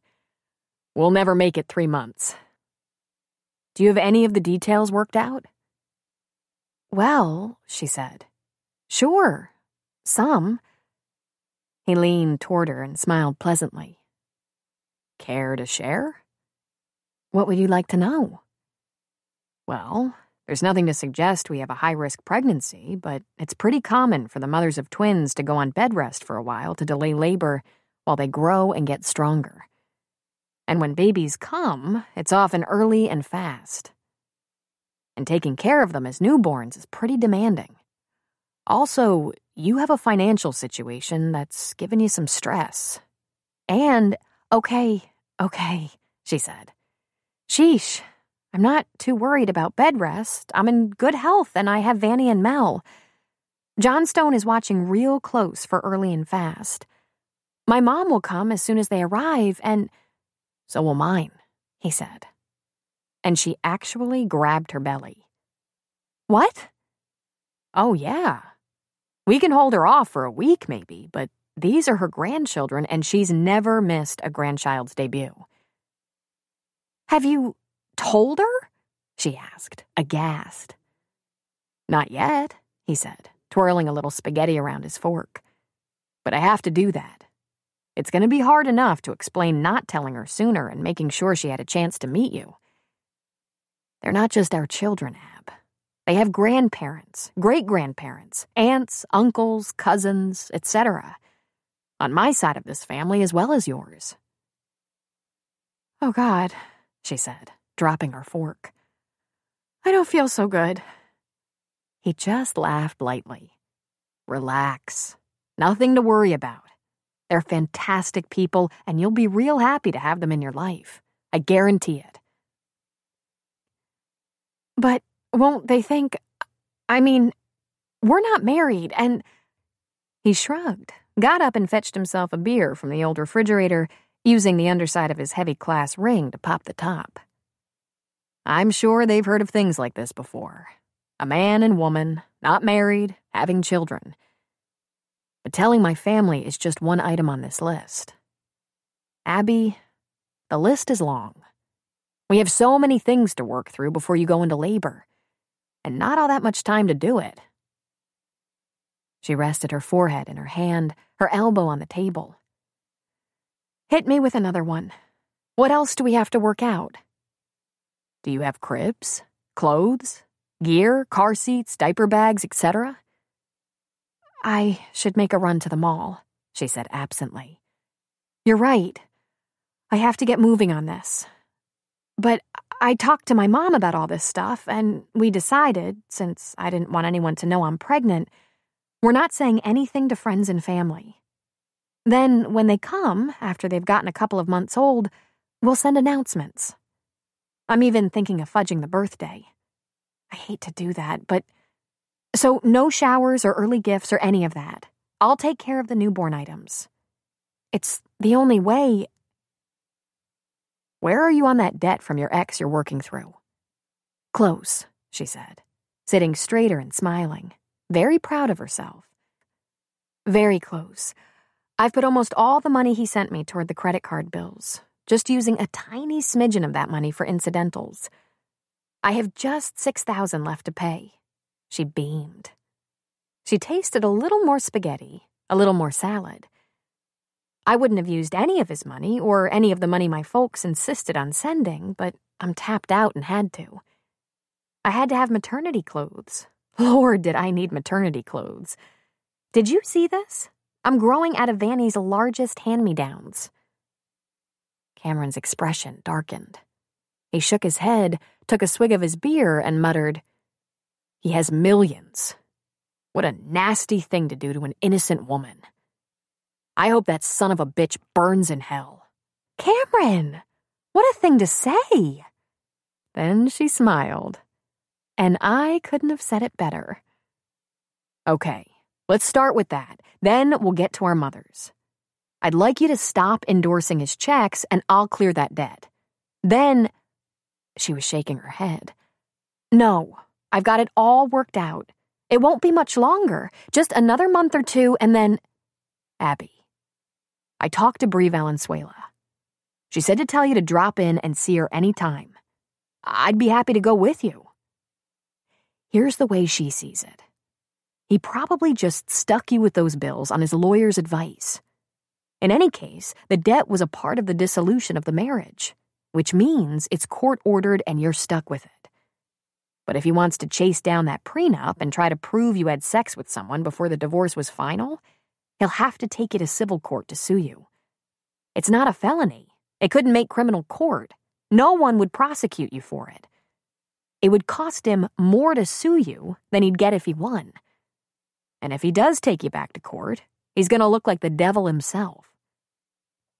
He walks out on you after 6 weeks of marriage, never pays a penny of support for 9 months of separation while he openly lives with another woman, and he wants over $40,000 in credit card debt on cards you never had and never used? When he's a millionaire? Never gonna happen. He could make his situation worse. "That's not what my lawyer said," she inserted, "which is why I talked to another one. Brie's a very experienced former state prosecutor and has been through a divorce of her own." Abby groaned. "And so there's another person in town who knows. Take it easy. It's all lawyer-client privilege. Confidential. While she didn't deal with divorce in her practice, she knows everyone in the state and made some phone calls. As long as you clear the debt and don't take his money like some gold digger, that's going to be the end of it. You'll walk away from it. Unless he hates you for some purely personal—" His voice trailed off at the unexpected sound of her laughter. "Personal hatred? I don't think he remembers my name. Cameron, he's on woman number 92 at least. He's been married 3 times, and he's probably not smart enough to stop. Plus, I'm relatively sure he's using drugs, drinking himself stupid." She wound some spaghetti around her fork and put it in her mouth. "This is very good," she said. "Does Brie really think if I obey my court instructions, I could get beyond this?" "She does. And she's willing to help if there's a problem. Remember, he's a rock star on tour. How much energy do you think he has?"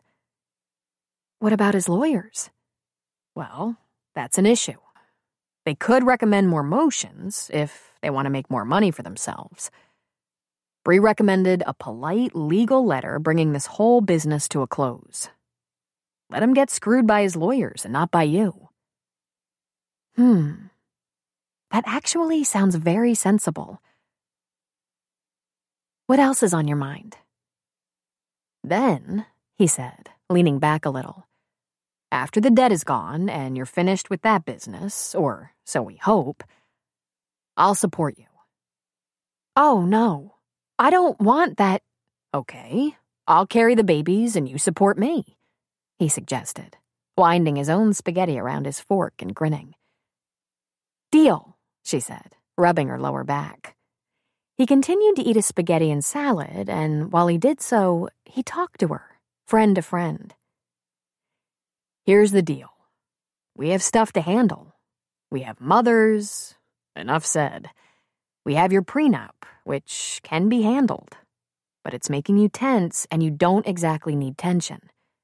That needs to go away. You can't live on air. You'll have to eat and cover your head, so you'll need some kind of income. There's furniture and supplies to buy. We have twins coming, and I know you didn't handpick me for the job, but I'm the dad. Bad break for you, maybe, but I could turn out to be a good dad for them. I know a lot about kids. And this pregnancy is not the usual thing. I'd like to be close to the situation, to keep an eye on you and the babies. I am a doctor. That can come in handy, you know? He lifted a brow.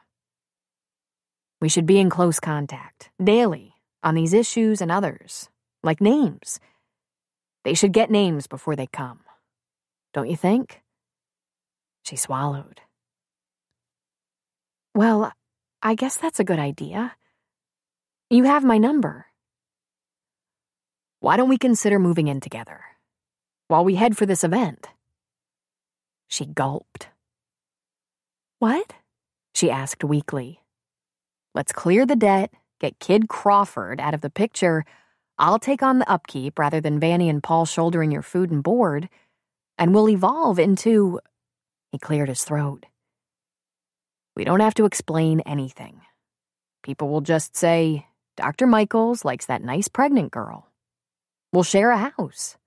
I'll be your roommate. You'll have your own room. But there will be late nights you're worried about some belly pain or, later, night crying from the babies. You don't want to do that to Vanny and Paul, and... I was just going to go home to Seattle. To my mom and dad's. They have room for me? He asked, lifting his fork and arching that brow. Oh, for God's sake, she said, slamming down her fork. You can't mean to say you plan to just follow me and demand to live with the babies? Well, no, he said. That would be obsessive. But Jesus, Ab, I don't want to miss out on anything.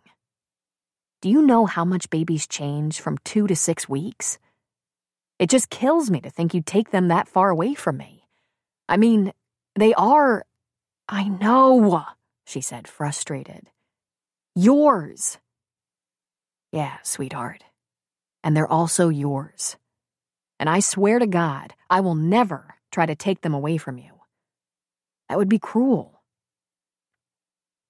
He had just aimed an arrow at her sense of justice. The shock of realization must have shown on her face, but he took another bite, had another drink of his beer, smiled.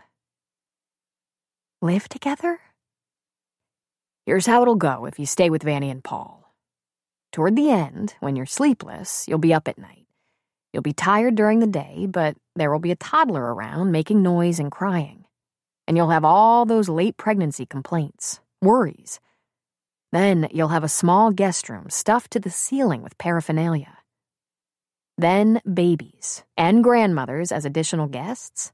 Newborns sometimes cry for hours. They could have Vanny and Paul up all night, walking the floor with you. Nah, that wouldn't be good. And besides, it's not Paul's job to help. It's mine. Where do you suggest we live? Here? Here isn't bad, he said with a shrug. But Mel and Jack offered us their cabin. It's a nice cabin, 2 bedrooms and a loft, 10 minutes from town. Ideally, we should hurry and look around for a place that can accommodate a man, a woman, 2 newborns, 2 grandmothers, and... We don't have to make room for the lawyers, do we? Very funny, she said, crossing her arms over her chest. Abby, we have things to work out every single day. We have to buy cribs, car seats, swings, layette items, lots of stuff. It's going to take more than one trip to the mall. We have to let the families know there will be babies coming. It's only fair. We should have dinner together every day, just so we can communicate, catch up. If there's anything you need or anything you're worried about, I want to be close so I can help. If you think I'm going to molest you while you're huge with my babies, you know, I'm getting sick of that word huge. She blinked at him. Are you independently wealthy or something? Nope, he said, shaking his head.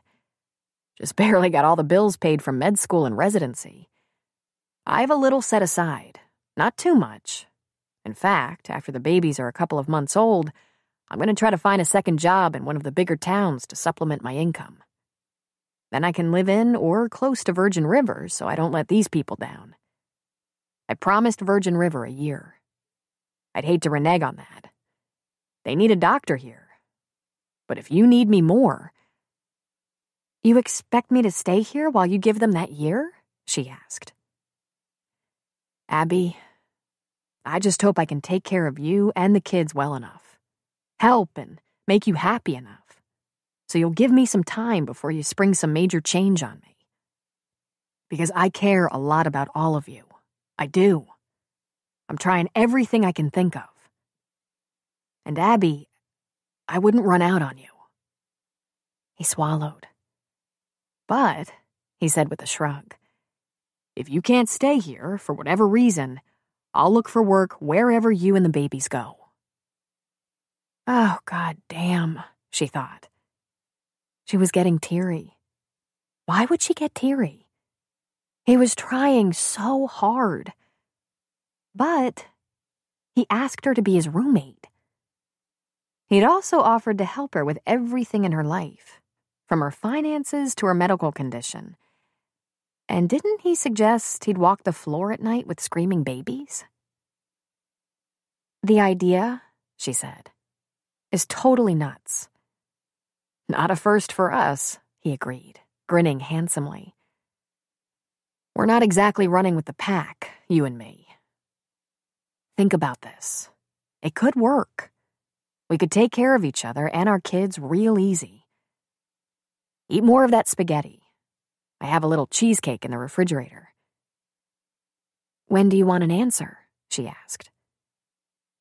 Cameron hoped it didn't show on his face that he was elated to have gotten this far. Realistically, he had expected to be wearing the spaghetti dinner just for the suggestion. But she was actually considering it? Amazing.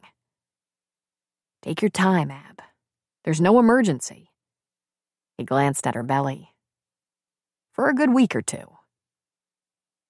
I think I've lost my appetite, she said. Nah, he laughed. I didn't do anything scary. I didn't threaten or beg. I offered help.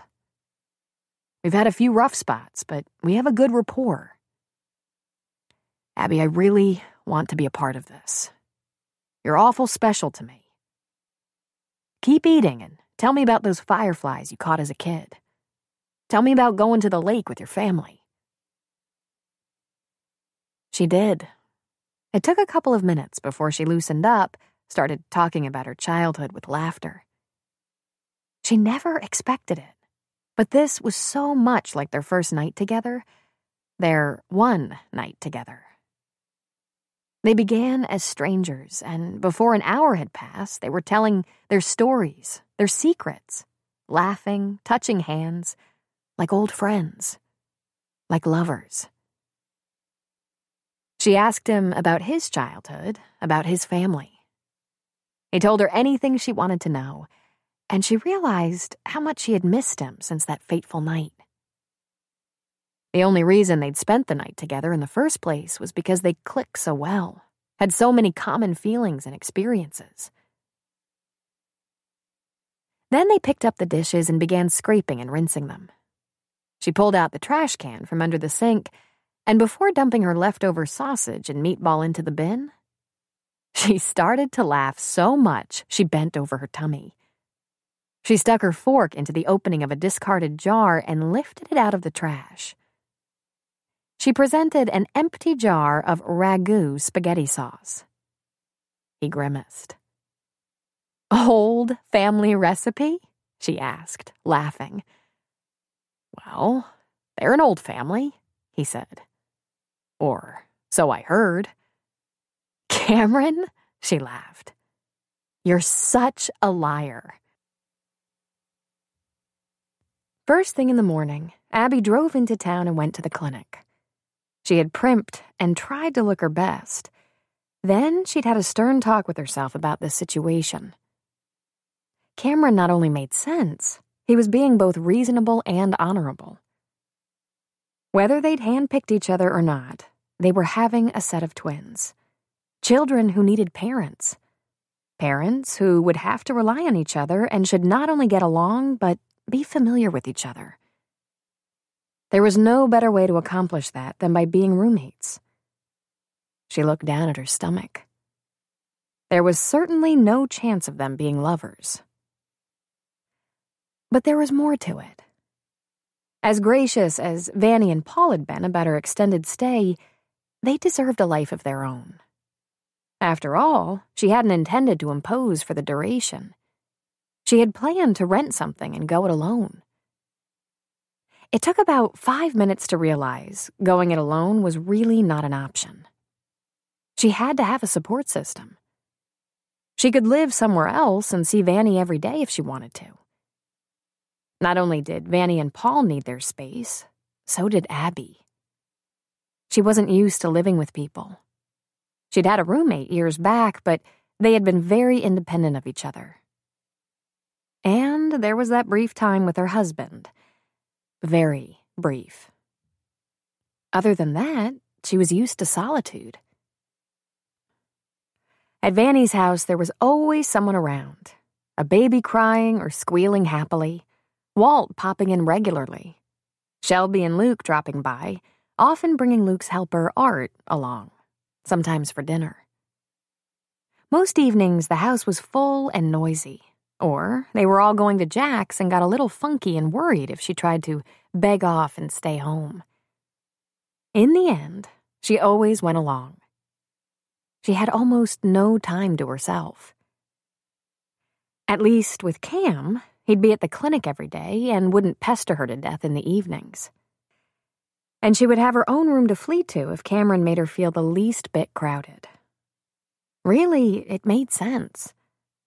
It would just be so awkward. And boy, was there going to be a lot of talk. When she walked into the clinic, she found Mel in the reception area going over some paperwork at the counter. She turned and smiled at Abby. "Well, hey there. How are you?" "Good, thanks. I'm here to meet Cameron. He wants to show me your cabin." Mel got an unmistakably wistful look on her face. "I hope you like it," she said softly. "If you're absolutely sure it's okay," Abby said. "Oh, I'm thrilled for you to use it. That little cabin changed my life. I lived there until I married Jack. Then we lived there together until our house was finished. When the weather gets a little warmer, you'll wake up to deer in the yard. New fawns with freckles on their backs. David was born there. Jack delivered him." Abby got a wild look in her eyes. "I'm not planning to get that far back to nature," she said nervously. Mel laughed. "I wasn't either. I didn't plan it," she said. "And Jack certainly didn't. But I wouldn't worry. With Cameron hovering over you to make sure everything is all right, that won't happen. I think you're in good hands." "Mel," she said tentatively, "I'm a little worried about—" "What?" She took a breath. "Gossip. Everyone talking about us." Mel's eyes twinkled and she smiled. "Abby, you're an unmarried woman pregnant with twins, and you've been spending time with our pediatrician. He never misses a chance to sit by you at Jack's. Surrender. The gossip is way ahead of you." Abby gasped. She leaned forward and whispered conspiratorially, "Do they think there's something to us? Like a relationship?" One of Mel's light brows lifted in amusement. "They hope." "Oh, God." "Yeah, I've been there," Mel said. "The whole town had me married to Jack before I had my first really good kiss with him." She waved a hand. "Ah, hell, go with it. At least they're not malicious.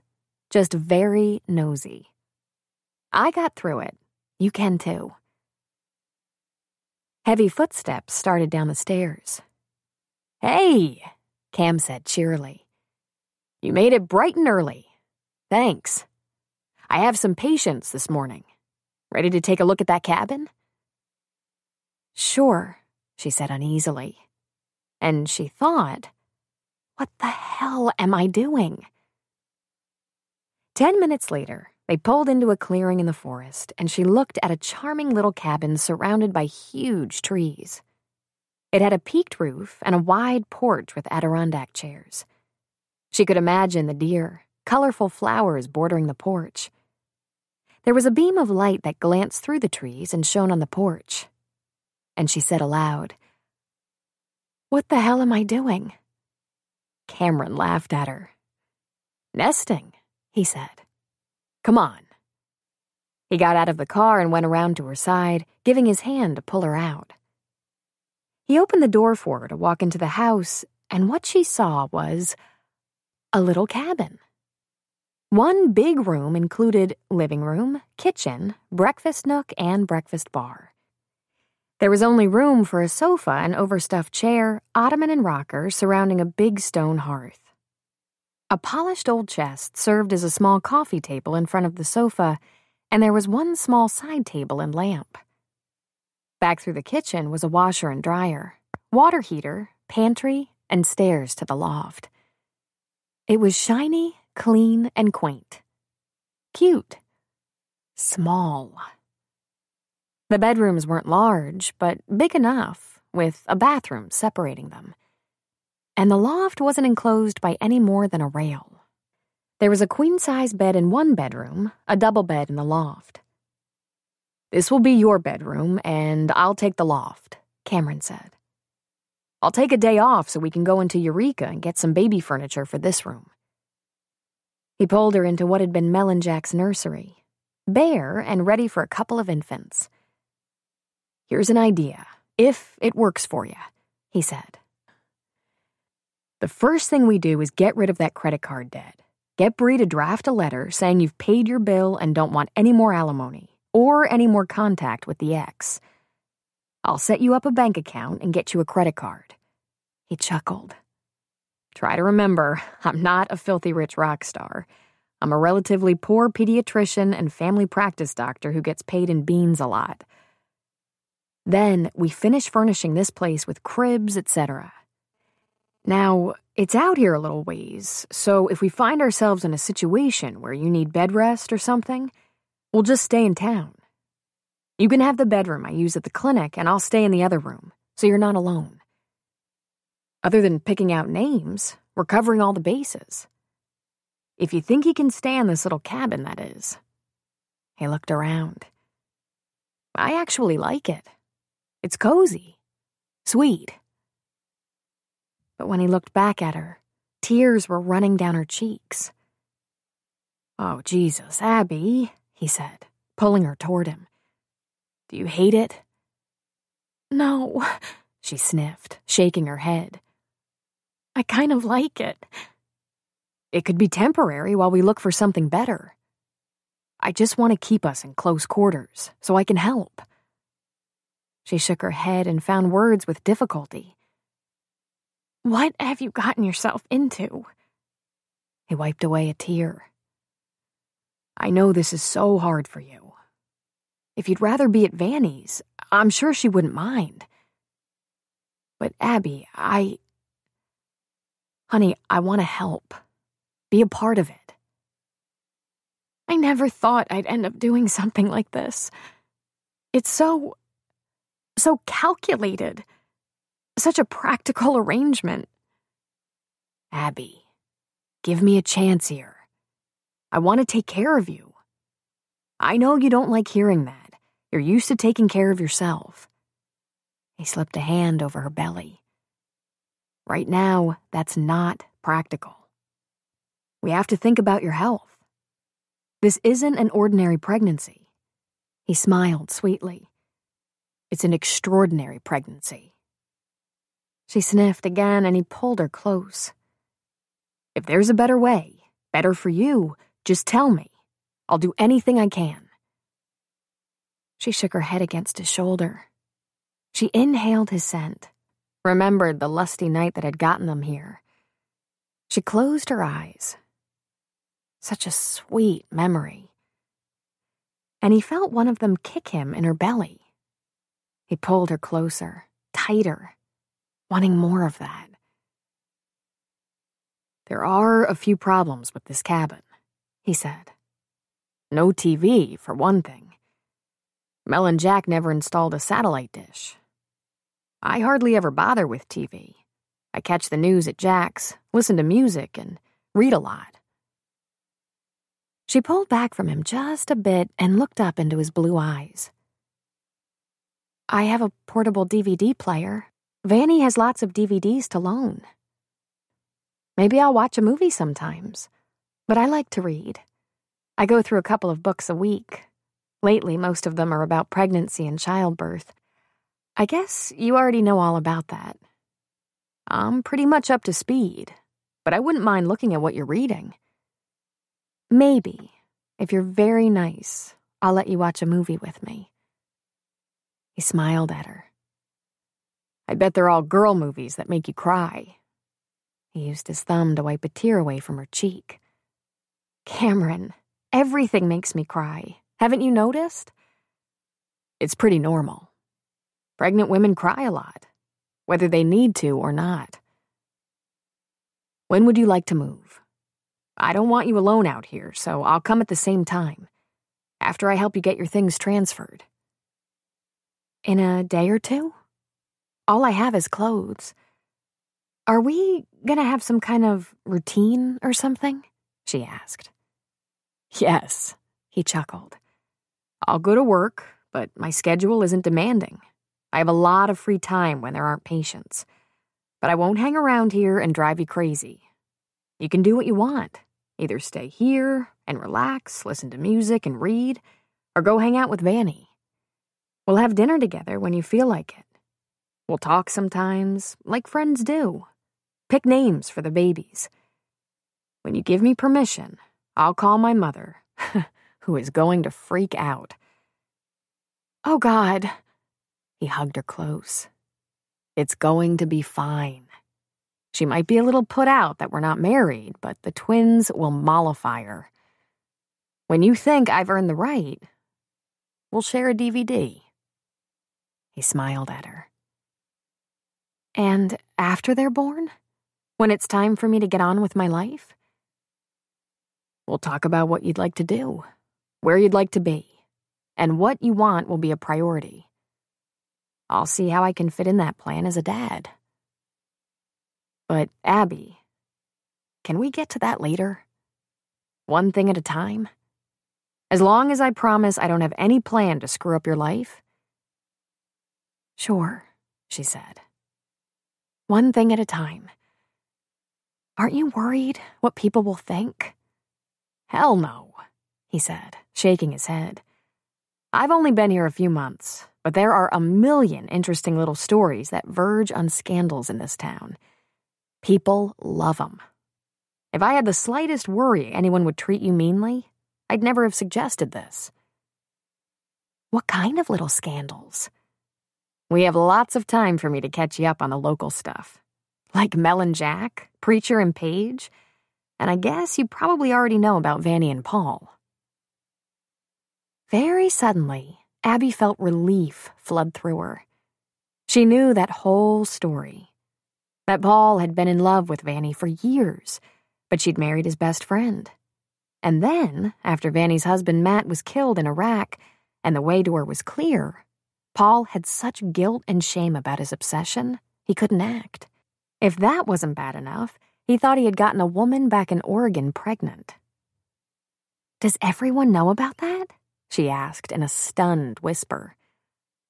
"I doubt we could find anyone around here who doesn't know at least a version of the story."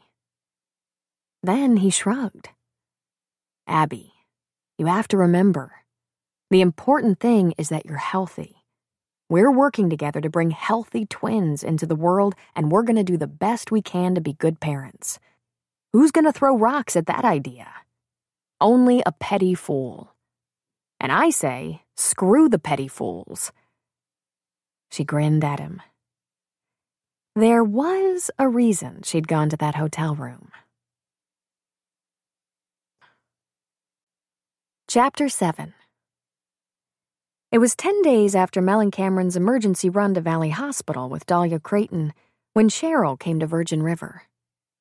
Mel had heard that Dahlia hadn't survived long enough for bypass surgery. She'd had far too many medical problems to get through what might have otherwise been an uncomplicated surgery. This was only the second time Mel had seen Cheryl since she'd entered an alcohol treatment program over 6 months ago, and the change in her still startled Mel and brought a bright smile to her lips. When Cheryl walked into the clinic, despite the fact that she had just lost her mother, Mel nearly beamed at her. She had to quickly reel in the reaction. This was not a time to grin stupidly. But Cheryl looked so good, fresh, healthy, pretty. It was hard to imagine her the way she'd been when Mel first met her. Slouched and dirty, wearing men's clothes, looking bruised both physically and emotionally. "Hi, Mrs. Sheridan," she said. "Did you hear the news about my mother?" "I did, Cheryl. I'm so sorry for your loss. We did all we could." "Of course you did. As did the other doctors.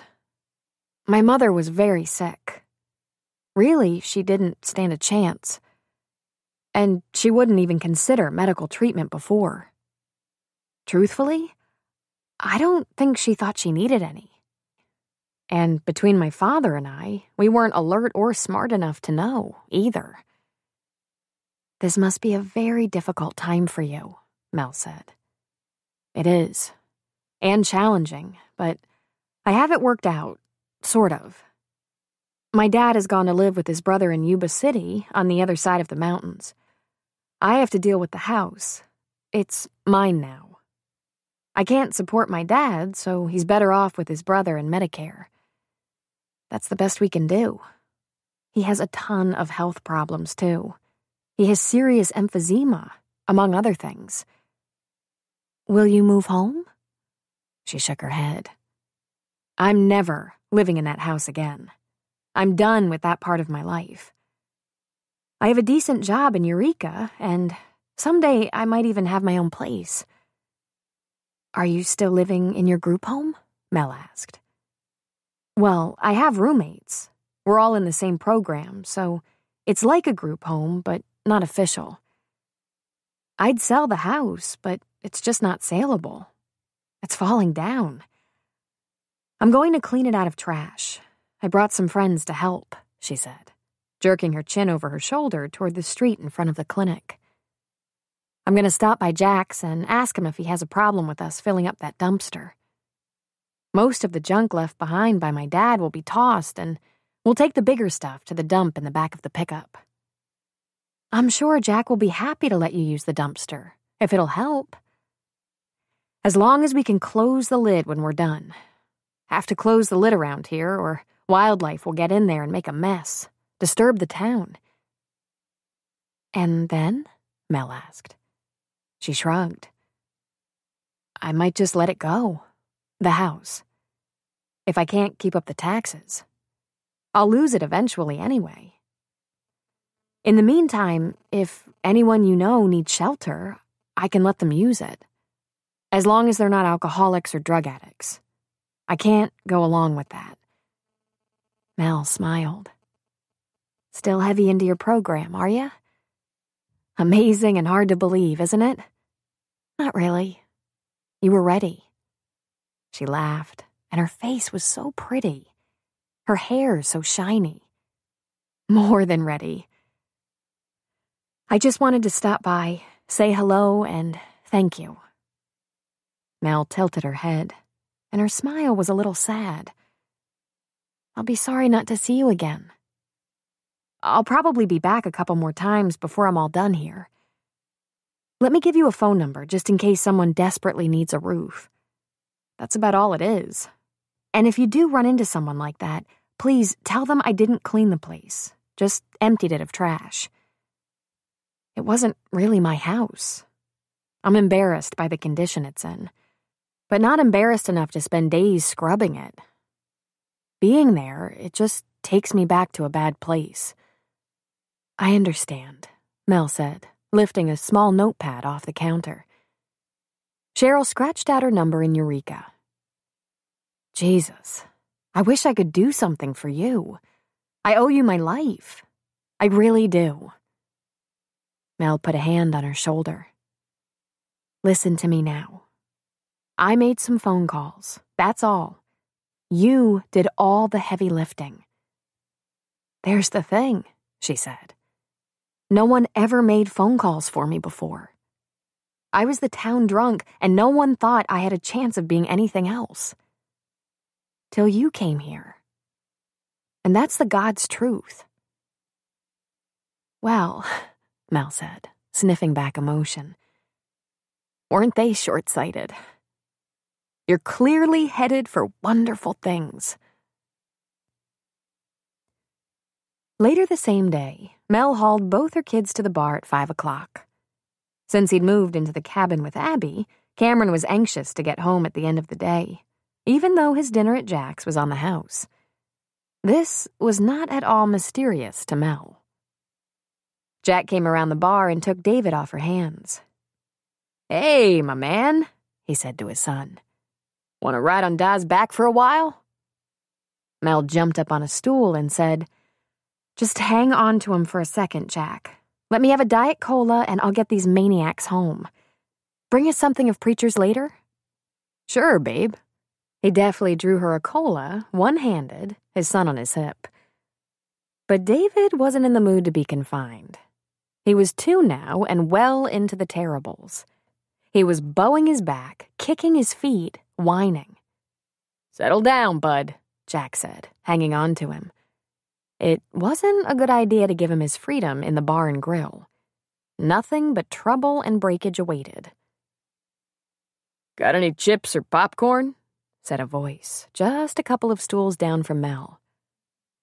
Yeah, I can rustle some up, Jack said. Give me a minute, huh? I have my hands full of madness.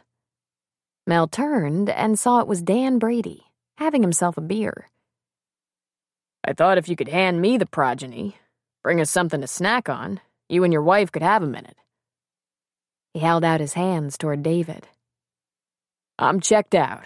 I know how to hang on to a kid wild with the devil. Jack's eyebrow lifted. Do you now? Aren't you just full of surprises? I honestly didn't know you could do anything but grow weed. He shifted and handed David across the bar. At first, David squealed in annoyance, but Dan grabbed him and brought him onto his lap. Hey now, he said, holding him with a firm arm around his waist, bouncing him on his thigh. Take it easy. Only in a town of 600 would it be considered normal to have a kid your age right up at the bar. Count your blessings. Jack shook out some goldfish crackers into a bowl. His favorite, he explained. Perfect, Dan said. He turned his attention on David. So, little man, you want one? He maneuvered the small cracker into David's mouth. Now, give one to me, please. David thought about it a second, then slowly pushed one toward Dan's open mouth. Dan said. Your turn. And he plucked one out of the bowl and directed it toward David's mouth, but pulled it back, making the kid laugh. Oh, you want that? Can you say please? David shook his head obstinately, stiffening his back, grinding his fists into his eyes, pushing out his lower lip. Dan took the goldfish for himself and laughed. Let's try that again, he said, picking up another. Please, he coached. Peas, David said in a pout. Wonderful, Dan approved, popping a goldfish into his mouth.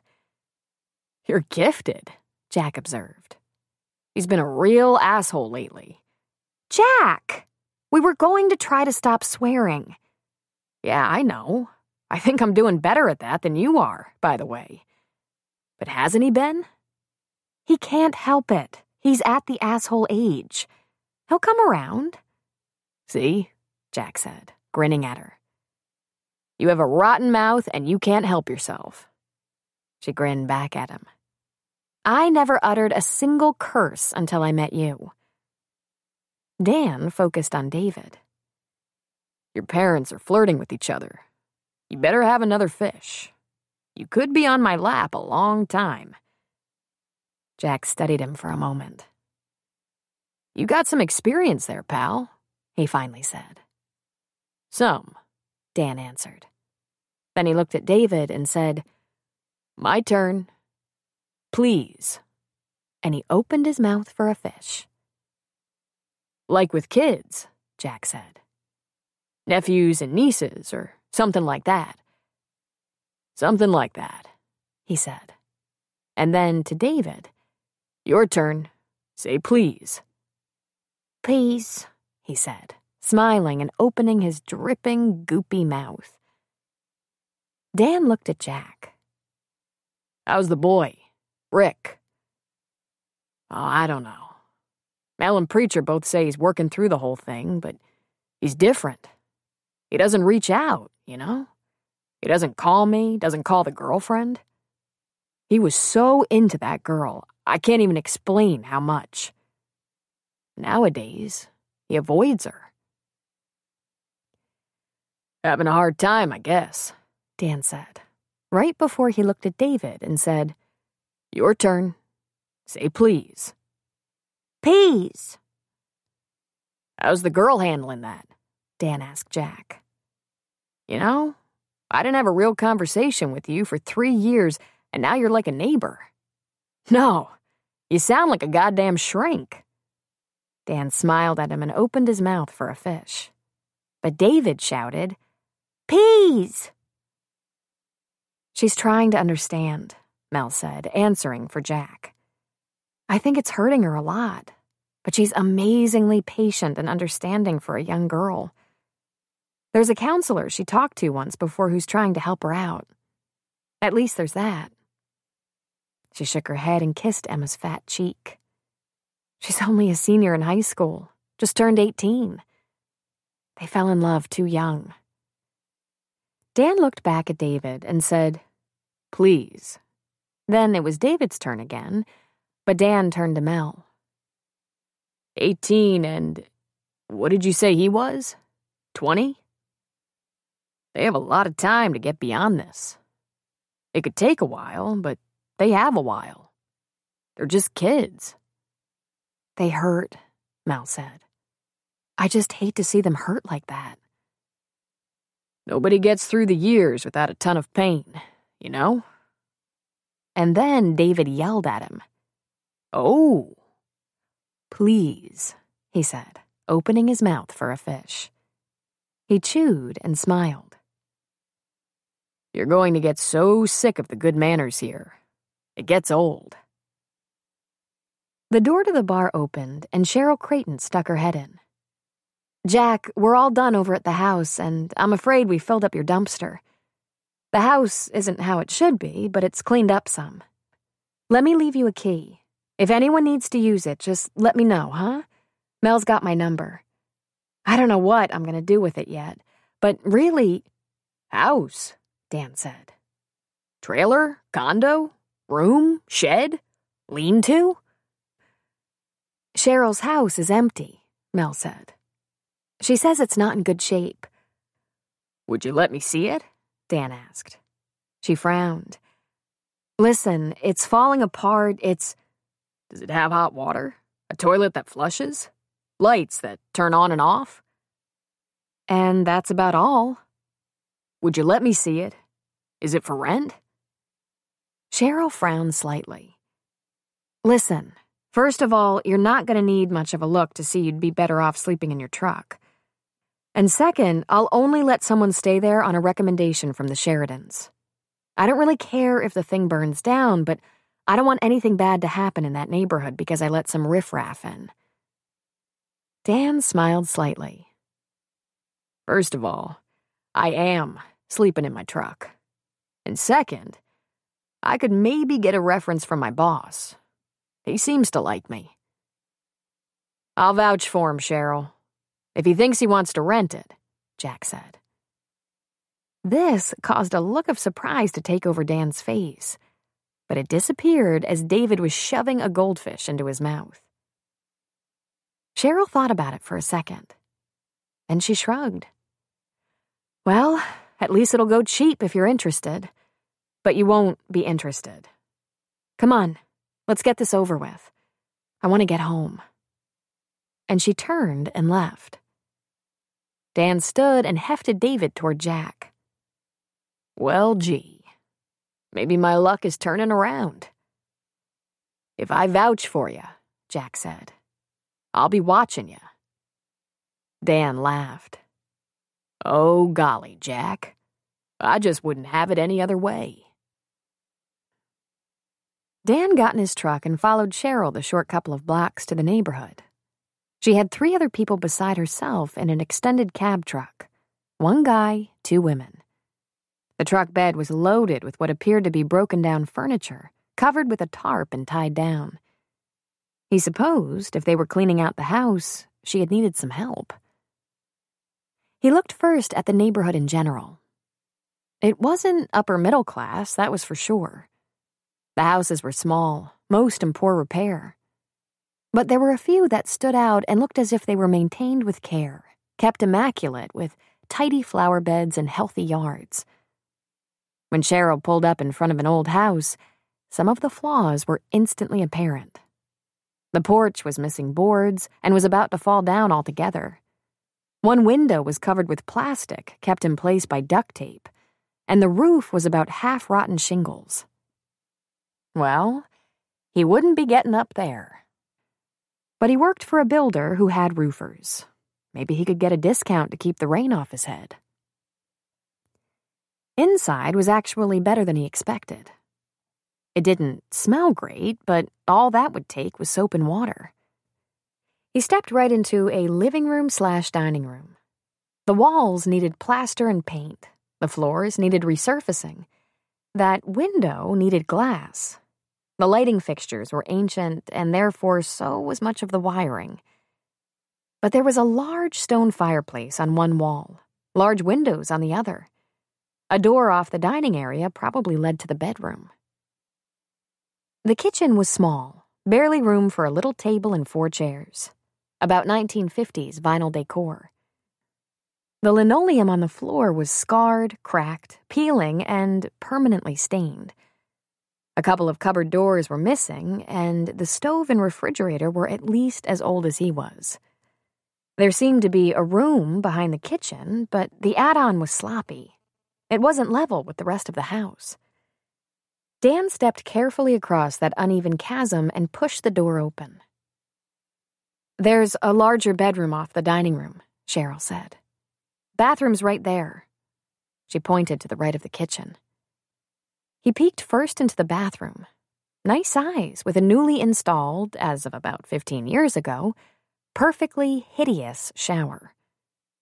It was more like a large pan on the floor with a drain in it. A disgusting-looking shower curtain on a circular rod attached to the wall. He tilted his head and frowned as he studied the contraption. As if she could read his mind, she said, "My mother was a very large woman and couldn't handle the tub. So my dad, who is obviously not very handy with things like this, put in a shower for her.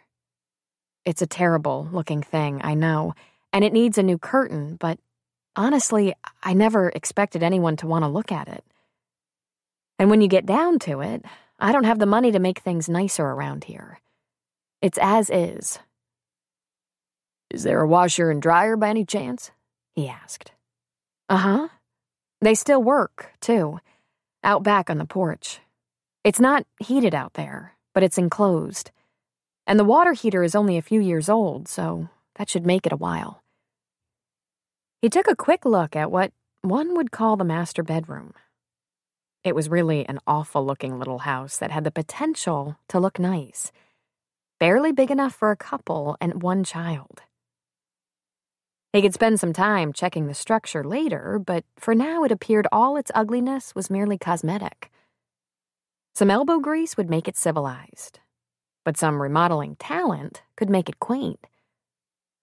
How much? He asked her. She was stunned. You're kidding me. I thought maybe I could do a few things around here to make the place presentable if you give me a break on the rent. I'm a builder by trade. You thinking you might sell it someday? I don't know. I know I'm not interested in living in it. I work in Eureka. But I just found out the house was my responsibility, so I guess I'll either rent it, sell it, or let the state take it for non-payment of taxes. Shoo, he said. You really do have some thinking to do. Listen, here's the deal. I'll pay you some rent and take care of the utilities. If you give me a break on the rent, I'll see if I can fix it up a little bit. If you decide to sell it and I make you an offer, you'll deduct my materials and labor from the price. Think about that. Her eyes just grew wider. You can have it for $250 a month. Do whatever you want. You can't make it any worse, even if you're the worst builder in America. $200, he said. That should pay your taxes. Give you time to think. But you have to let me have it for a year to make it worth my while to do some things to it. And I'm not the worst builder in America. He grinned at her. She put out her hand. Deal. You have some kind of contract? He asked. Nope. Try to be a nice guy about this, and if you decide to abandon the place, lock up and let Jack know. Mrs. Sheridan has my number in Eureka. Well, Jesus, he said, taking off his hat and running his hand over his short hair. Don't you want to know my name? Sure, she said. What is it? Dan Brady. I'm Cheryl Creighton. Be a good neighbor, will ya? I think the last people who lived here were a lot of trouble. And who would that be? Me. Us. My parents and I. He chuckled. Would you like to seal this deal over a drink? No, thanks. I don't care for a drink. Do you drink a lot? Me? I've been known to have a beer or two. Get drunk a lot?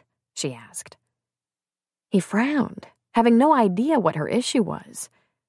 Maybe she came from a hard-drinking family and it put her off in a big way.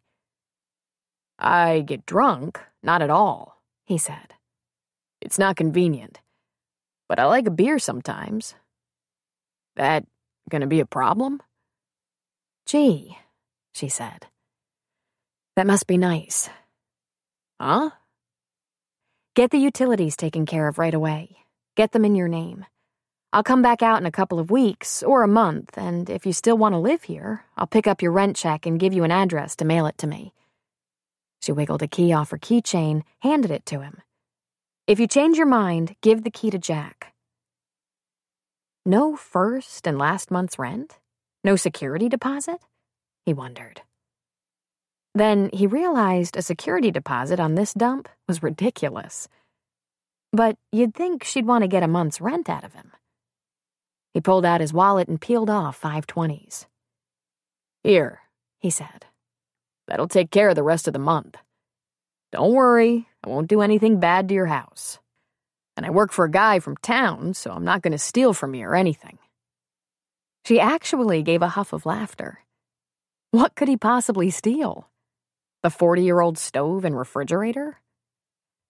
Yeah, good, she said. Well, at least you'll get the ugliest hot shower of your life. Hey, that will be a good thing, he said. She gave a curt nod, turned, and left. He just stood there a minute, totally perplexed.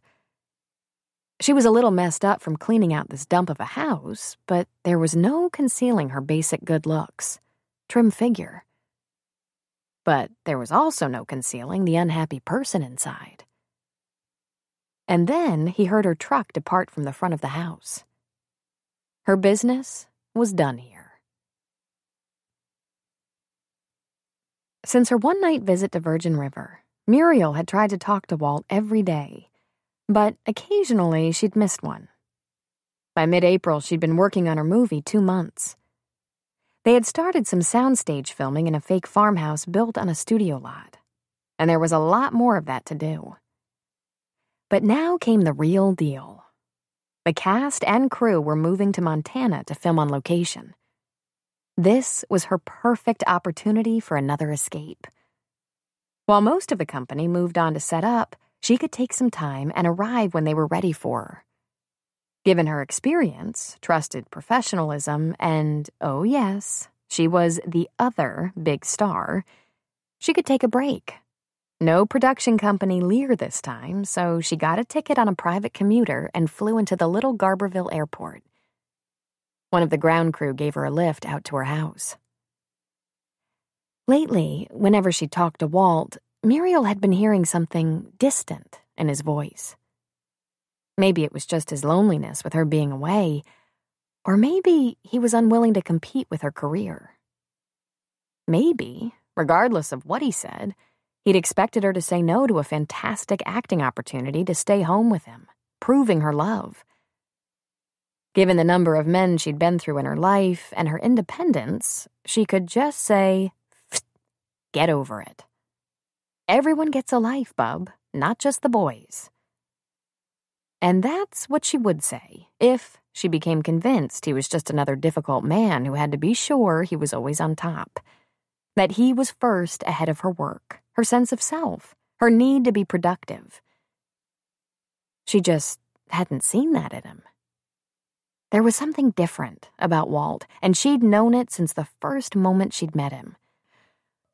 He had all the ingredients of the superior male beast. Big, tough, heroic, masterful, dominant. But then she'd seen him with his daughter or grandchild and realized that he was more than that. He had a tenderness so deep, a loyalty so strong, and a reliability so constant she wanted to embrace it and never let go. So, she was taking her brief 10-day hiatus in Virgin River to find out if Walt was just another man, or maybe a little lonely, in need of reassurance. She'd earned the break, and Walt, she thought, had earned the benefit of the doubt. The pilot of her plane had asked around and found her a ride. Once home, she called Walt's house, but there was no answer. Geez. Hollywood might be all superficial fluff, but at least they could exist on cell phones. She rustled up her extra set of keys and took her truck into town. Ah, there he was. His Tahoe was parked in front of Jack's with quite a few other vehicles. A glance at her watch told her it was probably dinner time. Hello again. Let's slow down for a minute and reset with a bit of music. Don't worry, this audiobook won't cost you a thing. Thanks for being part of this journey.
She walked into the quiet hum of conversation.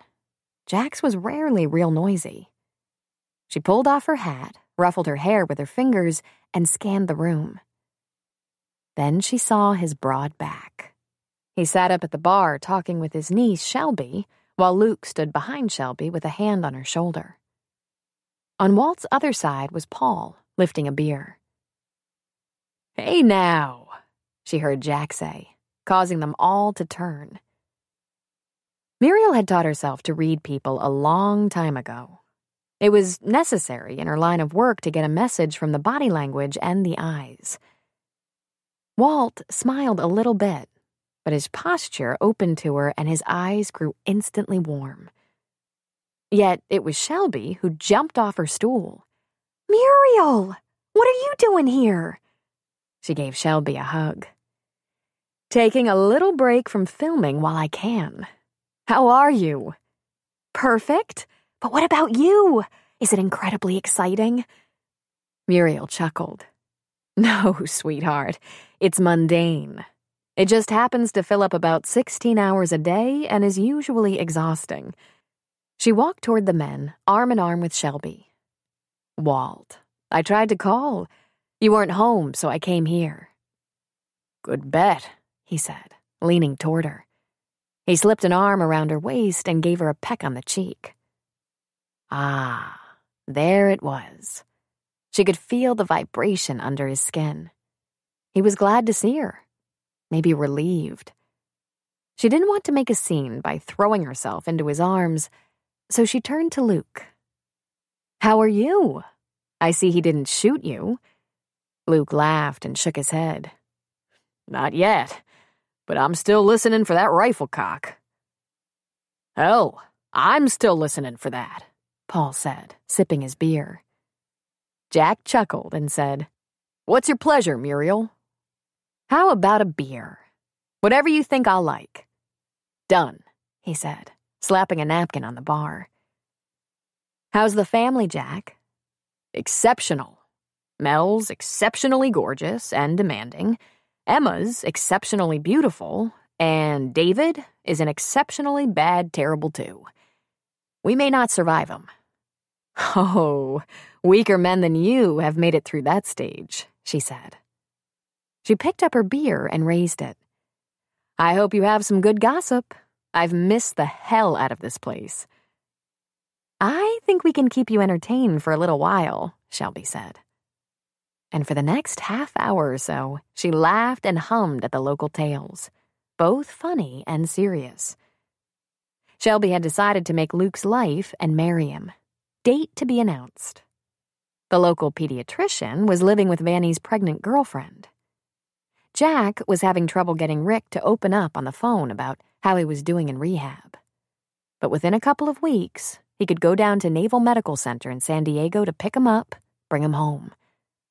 And little David had a big round purple lump on his forehead from throwing himself on the floor in a temper and banging his head. Walt didn't let it go on very long.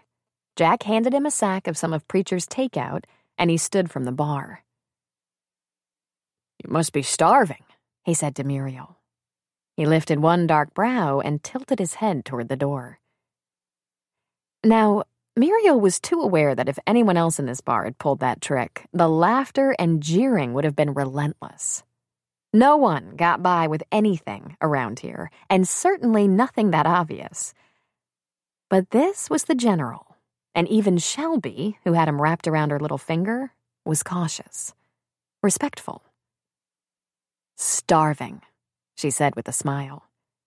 Then she turned to Jack. "I'll be around for 10 days. I'll see plenty of everyone. Tell Mel I said hello, and I'll catch up with her." "You bet." Outside, on the bar's porch, Walt slipped an arm around her waist. He put his rough cheek against hers and said, "Your horses are fed. Come to my place. The usual suspects now know better than to step foot near it." A few minutes later, she was laughing hysterically as her labs assaulted her while Walt tried to pin her against the wall just inside the door. And, oh God, had she needed to come home. 10 days? He asked, his voice coarse. 10. What do you want to do while you're here? I want to ride, run the dogs, and sit on my porch with you and a glass of wine, watching the sun go down.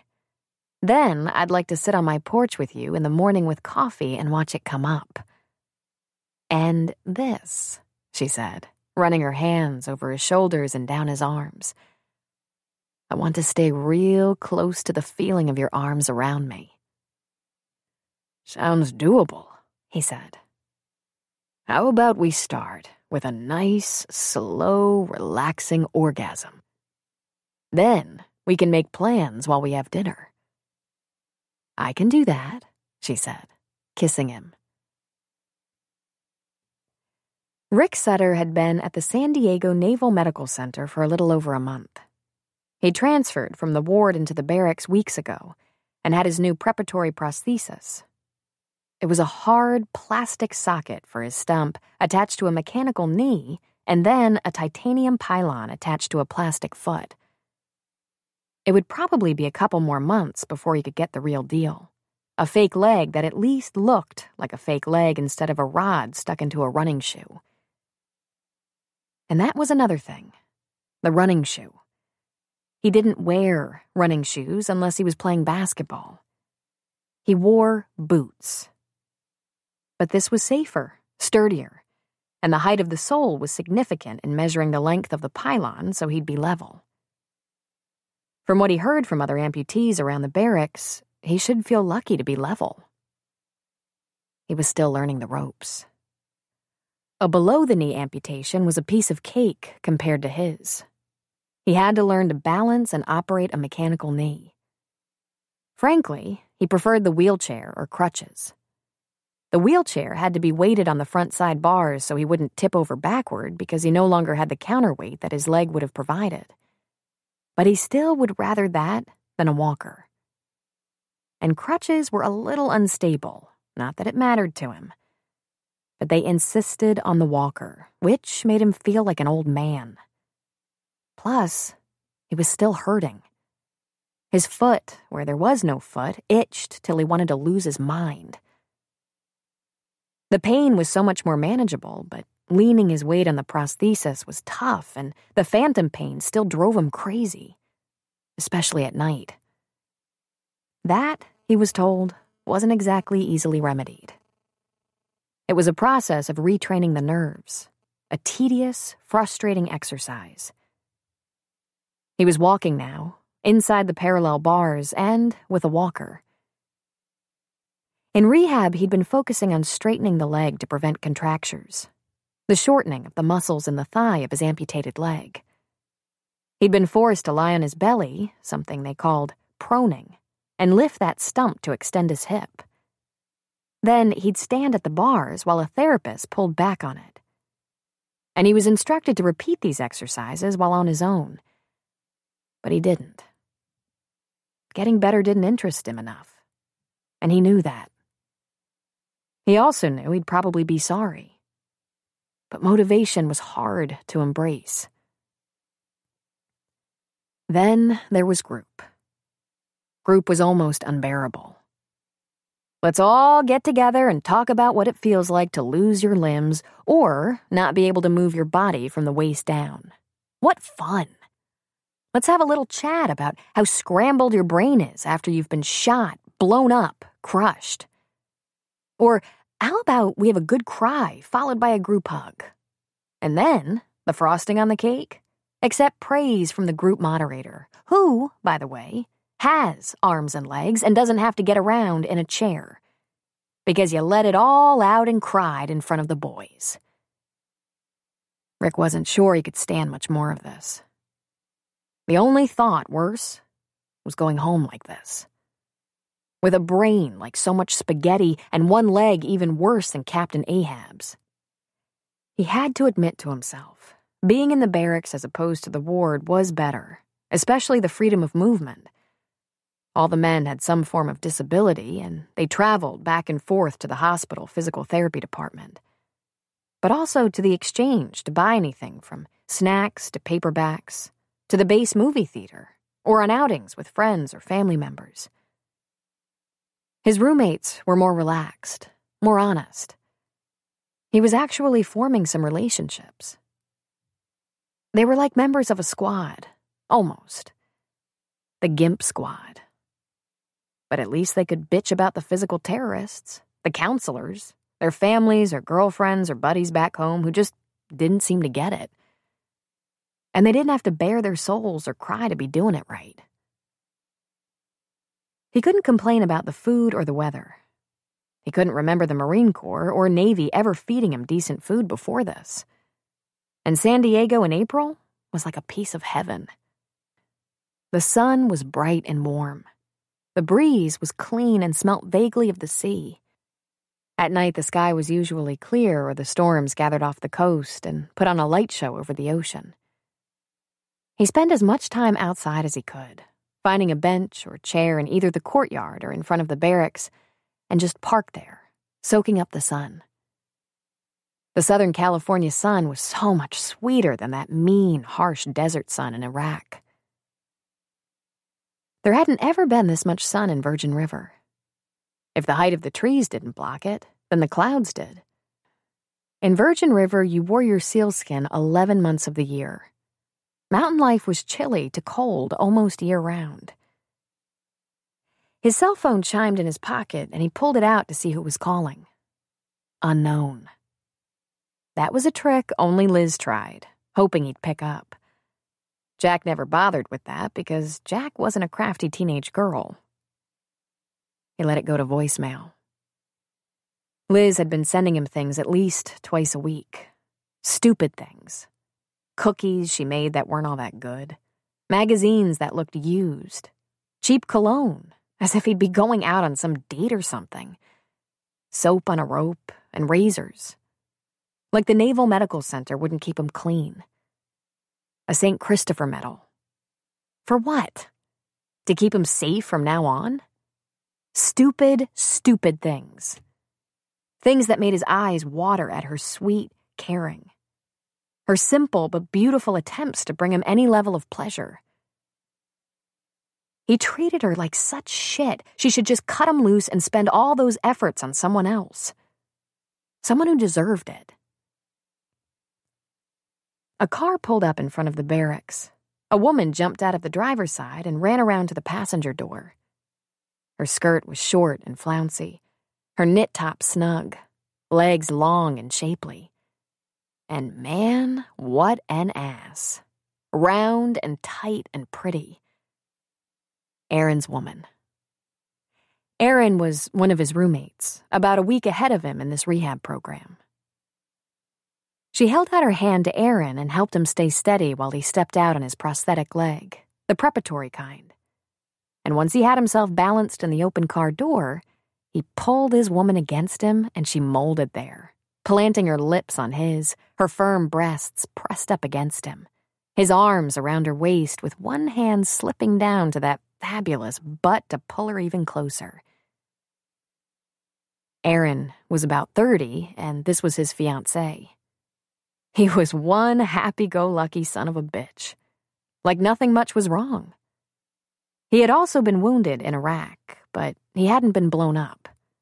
He took a bullet, and it shattered his knee so catastrophically, they had to amputate. Yet to listen to him, talk to him, you'd think this was some minor fucking inconvenience. Rick vacillated between admiring him and hating him. While Aaron kissed his girl, Rick's voicemail message alert beeped. But Rick watched Aaron. He wondered what it would feel like to believe he had the right to do that to a woman. With a woman. Aaron had said he was going to run some wedding planning errands with his girl, and if he was real lucky, he'd be able to talk her into some afternoon delight at a hotel that was handicap-friendly. Haw, haw, haw. He looked pretty delighted, pretty relaxed. Apparently, that had worked out for him. "Want me to walk you in, baby?" the fiancé asked. He grabbed for his cane out of the front seat. "Nah, sweetheart, I got it. I'll talk to you tonight." Then he grinned. "Glad we got everything taken care of." "Yeah, me too," she said, giving him another quick kiss. "Practice up now so you can come home." "You bet I will," he said, smiling. Ah, Jesus, Rick thought. Can we get any sweeter? You're a goddamn cripple. Have you noticed, Crip, you haven't got a real leg there. And the one they gave you, it's not working that good. She held his hand, backing away from him so slowly like they couldn't bear to be apart. Rick felt it squeeze his chest. Vaguely, in the back of his mind, it reminded him of the way he'd pulled away from Liz when he said goodbye to her before leaving for Iraq. He squashed the memory. Aaron walked slowly toward Rick, who sat on the bench outside the front door of the barracks, his walker beside him. "How you doing, Rick?" Aaron asked. "Great," Rick said, because he knew how the game was played.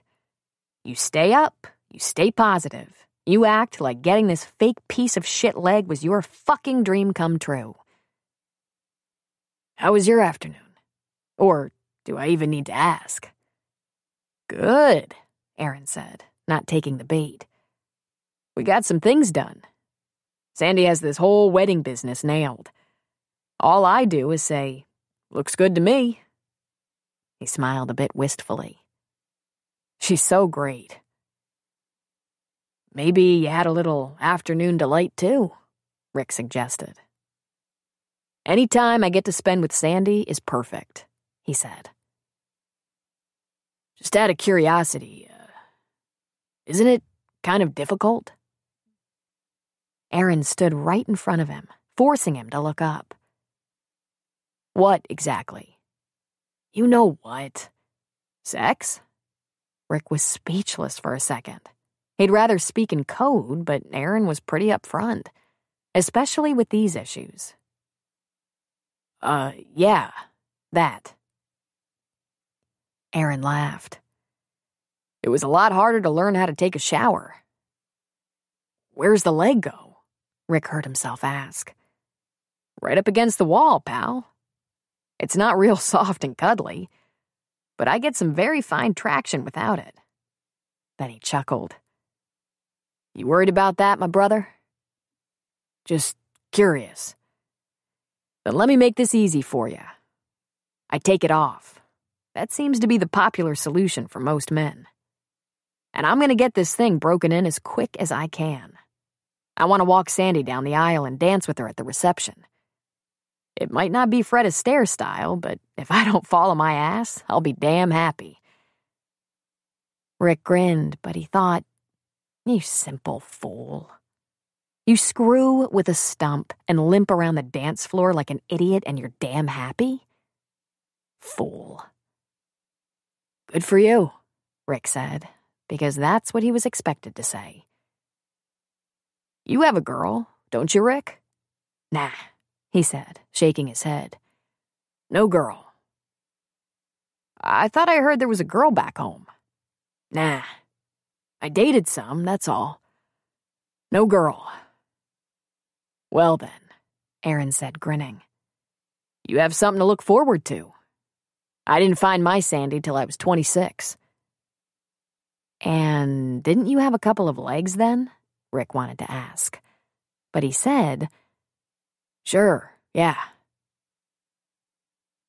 When Aaron had gone inside, Rick checked his message. "Hi, Rick, it's me. You never pick up, and I guess I stopped expecting you to call back, but I just wanted to call you anyway, tell you I think about you every second. I'm graduating in less than 2 months. Can you believe that? This girl you had to beg to stay in school. And guess what? I have all A's. But I think I told you that already. Maybe 100 times. That is, if you listen to the messages. I don't know. Maybe you just delete them. But anyway, I know you're going to be out of there before too much longer, and it would just be so awesome if you came to graduation. I'd be so proud to have you come. I guess I won't know anything about that until you call me back." "Hey," she said, changing her tone. "I sent you a little something. I hope you like it." Rick clicked off the phone. Then he turned it back on and replayed the message. Then replayed it again. Then listened to an older one, her voice making his eyes sting and then cloud. He missed her so much. But he couldn't. Couldn't. Yeah, sure. Like, I'm gonna watch you graduate. Your boyfriend with a peg leg and a pair of dorky running shoes. Get real, he thought. Then he turned off the phone and put it in his pocket.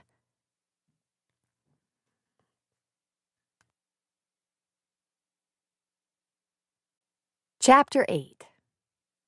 Abby called Cameron at about 3 p.m. to say, "Don't eat at Jack's tonight. I'm cooking us a special dinner." "You got it. Can I bring anything home from the corner store?" "Nope. I already shopped at the grocery in Fortuna. I've been shopping all day, buying little things for the babies. Just the essential newborn things in neutral colors until we find out the sex of the second baby. I can't wait to show you everything." She was so happy, so excited, it left Cameron grinning like a schoolboy, hardly able to abide 2 more hours with nothing to do at the clinic. But he didn't want to rush home and spoil Abby's special dinner. Still, Cameron left the clinic early and drove all the way to Grace Valley to buy her a bouquet of flowers. He made a mental note to tell Connie she might want to stock a few bouquets from time to time. He couldn't be the only husband who wanted to surprise his wife with some flowers. Oh, that's right, he thought with a laugh. I'm not a husband. She's not a wife. They were just playing house. But they were playing it very well. The first thing they'd done after she moved her clothes into the closet at the cabin was drive over to Eureka and buy 2 cribs, a changing table, and small chest of drawers. They spent some time looking at baby products online at Babies R Us, so Abby could pick out what she liked and they could start a steady stream of purchasing right up to the births. What had Abby said? That they'd probably be completely incompatible? Far from it. They moved through that tiny cabin so smoothly and with such ease, it was as if they'd lived together for years. In barely 2 weeks, they were becoming good friends. Almost a couple. This was what he'd expected since the moment he met her. That they'd bond this way. And there was affection as well. They found plenty to talk about that had nothing to do with her pregnancy or the twins, and had become comfortable enough in each other's company for the casual touching of hands, arms, shoulders. There was even an occasional kiss on the brow or cheek. At first, it was Cameron, giving her that avuncular peck, but soon it was Abby also, standing on her toes to kiss his cheek. The only thing that could make him happier would be if they could become a real family. Husband, wife, and kids. This was still in its infancy, and Abby needed time. But she liked him. He knew she did. She couldn't keep it secret.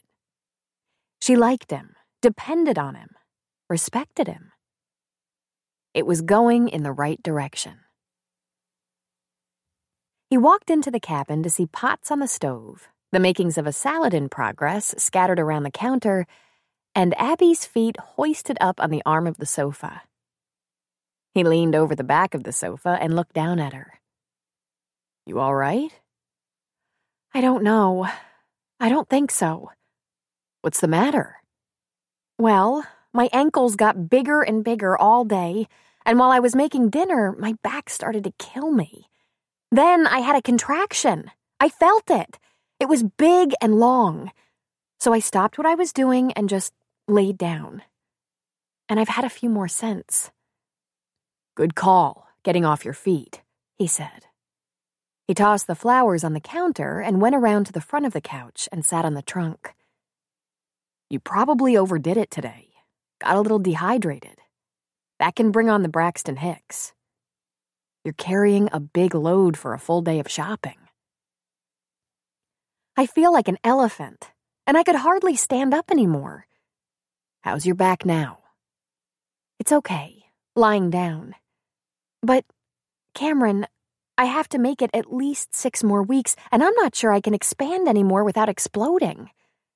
"You'd be surprised," he said, opening his bag on the floor beside the sofa. I'm going to take your blood pressure just to see where you are, but I bet you were just on your feet too long today. You're probably going to have to watch that.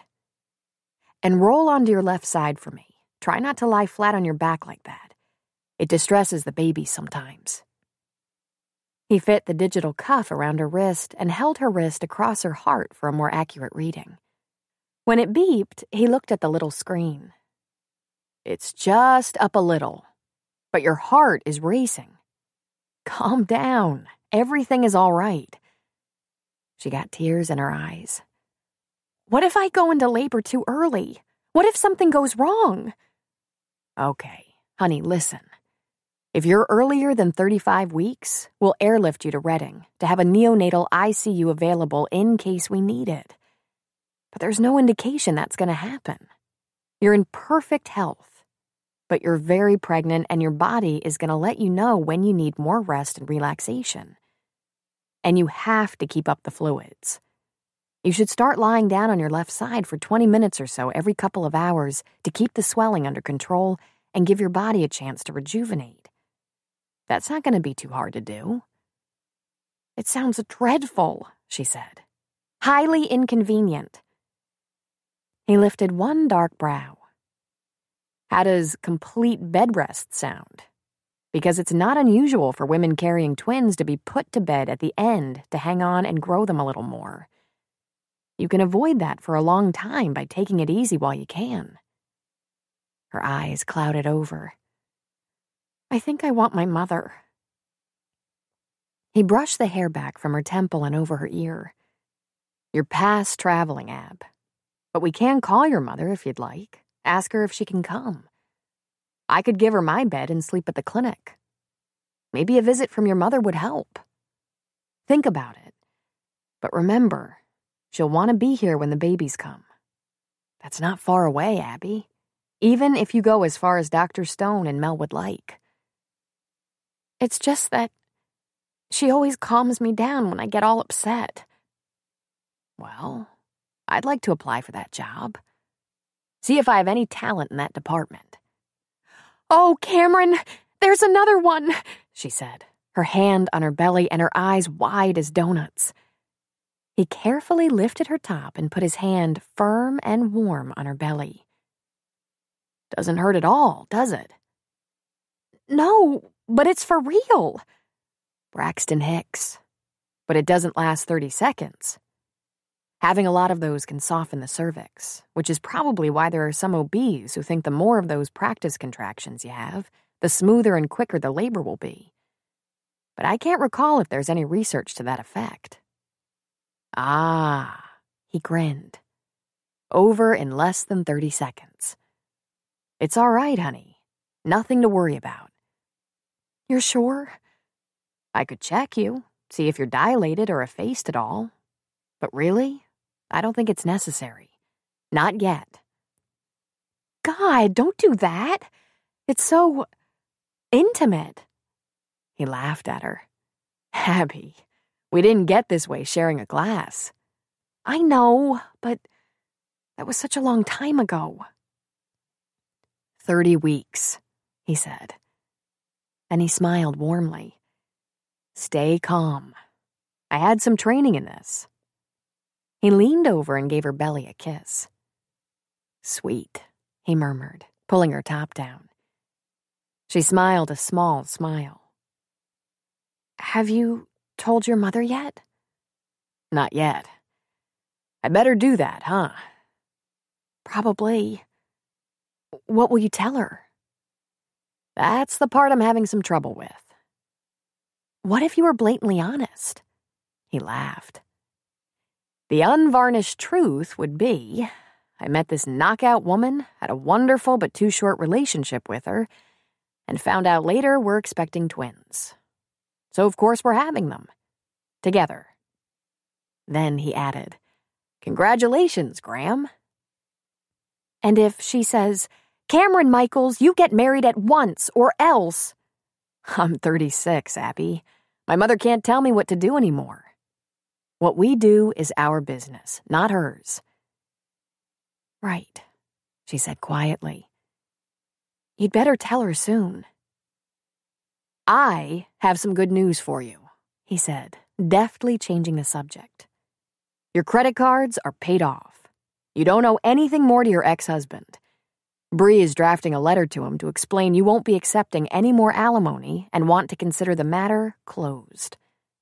You might want to talk to her about that so you understand exactly what she can do, what she can't do. But it looks like it's just about over. That is good news. I can't wait until all that's behind me. Do you think there's any chance I can still get into trouble for, breaking my prenup with you? I think that's so unlikely. He has bigger fish to fry. But just so you don't let that possibility get you all worked up, if there's a problem, we'll have Bree negotiate it down and pay it off. $50 a month if we have to. Abby, even the worst case isn't going to be a big deal. Let's move on from that. It's given us enough trouble. I like that idea, she said. Why don't I finish the dinner you started? He asked. You don't mind? What do you have going out there? He asked, pointing his chin toward the kitchen. Chicken cacciatore. You couldn't have been whipping up an omelet or hamburgers, huh? She laughed. It's almost done. Simmer what's in the skillet, make the pasta, finish the salad. He stood up. You must have been hungry when you started this meal. What about your heartburn? Well, it's chicken cacciatore without onions and peppers and only a small amount of garlic. It could be awful. He touched her nose. Go get into something comfortable. Your flannel nightgown or some sweats. Grab your DVD player and some movies. We'll eat on the sofa and put on a DVD. Good idea, she said. Sorry about the dinner. He grinned. Sorry about the backache and the cankles, she supplied. Cankles? That's when there's no definition between your calves and ankles. She held up a foot. Cankles. And she pushed herself up from the couch, falling back. He put out a hand to pull her up, and she said, Thank you. When the dinner was ready, Cam fixed a nice-looking tray and brought it to her. She took it and held it out in front of her for a moment. Her lap was gone. There was no place to put it.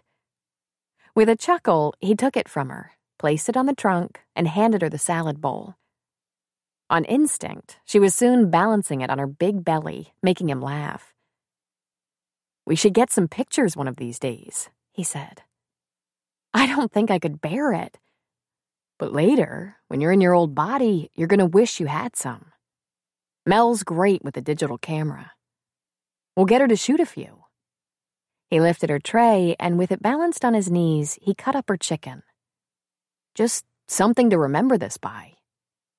We're long past that craziness of wishing it wasn't so, aren't we? I mean, he said, cutting and slicing. I hope you are. I don't think I felt that way for 1 second.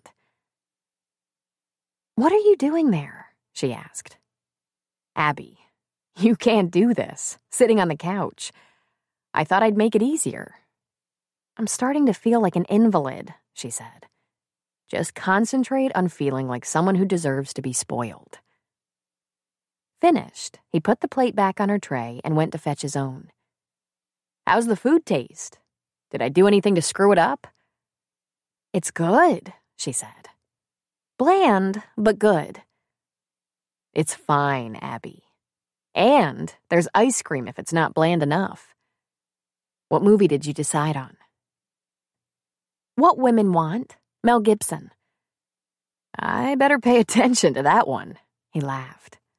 I seem to be deficient in that department. When they'd finished, he picked up their trays.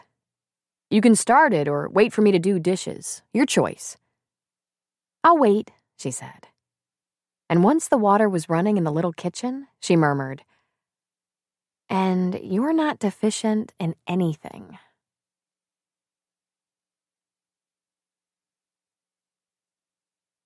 It was dark in the little cabin, but for the light from the portable DVD player. She had set it to play repeatedly, so had no idea when they might have fallen asleep. But the romping of babies woke her. Cam had slipped under her legs, resting them on his thighs to keep them elevated. So she was too cozy to stay awake. She looked over at him and had to stifle a laugh. His feet were up on the trunk, his head tilted back, his mouth open, and his hand snaked under her sweatshirt to feel her belly. But the movement of the babies hadn't roused him. Yet. She pressed her hand over his and watched him. He slowly came awake, closing his mouth, sitting up, meeting her eyes.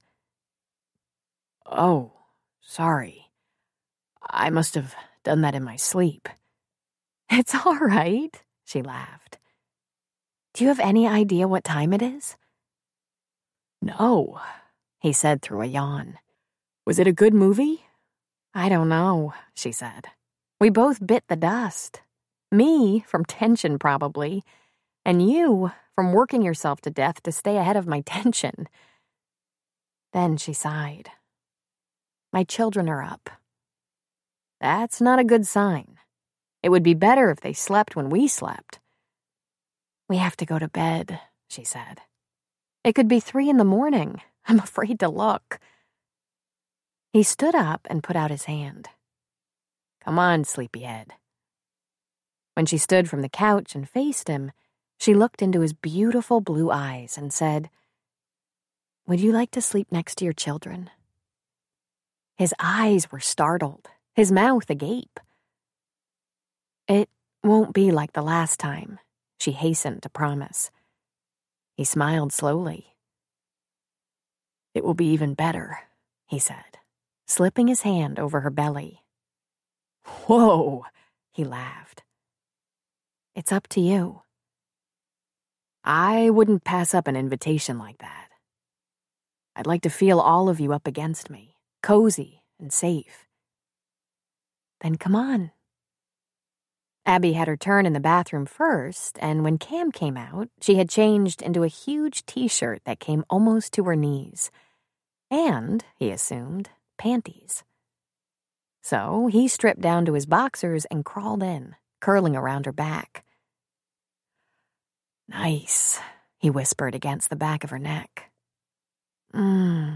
She hummed, snuggling in. His hands found her belly and rested there, and sleep found him, content and confident for the first time in so long.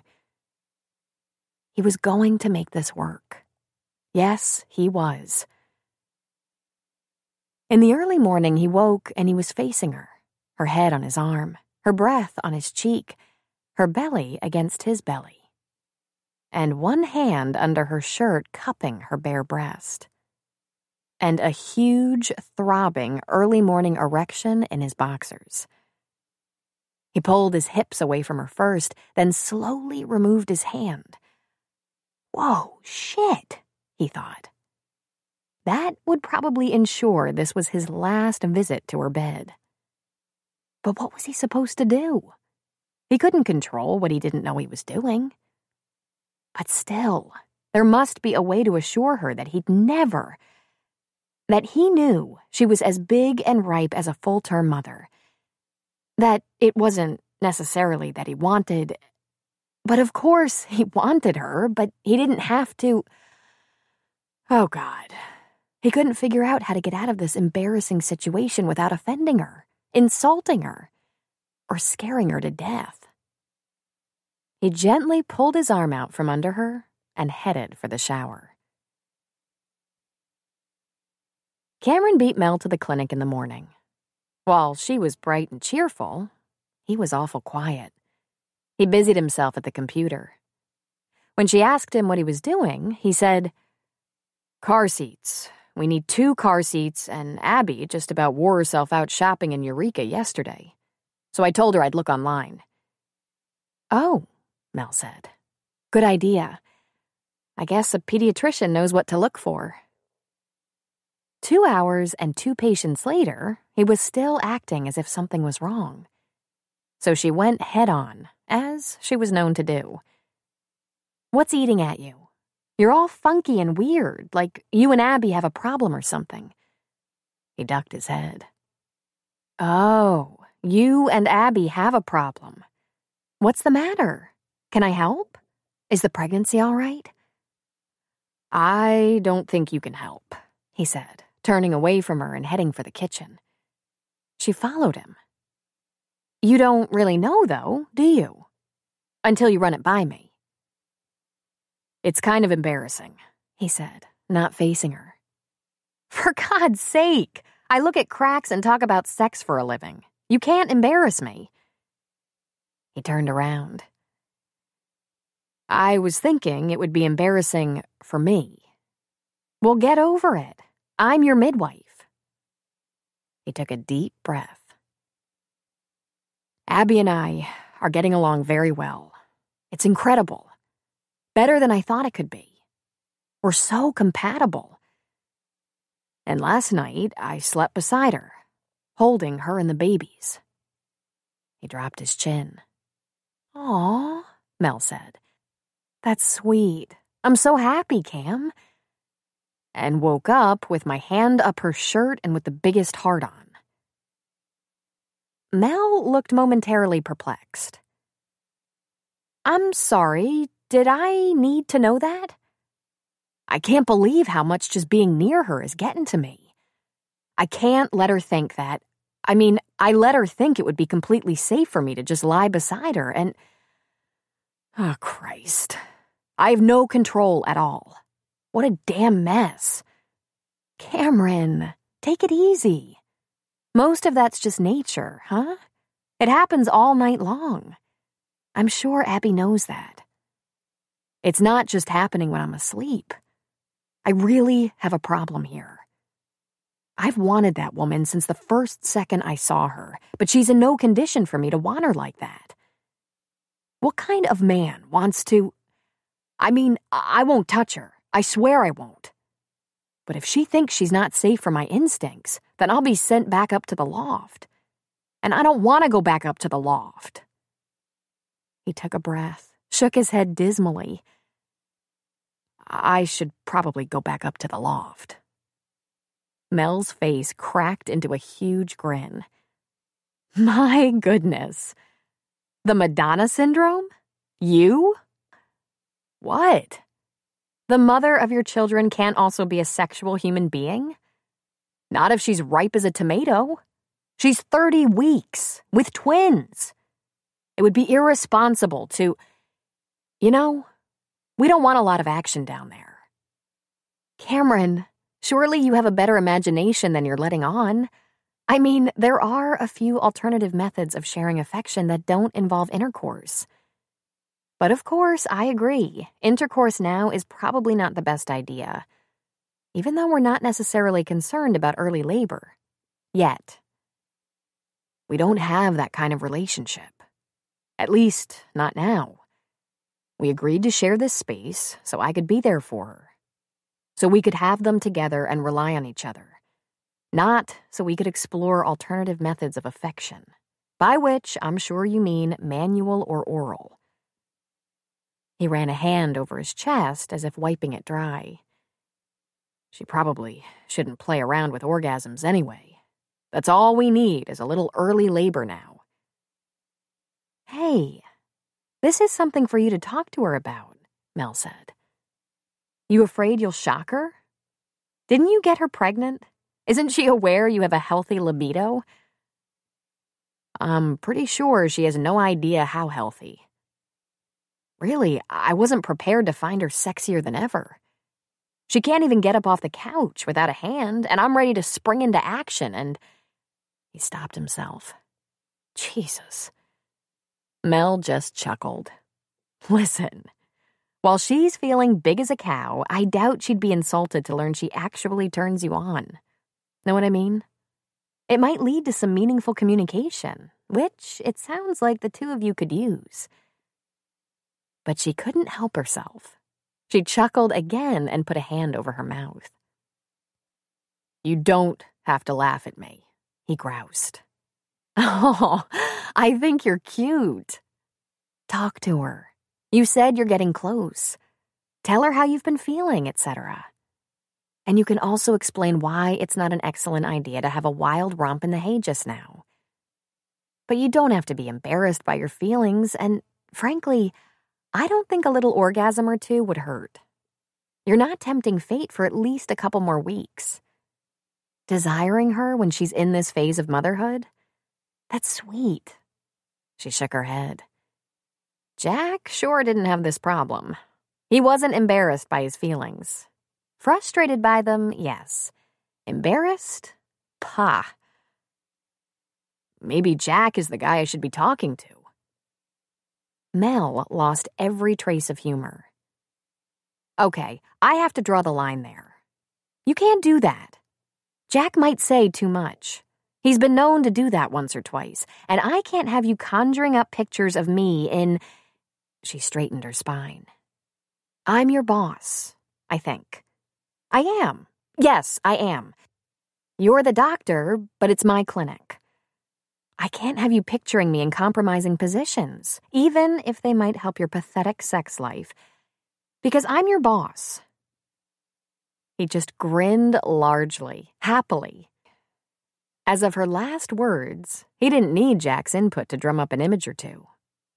Her turn to squirm. She'd certainly enjoyed his discomfort, but all he said with regards to hers was, "Why, Melinda."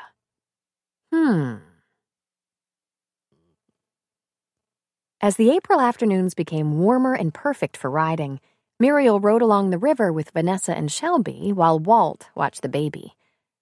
It was Muriel's last day in Virgin River, and spending time with the girls had become almost as important as spending it with Walt. And spring in the mountains was exhilarating. Bright green with a smattering of colorful wildflowers along the riverbank. They rode along at a leisurely pace, enjoying the fresh air and conversation. Is there a date set for the wedding yet? Muriel asked Shelby. No, not exactly. We can't figure out when to do it, where to do it. Luke still has 2 brothers in the Middle East.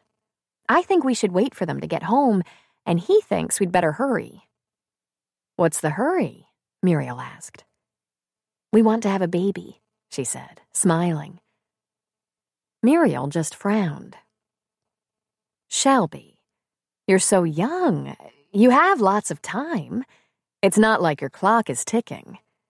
I know, she laughed. Luke's clock is ticking. He'll be 39 next month. He's afraid he's going to be going to high school football games with a walker. Oh, she said. Don't you want to have a little time with him first? Alone time? Before you add a baby to the mix? I wouldn't mind that, but I get his point. I'm just so pleased he's going along with the family idea. I'm being cooperative. And school? Muriel asked. The nursing program officially starts in September, but I'm going to take classes this summer to get a head start. There will be an orientation day in June, and I can take Luke with me. But I had a tour already. The students in that program are men and women, all ages, and I mean all ages, from 18 to 50. The only thing I had to work out with Luke is that he's going to be a totally involved father and not leave it to me to manage all the childcare issues alone, so I can go to school. And? Muriel asked. Shelby laughed. For someone who insisted marriage and family would never be in his future, he can't wait. If it was up to Luke, we'd take off for the justice of the peace. But his mother would absolutely kill him if he did that. You'd better plan enough in advance so I can make it, Muriel warned. Really? Shelby asked. You'd come? Of course I'd come. It'll take some planning and maybe some conniving, if I'm still on this movie when you do it. Muriel, are you anxious to get back to the movie? Vanessa asked her. In a way, she said with a shrug. Sometimes the chemistry is so good on a set, with all the people involved, that it's like forming a family. That's not typical. It's like all the planets lined up. The script, the cast, the crew, the direction. And I think the fact that we're going to Montana rather than New Delhi or Greenland gives everyone a real positive attitude. Montana in the summer? A great idea. A lot of people are bringing families. She was quiet for a moment. They could have filmed here, she said as she moved her mare down the river path, right between Vanny and Shelby on their mounts. The setting is just as good, the weather just as wonderful in summer. You're going to miss the general, Vanessa said. Oh, yes, she admitted. I wish he'd come to Montana, at least for a visit. They rented me a small house up there.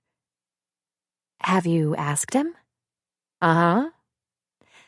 Something about that idea bothers him. He keeps saying, we'll see. Maybe it's because I'll be putting in long hours. I had to tell the truth about that. But really, I suspect Walt doesn't think he can fit into my world. Are you too serious? Vanny asked. Muriel shot her a look, and Vanny actually blushed. You don't have to say anything. I was just wondering if... Oh, hell, mind your own business, Vanessa, she self-admonished. What's serious? Muriel asked. Do I think he's just about the greatest man I've ever met? I do. If I started to list all the things that make him wonderful, we wouldn't have time. Are we going to get married or anything like that? No. But could this fantastic relationship we have go on for a long time? Why not? I hate to put my foot in my mouth all over again, but why are you so sure you won't get married? Vanny asked. Darling, I've had 5 husbands and a number of steady guys. Why would I attempt that again? I'd like to think it was their fault, but what if I'm the one who's not so good at it? And why would Walt take a chance on a woman who's had 5 husbands and a number of steady guys? Especially when this friendship we have feels... Well, it feels perfect. I wouldn't want to screw it up. Besides, there's no panic. My clock isn't ticking. Hell, I threw it against the wall years ago. But aren't you afraid of... Vanny shut her mouth before she did it again. Afraid of what, darling? She took a deep breath. Afraid of growing old alone? Muriel laughed lightly. Oh, you're so young. No, I'm not afraid of growing old alone. I'm afraid of growing old trapped. They were quiet for a few long seconds. Then Shelby said, Wow, I never even thought of that. Why would you? Either of you. You're young, in love, have long, steady lives ahead. And I certainly don't feel that ending up with a man like Walt would trap me in any way. It's not that.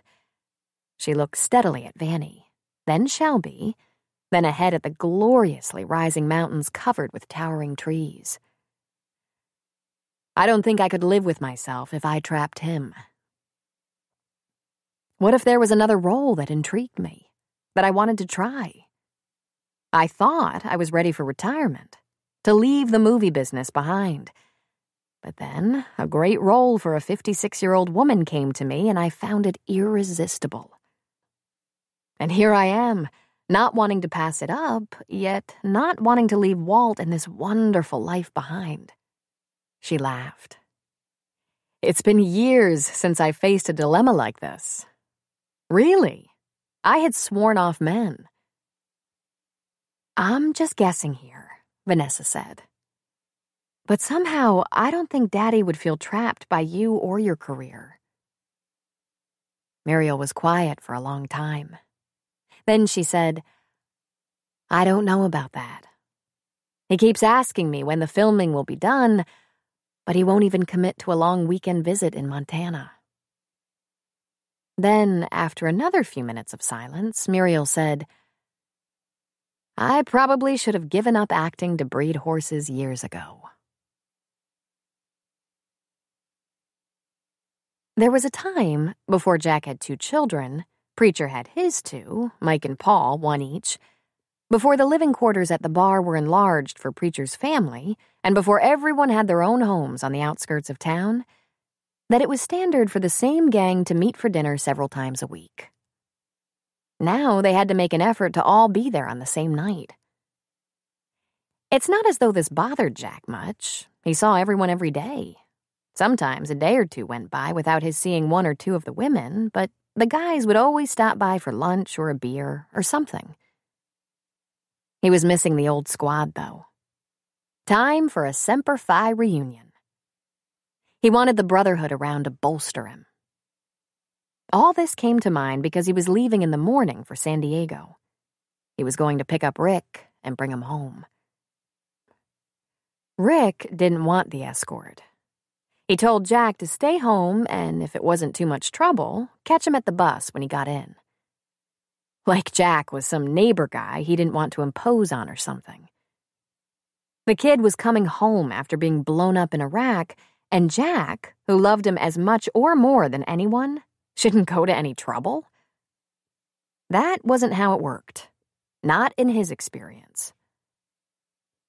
Mike walked in the back door and right behind the bar. He liked to get his own beer. He also liked to stand back there with Jack. Then, not a minute later, the sound of Paul kicking the mud off his boots on the porch could be heard, and he walked in. He sat up at the bar and tapped it twice, his signal that he was ready for a beer. Another minute passed. Then Paul said, "Ready to go?" Jack should have known they were there to give him a little moral support. The whole ordeal with Rick had been a load for everyone, but clearly hardest on Jack. "Yep," Jack said. "I'll leave at about 5 a.m. if I sleep in. Then drive down, spend the night."